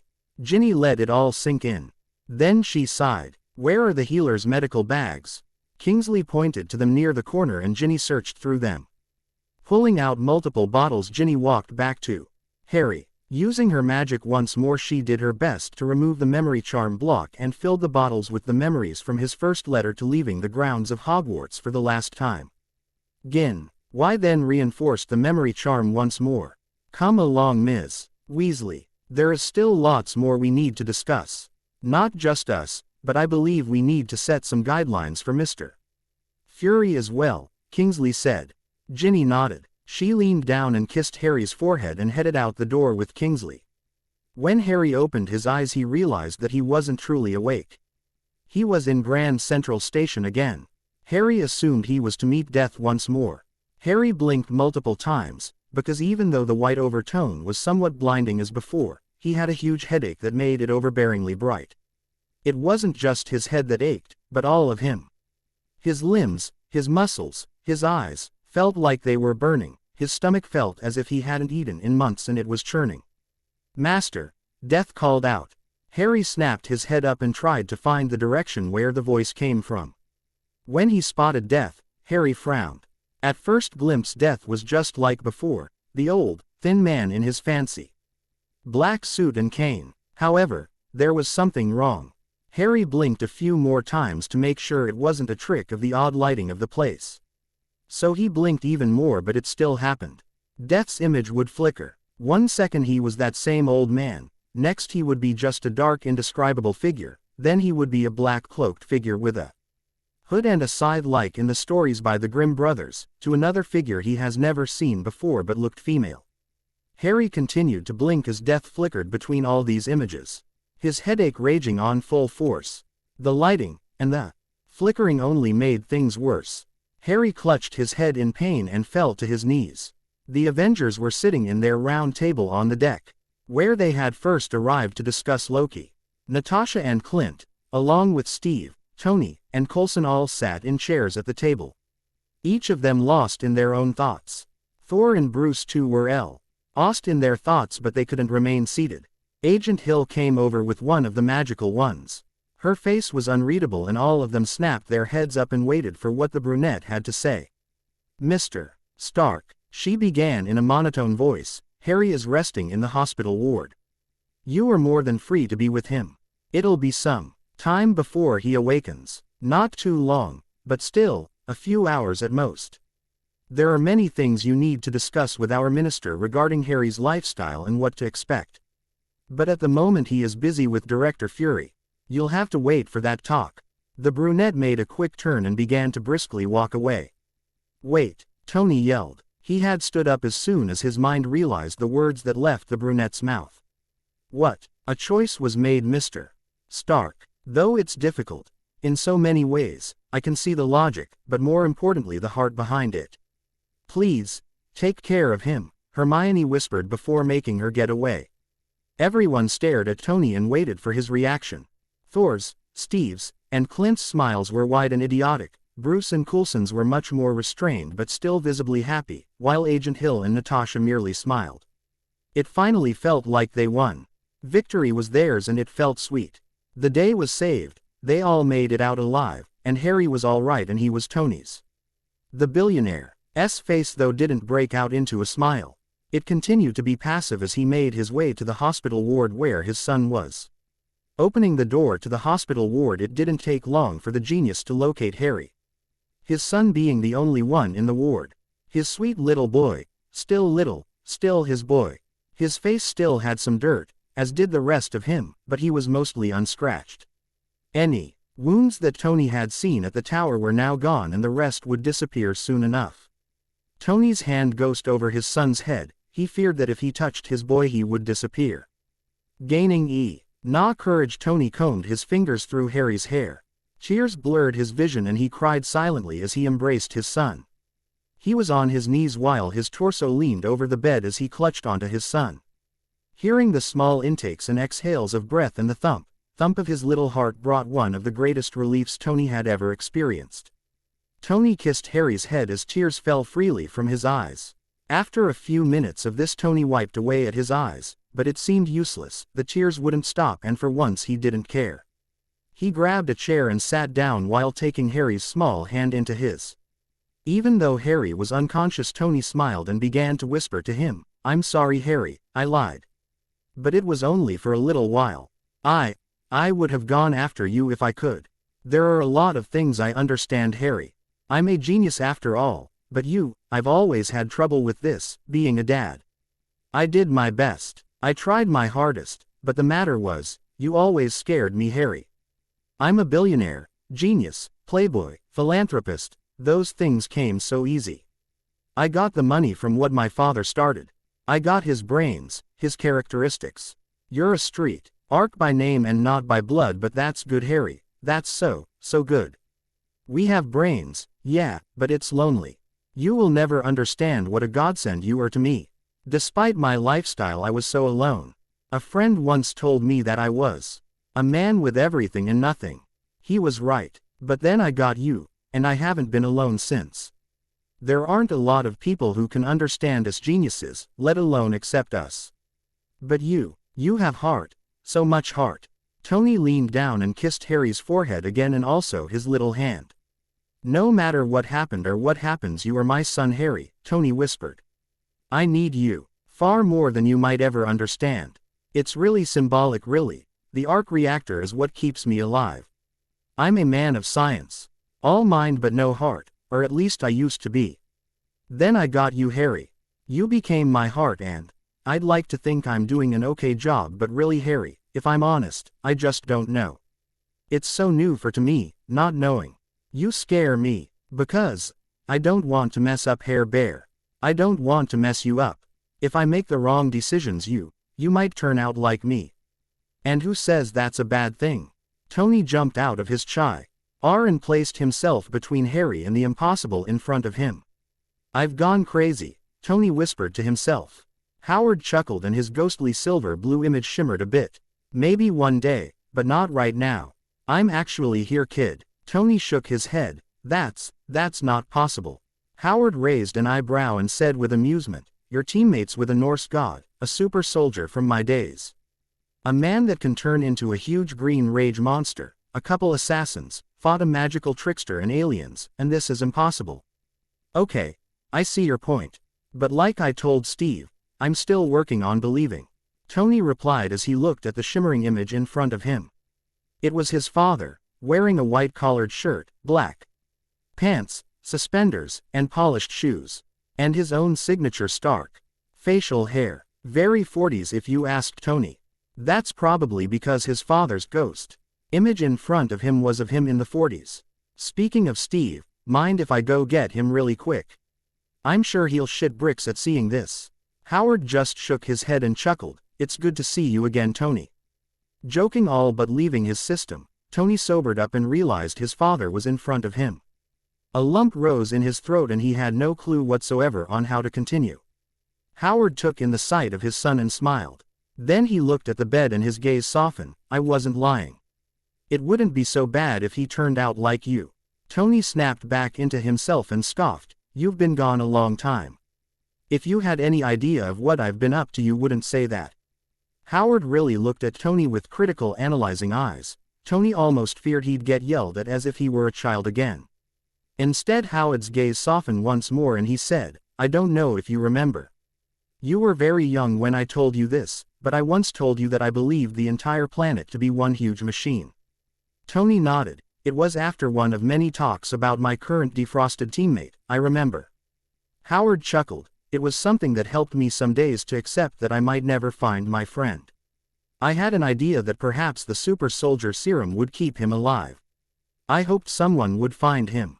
But back to what I was saying. The whole world being a huge machine, I was an inventor. I loved machines. And you know what I know about machines. Tony shrugged and looked at his feet. I dunno. They're easier to deal with than people. Howard's smile faltered a bit and he frowned. Well, yes.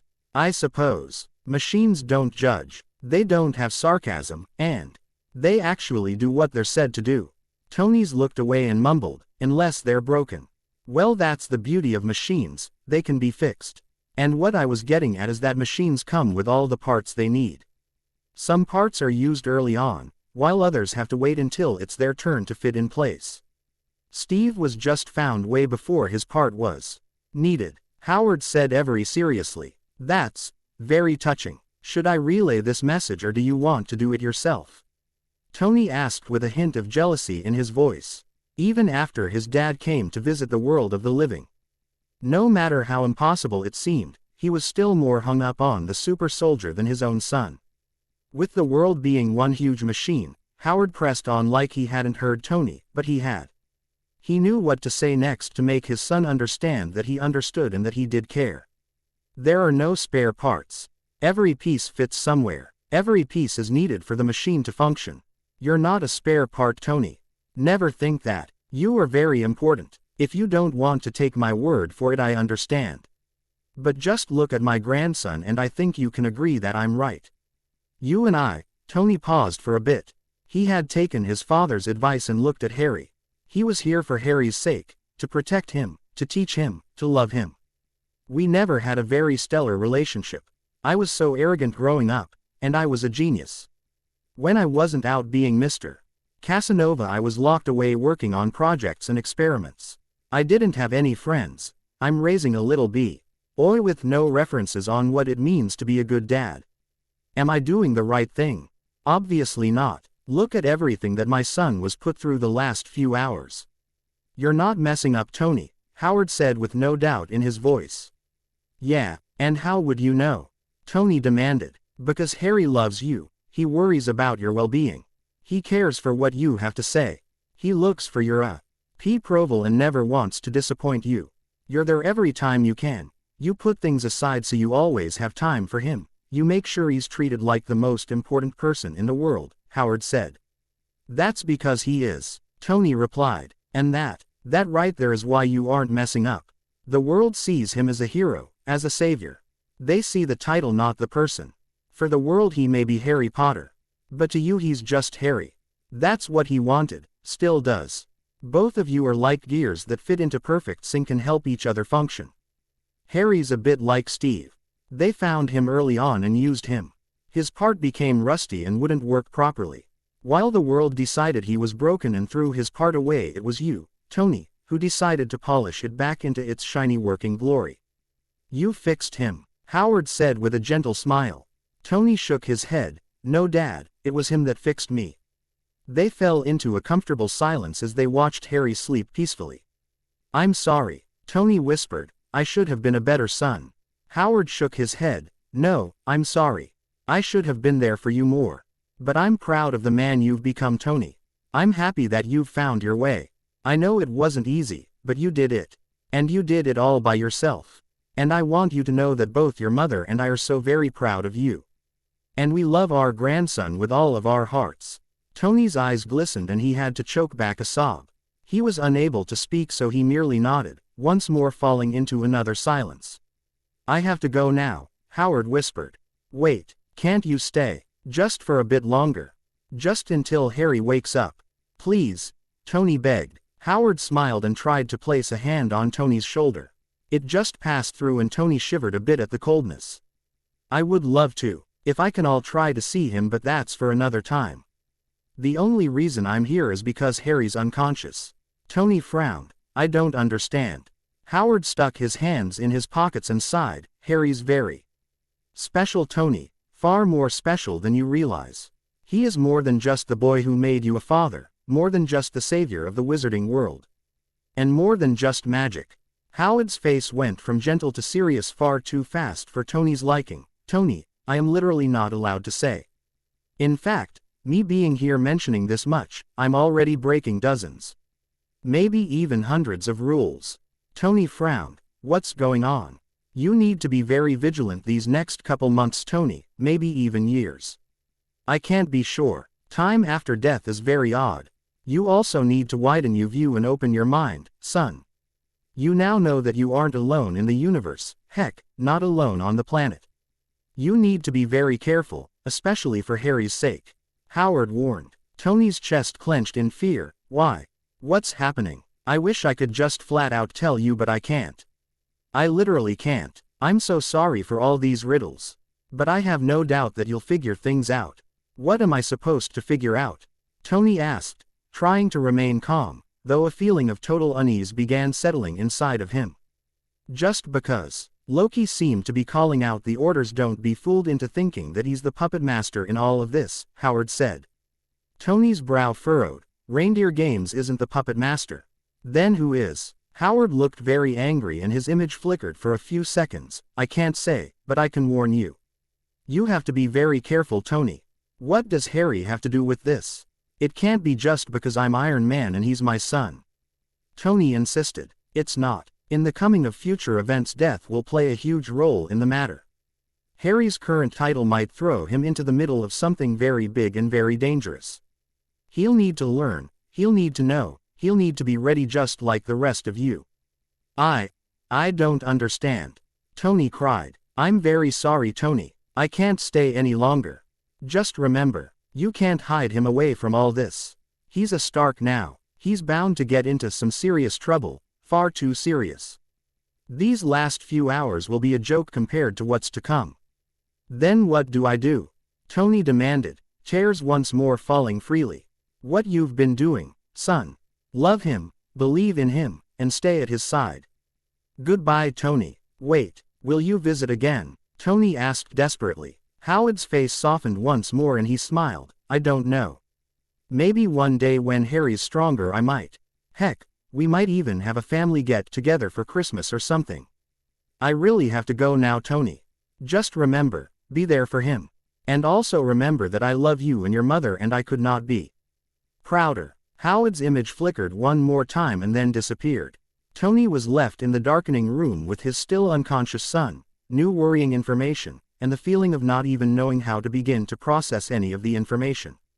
He wiped a few remaining tears off his face and took his place next to Harry once more.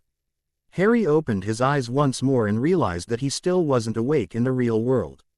This time though he wasn't in Grand Central Station. He was in a room he's seen before in his dreams. A small cluttered room with posters on the wall. Some pictures moved, like the ones of people on brooms, others didn't, like pictures of motorcycles and bikini-clad women. Harry blushed at those and looked away. The room had a lot of red and gold yellow colors. It felt familiar. It felt safe. Harry looked up and saw 4 people enter the room.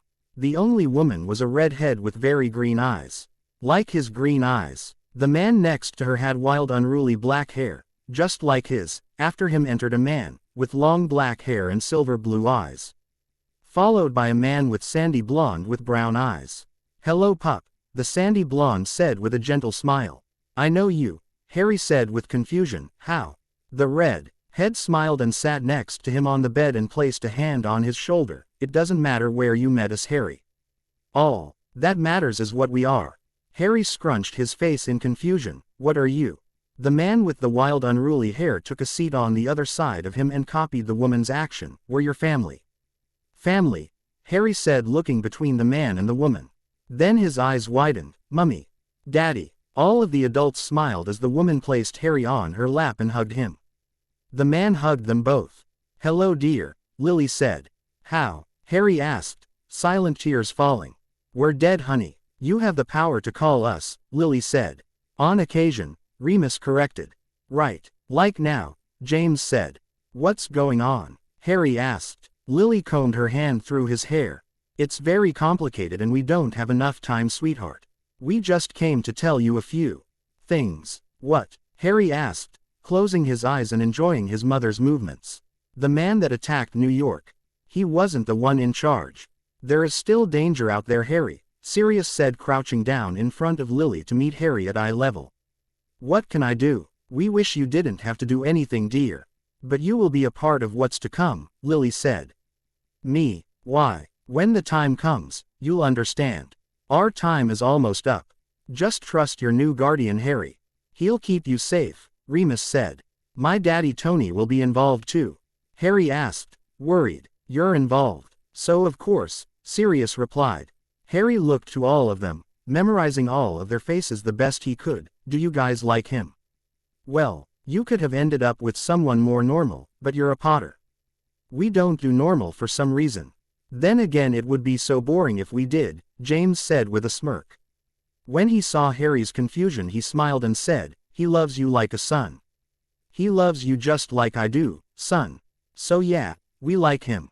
Lily nodded. "If there's ever any doubt, trust in this man, Harry.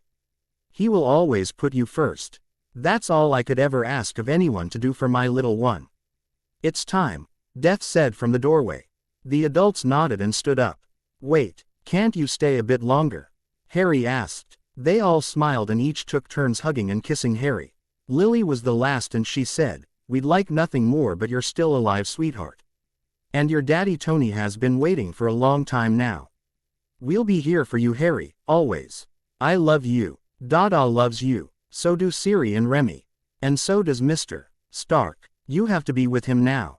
Before Harry could reply, there was a flashing light and he woke up again, this time in the real world. Harry turned his head and saw his dad. He was alive, safe, and with him. Pulling the blankets away from Harry jumped into his father's arms and cried.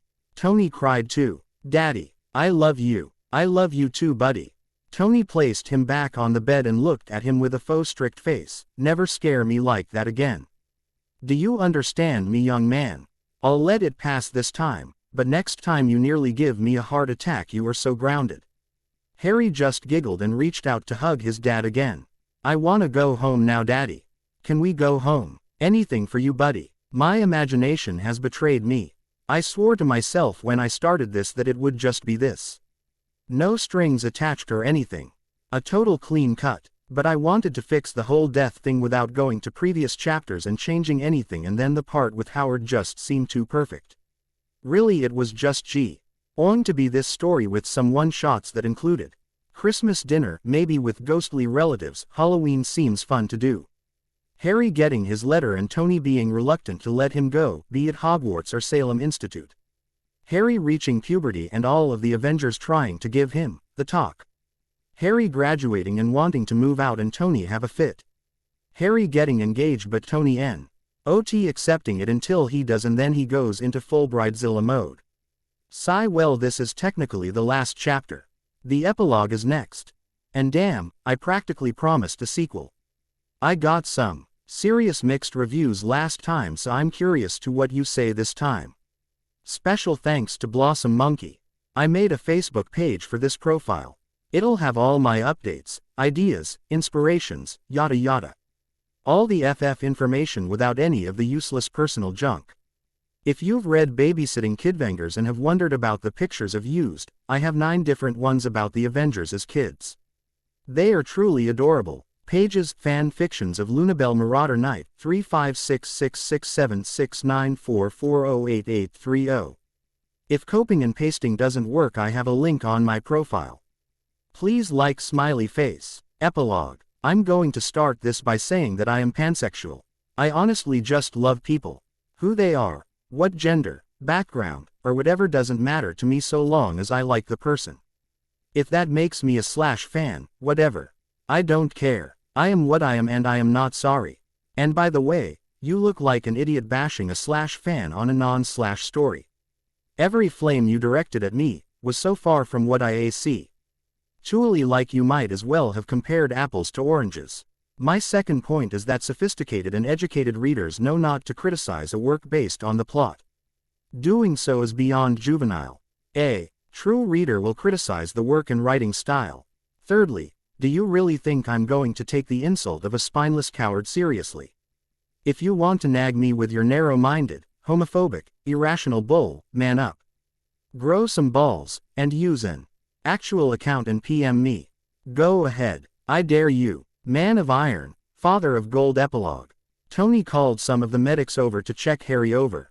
Daddy, I'm okay, Harry said. Tony knelt down to his eye level since he was sitting on one of the beds. Maybe you don't feel anything, but you've been gone a long time. Only a few hours, Harry whispered. You just slurred your words. It could be early signs of pneumonia. You were outside, right? With no jacket. Not to mention who knows what other things. You were hurt and you could be infected. I'll have Jarvis email all of your vaccination information. I should probably ask those magicians if one of their doctors can look at you too. You could have something magical I might not even know about. You could. Dad, Harry whined. Tony sighed and leaned his forehead to Harry's. I'm just worried. I know, but I'm okay. I promise, Harry replied. Still, I'll feel better when these trained people tell me I'm just being a worried old man, Tony said with a small smile. Harry hugged him and said, You're not old. You're just tired. Let's go home and get some sleep. Tony kissed the top of Harry's head and said, Soon. Whether you feel fine or not, you are still getting checked out. Harry pouted. Fine, but we're going for ice cream afterwards. Tony smiled. I can live with that. Harry wiggled in Tony's hold. Dad, I'm almost 8. I can walk by myself. Harry, you just got out of the hospital and this place doesn't have wheelchairs. You've been through a lot and need your rest. What, are you getting too old for your old man to hold you? I'm hurt, Harry. I really am, Tony pouted. Harry rolled his eyes. You're being silly, Daddy. You know I love you, but I want to walk on my own. Then he dropped his voice into a whisper. You fought aliens and were thrown from a window. You really are hurt. I don't want to make you more tired. Tony smiled at Harry and kissed his forehead. I'm fine, champ. I've got you back. I'm golden. You sure? Harry asked. Positive, Tony promised. It's so weird seeing you as a dad. You actually seem good at it, Clint said as he and the rest of the Avengers walked over. What are you doing here, Birdbrain? Tony sneered. Harry pouted. Daddy, don't be mean. Yeah, don't be mean to me. What kind of influence is that? Clink said with an amused smile. HMPH. Tony turned away so Harry wasn't facing Clint. The only bad influence here is you. It seemed that Clint and Tony were about to get into a bickering match, so Steve stepped in front of Clint and said, We thought you would take the first chance of escape you saw and we wanted to meet the little man before you hightailed it out of here. Harry wiggled in Tony's grasp. Before the genius sighed and placed him on the ground. Fine. But you, young man, are napping the whole flight back to the tower. Understand? Yes, Daddy, Harry replied with a smile, then faced the other Avengers. Tell me it's not weird seeing him like that, Clint said to Natasha while nudging her with his elbow. She slapped him playfully on the shoulder. Hey there, I'm Steve Rogers. It's good to finally meet you, Harry. Steve knelt at Harry's eye level and offered him his hand. Harry made sure his handshake was as firm as possible as he shook Steve's hand. I'm Harry. Harry Stark. Are you a superhero like my daddy? Steve smiled and replied, yeah. In fact, we're on the same team. Harry looked from Steve, to the Avengers behind the super soldier, to his dad, all of you. Yup, we saved New York with your dad. And it was our friend over there that saved you. Steve said as he pointed at Thor. So you guys are my dad's friends? Harry asked. Well, Tony began, but then Harry smiled at him with those expecting green doe-like eyes. He sighed. Yeah, they're my friends. That's great. Now with friends you won't be so lonely, and when you're out fighting bad guys you have people to make sure you come home. Harry said with a smile. I have you, Hair Bear. I'm not alone. And what are you talking about? I can take perfectly good care of myself, Tony argued half-heartedly. Seriously, is there a switch or something? Out of everyone on the planet, Tony Stark is a good dad. Clint asked. No, he's the best dad ever. Harry exclaimed and aimed a small glare at Clint. Yeah, I'm the best dad ever, Birdbrain. Anyway, Harry, these are the rest of the Avengers. You met Steve. I'd like to formally introduce you to the man, God, who saved you. Thor Odinson, Tony said as he pointed at Thor. Thank you for saving me, Harry said as Thor stepped forward and shook Harry's hand. 'Tis not a problem, young Stark. 'Twas honorable to know that one so young and mortal to be as brave as thee given the obstacles placed in thou path. Thor said. My name is Bruce Banner. Bruce introduced himself with a small smile.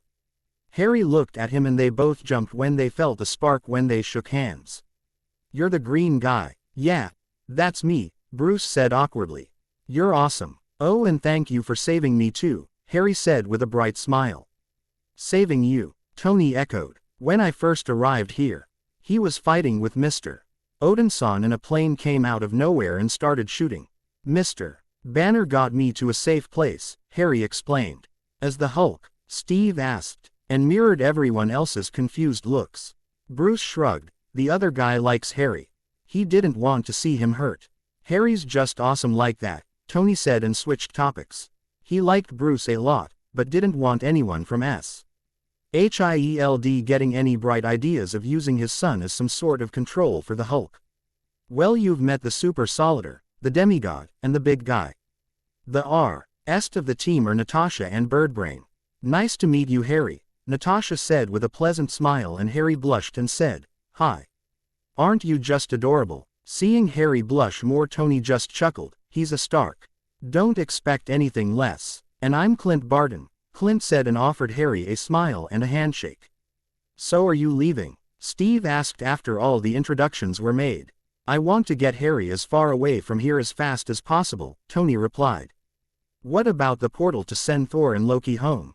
Thought you were working on that, Clint said. I am. I'll come back as soon as I make sure Harry is secure at the tower with Pepper. She should be arriving soon. Maybe I should send you to Malibu. Just for a little while repairs get done, Tony said to Harry. No. Harry crossed his arms and stomped his little foot for effect. I'm not leaving New York unless you're coming with me. It's either going to be boring work or it could be dangerous. Yo, you'll be safer with Pepper and she can take you to Disneyland, Tony tried. I'm not going anywhere unless you go with me. What if they wanna take me away? Who's going to stop them? You're my dad, only you can, Harry insisted as tears began to form in his eyes. Hey. No, don't cry, please don't cry. Tony knelt at Harry's eye level and wiped away the few tears that got away. Then HICUP, don't try to HICUP, send me away. Harry did his best to keep from crying. Tony picked him up and Harry hid his face in the crook of Tony's neck. I'll never send you away, and no one is going to take you away. You have the Avengers to fight to keep you with your old man, Tony said. Really? Harry asked. Of course. Anyone tries to take you away and I'll shoot them with my arrow. Natasha and Steve will kick theirs, butts. Thor will smite them down or use his hammer, and Bruce will go all Hulk. And I don't have to remind you about what your dad can do. Both as Iron Man and as Tony Stark, Clint said with a smile. Harry shyly returned the smile.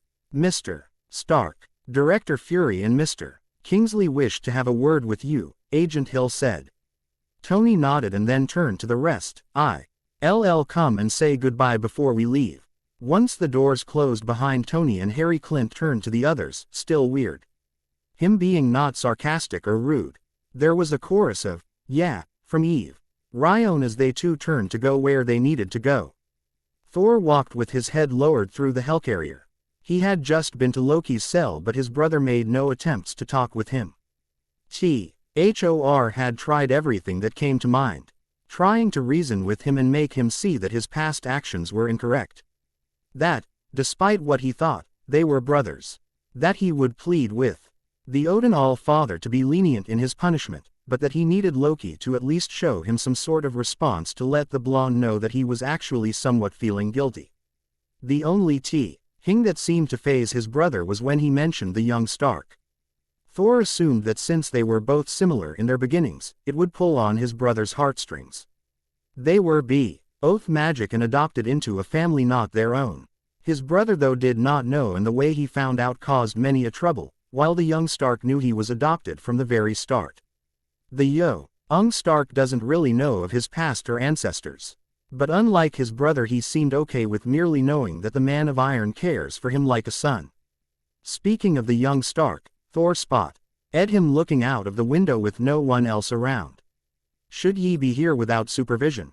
Thor asked. Harry jumped a bit but then smiled when he saw who it was. My dad, the people from England. And the guy with the eye patch were talking about really boring stuff. I asked my dad if I could wait outside and well, I got curious. Thor smiled. I advise thee to be careful. As wonderful as a curious mind can be, it can also lead you to trouble. I know. I was just waiting outside of the door when I heard a plane whoosh by. Then I found a window. We're so high up. It's awesome, Harry exclaimed. You like to fly? Thor asked with an amused smile. Yes. Harry nodded furiously. I want to be able to fly one day. But not in a plane. That's okay, but the way Dad flies is much more awesome. 'Tis more fun, Thor agreed. Then he got an idea. He bit his lower lip as he looked to make sure no one was looking. This may be a foolish idea, but would you like to know how it feels like to fly without the metal contraption? Harry's face lit up like Christmas. Yes. Shish. Thor hissed while placing his finger on his lips in the universal sign for quiet.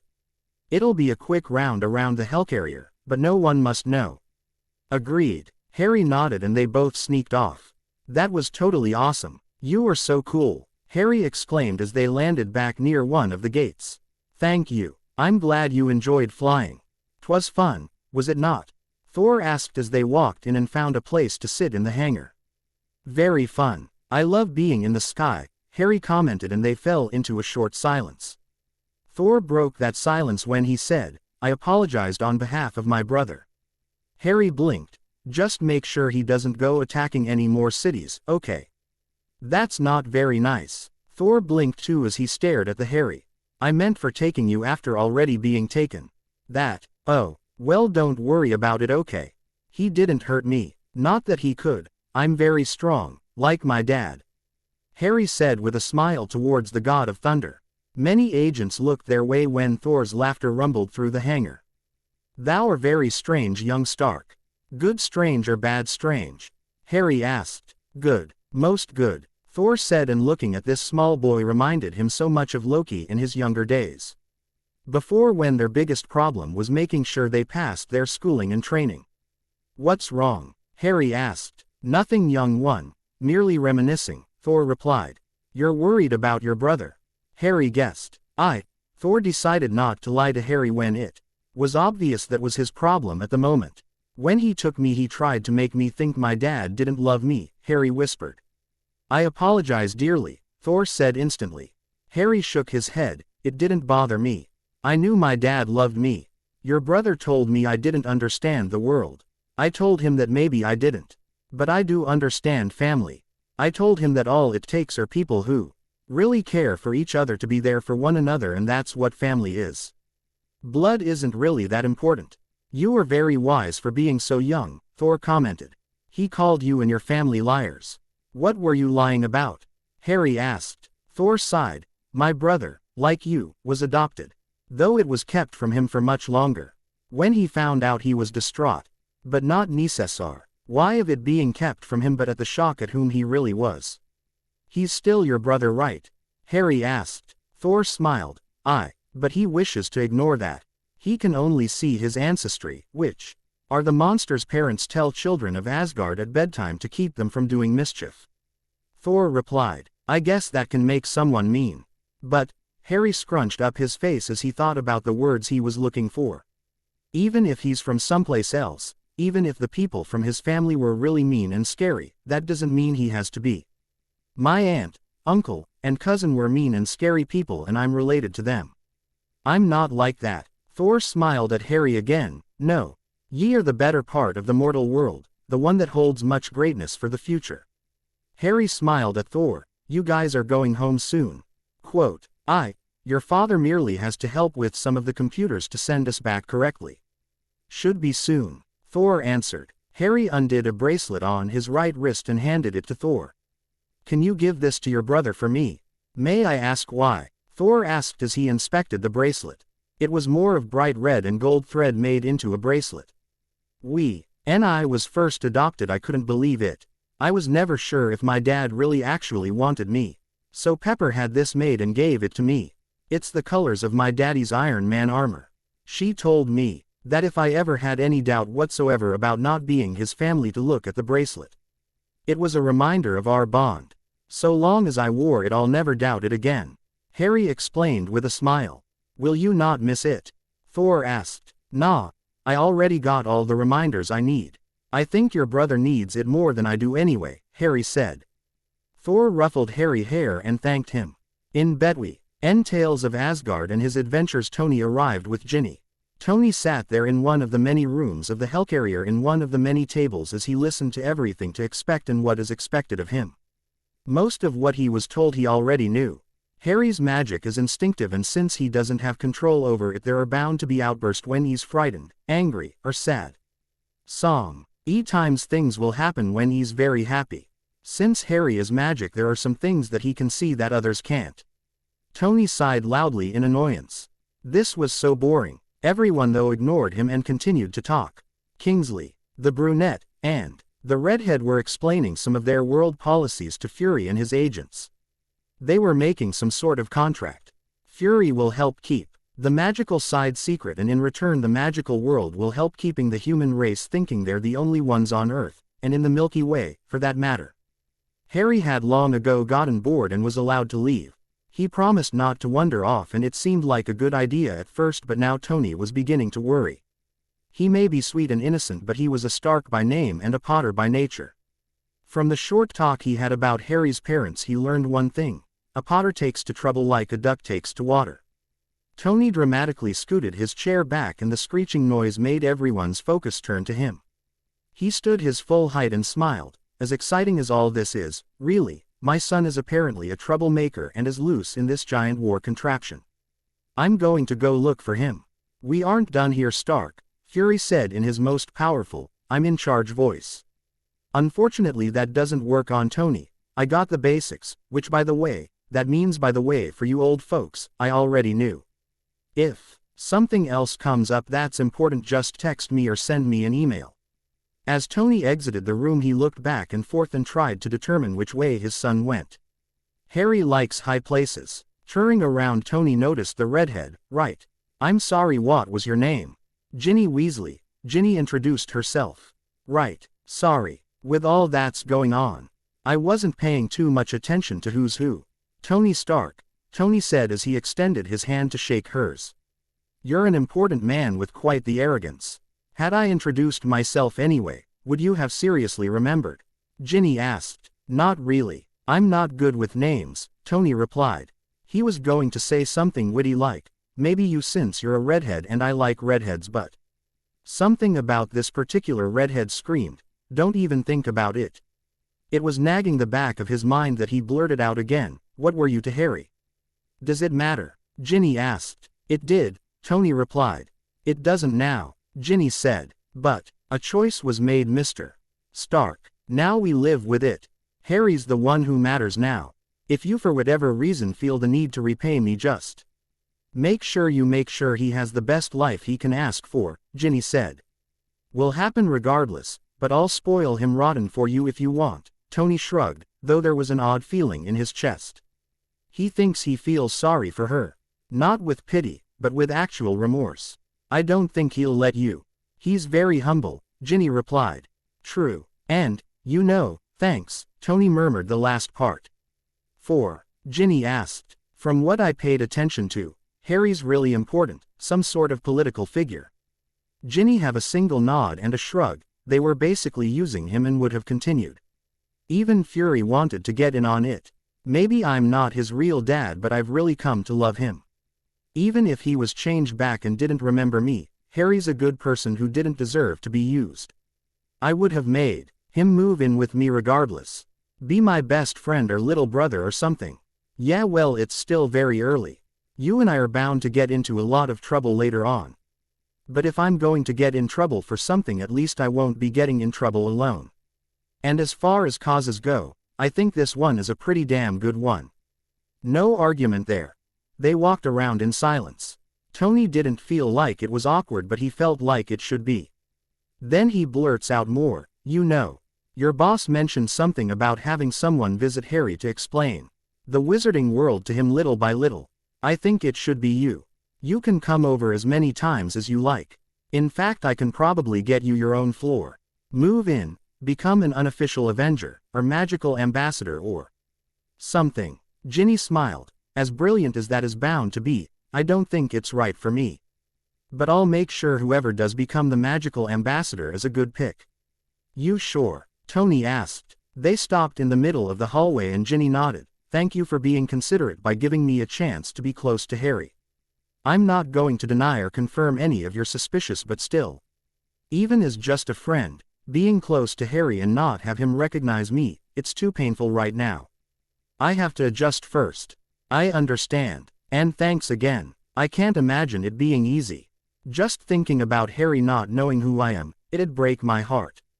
Tony looked at Ginny very seriously and said just as seriously, if you ever need anything at all, just contact me and I'll make it happen. I can never repay you enough for what you did for me. With all respect, I wasn't doing it for you, Mr. Stark. I was doing it for Harry. And thank you for the offer. I'll keep it in mind. Ginny replied, no problem. And if I can make a suggestion, I think I can buy you Paris. It's a lovely city, great culture, amazing food, and beautiful people, Tony said with a sly smile, trying to lighten the mood. Thanks, Ginny giggled, but my sister-in-law is French, so I know the place pretty well. Well then, how about some place in Australia? Or how about just Australia? Tony suggested, and they continued like that until they found Harry talking excitedly with the God of Thunder out in the hangar. You are so grounded, Tony exclaimed as he and the rest of the Avengers, and some of the magical ones met up with Happy as he picked up the billionaire and Harry.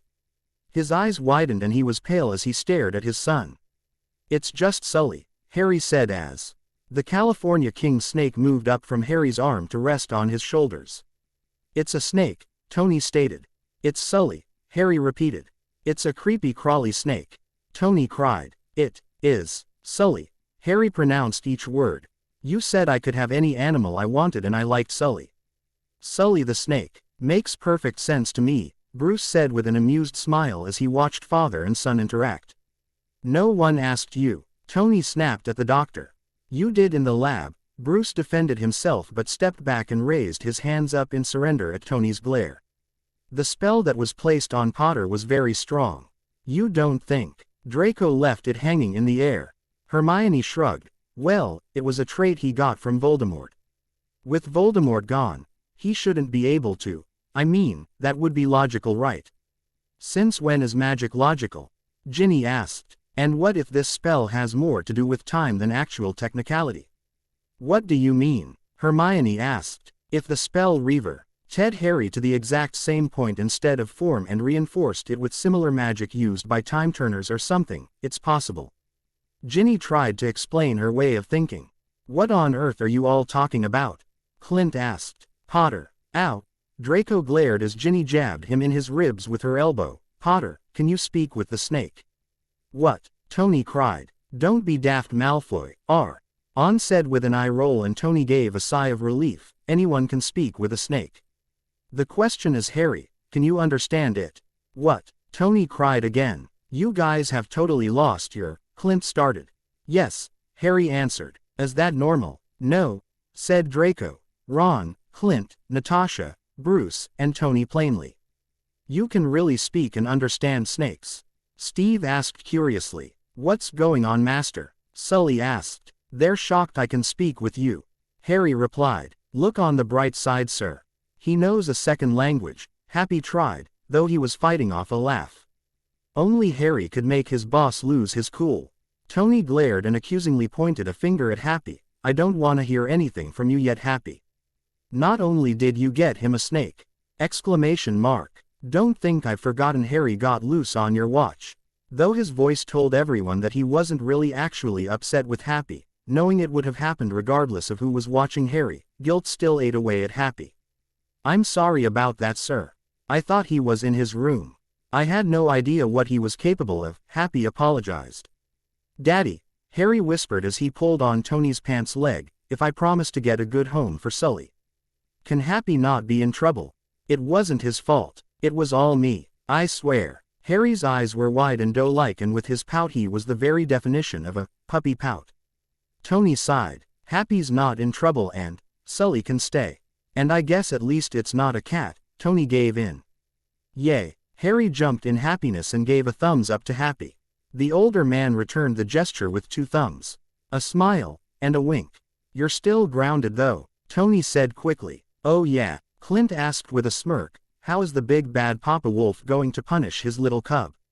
Everyone, especially Harry and his doe-like eyes, were looking at him expectantly. I'm working on it.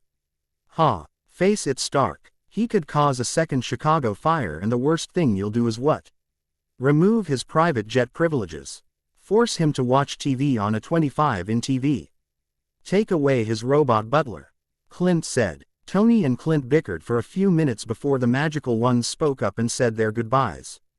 With hops they all vanished one after the other. Next Thor made his farewells with everyone. When he reached Harry he hugged him and gave him a special thanks that no one else knew what it meant. He then stood up, ruffled Harry's hair, and winked at him while showing him the red and gold bracelet. Then he and Loki disappeared with the Tesseract. I'm going to miss Mr. Odinson a lot. He is so cool. He can fly, Harry exclaimed. I can fly, Tony said, an odd feeling clenching his chest. Yeah, but Mr. Odinson can fly without a suit. And he's so fast and super strong. Think I'll ever be as strong as him? Well, he is a god champ. And besides, when you get older I thought about making you your own suit. Tony said. He really didn't, because he didn't want his son in the line of fire, but he couldn't help but blurt that out. Really? Harry asked as his eyes filled with excitement. That is so cool. Thanks, Daddy, you're the best. Naturally. Don't you dare forget it, Tony said as he ruffled Harry's head. You just promised your kid a suit because you were jealous of Thor, Natasha said calmly while Bruce talked to Harry. No, I didn't, Tony argued. Yeah, you did, Natasha said with a smile. Well, maybe I did. So what? Tony countered. Natasha shrugged. Nothing. Just good to know you're still you under that Papa Wolf fur. Oh haha, you're hilarious, Tony said sarcastically. Eventually the others decided to start going their own ways too. Natasha and Clint left with promises to drop in from time to time. Steve was about to hop on his bike when Tony stopped him. I have something to ask you. Yeah, Harry needs a godfather, Tony said. And? Steve asked, confused by the statement. And? Are you interested? Tony asked as he looked away. Steve took a moment and just stared at Tony. You want me to be Harry's godfather? Well, my son only has the best. And I doubt you can get better as a godfather than Captain America.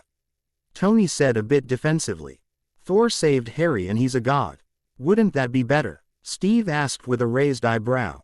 Thor may or may not be around as often as a godfather should, Tony replied. And this has nothing to do with the fact that Harry thinks Thor is cooler than you. Steve asked with an amused smirk. He does not think that. Look, do you want it or not? I can ask anyone else in the world. Brad Pitt, George Clooney, Liam Neeson, David Tennant, Benedict Cumberbatch. You may not know who they are, but they are huge, important celebrities who would be mega honored about the offer. Tony huffed. Steve chuckled. I'll be happy and honored to be his godfather. Tony huffed and said, was that so hard? Geez. Well, now that you agreed, just know that as a godfather you are now attending every holiday we celebrate. Christmas, Halloween, Hanukkah. You aren't Jewish, Steve butted in. Tony gave Steve a look. 8 days of spoiling my little boy. How am I going to pass that up? It's going to be hell buying a gift for your kid. You know that, Steve asked, though he was smiling like an idiot. A man frozen in time, everything he knew was nearly gone and forgotten, and now he was going to be added to a family. It's going to be trouble, but Harry's worth it. Oh, but your gifts can't be better than mine, Tony said. You're a billionaire, how the hell can my gifts be better? Steve asked with a raised eyebrow. Harry's odd. He has an old soul thing going on. And you know his situation. Maybe with your actual oldness you'll find a gift that's worth more in sentimental value. Tony explained. Steve shook his head and walked over to Harry. Hey Harry. When exactly is your birthday? July 31st, Harry answered happily. I promise to stop by and I'll have a little something special for you, okay? Steve said. So long as you come to share the cake is fine. You don't need to get me anything, Harry said. Steve looked between Harry and Tony and just shook his head. I might not be able to compete with your dad, but if I see something nifty on the road I'll get it for you. Is there anything specific I need to do now that I swore to be your godfather? Harry's eyes widened. Really? Yup. Nothing but the best for you, champ. Tony confirmed. Just come and visit lots. Oh, and help my dad when he's fighting a really mean bad guy, Harry said. Steve smiled. I can do that. Stay. Vay said his farewells and rode off on his bike. Being awake in a world decades beyond his own left him feeling very alone and very isolated from the rest of the population. Everywhere he went and everything he saw made him feel out of place. When he was fighting for his country, for his people, and for his new friends he finally felt like he belonged again. He still missed everyone from his time, but with the Avengers as his friends. And now Harry and Tony as his family, the world didn't seem as big, as cold, or as alone. He had somewhere to go to now, and all the way to his next destination his big smile couldn't be wiped off. Happy got in the back with Harry and Sully while Tony got into the driver's seat and Bruce into the companion one. They chatted animatedly all the way to the tower, and tried to keep things as light as possible, but there was something nagging in the back of all their minds. Happy was still guilty about what happened to Harry. Bruce was confused to Harry's power over the Hulk and what it meant. Tony worried about his father's warning and Harry's well-being. Harry worried about what his parents had told him. Even though that was nagging the back of their minds, for the moment they left it alone. Tomorrow they'd worry about the world and the problems it holds. Everybody knows that everybody dies. They knew more so than the normal people. But not every day, not today. Some days are special, some days are so blessed. Some days, nobody dies at all. Now and then, every once in a very long while, every day in a million days, when the wind stands fair and the heroes of the world come to call. Everybody lives. **Finn**. That last bit was actually a Doctor Who line for you Whovians. Okay. Here's the deal guys. Avengers sequel comes out May 1st, 2015. I will be doing a sequel Man of Iron, Father of Gold based on that movie as well. I was going to dive into some serious research and see what I could do with the Thanos angle by myself, but I thought of something else instead. My friends have roped me into reading many Loki redemption stories and I've fallen for it. So in between waiting for the actual Avengers sequel I will write a story that is technically a sequel to this. It will have all the Avengers in Avenger Tower, redeeming Loki. I'll explore the whole Harry befriending the Hulk that I've set up here, and also giving Harry the chance to grow up some. I may have to tweak the timeline, or at least Harry's age, when the actual movie comes out. But I want Harry to have something under his belt before he and the gang have to have Thanos. Also all the one-shots I promised the previous chapter and any other idea that pops into my little mind. Lastly, I just want to thank all of you who have enjoyed and followed me on this ride. I've enjoyed it so much. You guys are awesome. You got this to be liked, over 2,000 follows, over 1,000 favorited, and over 1,000 reviews. Thank you so much. Pages, fan fictions of Lunabelle Marauder Knight, 3566676944088830. This is a page I made. Has pics, will have videos that have inspired me. Every time I update a story, I post up the new chapter there. I update you guys one what's what, and I have pictures of baby kid Avengers. Please like. If copy and paste doesn't work, I have a link on my profile.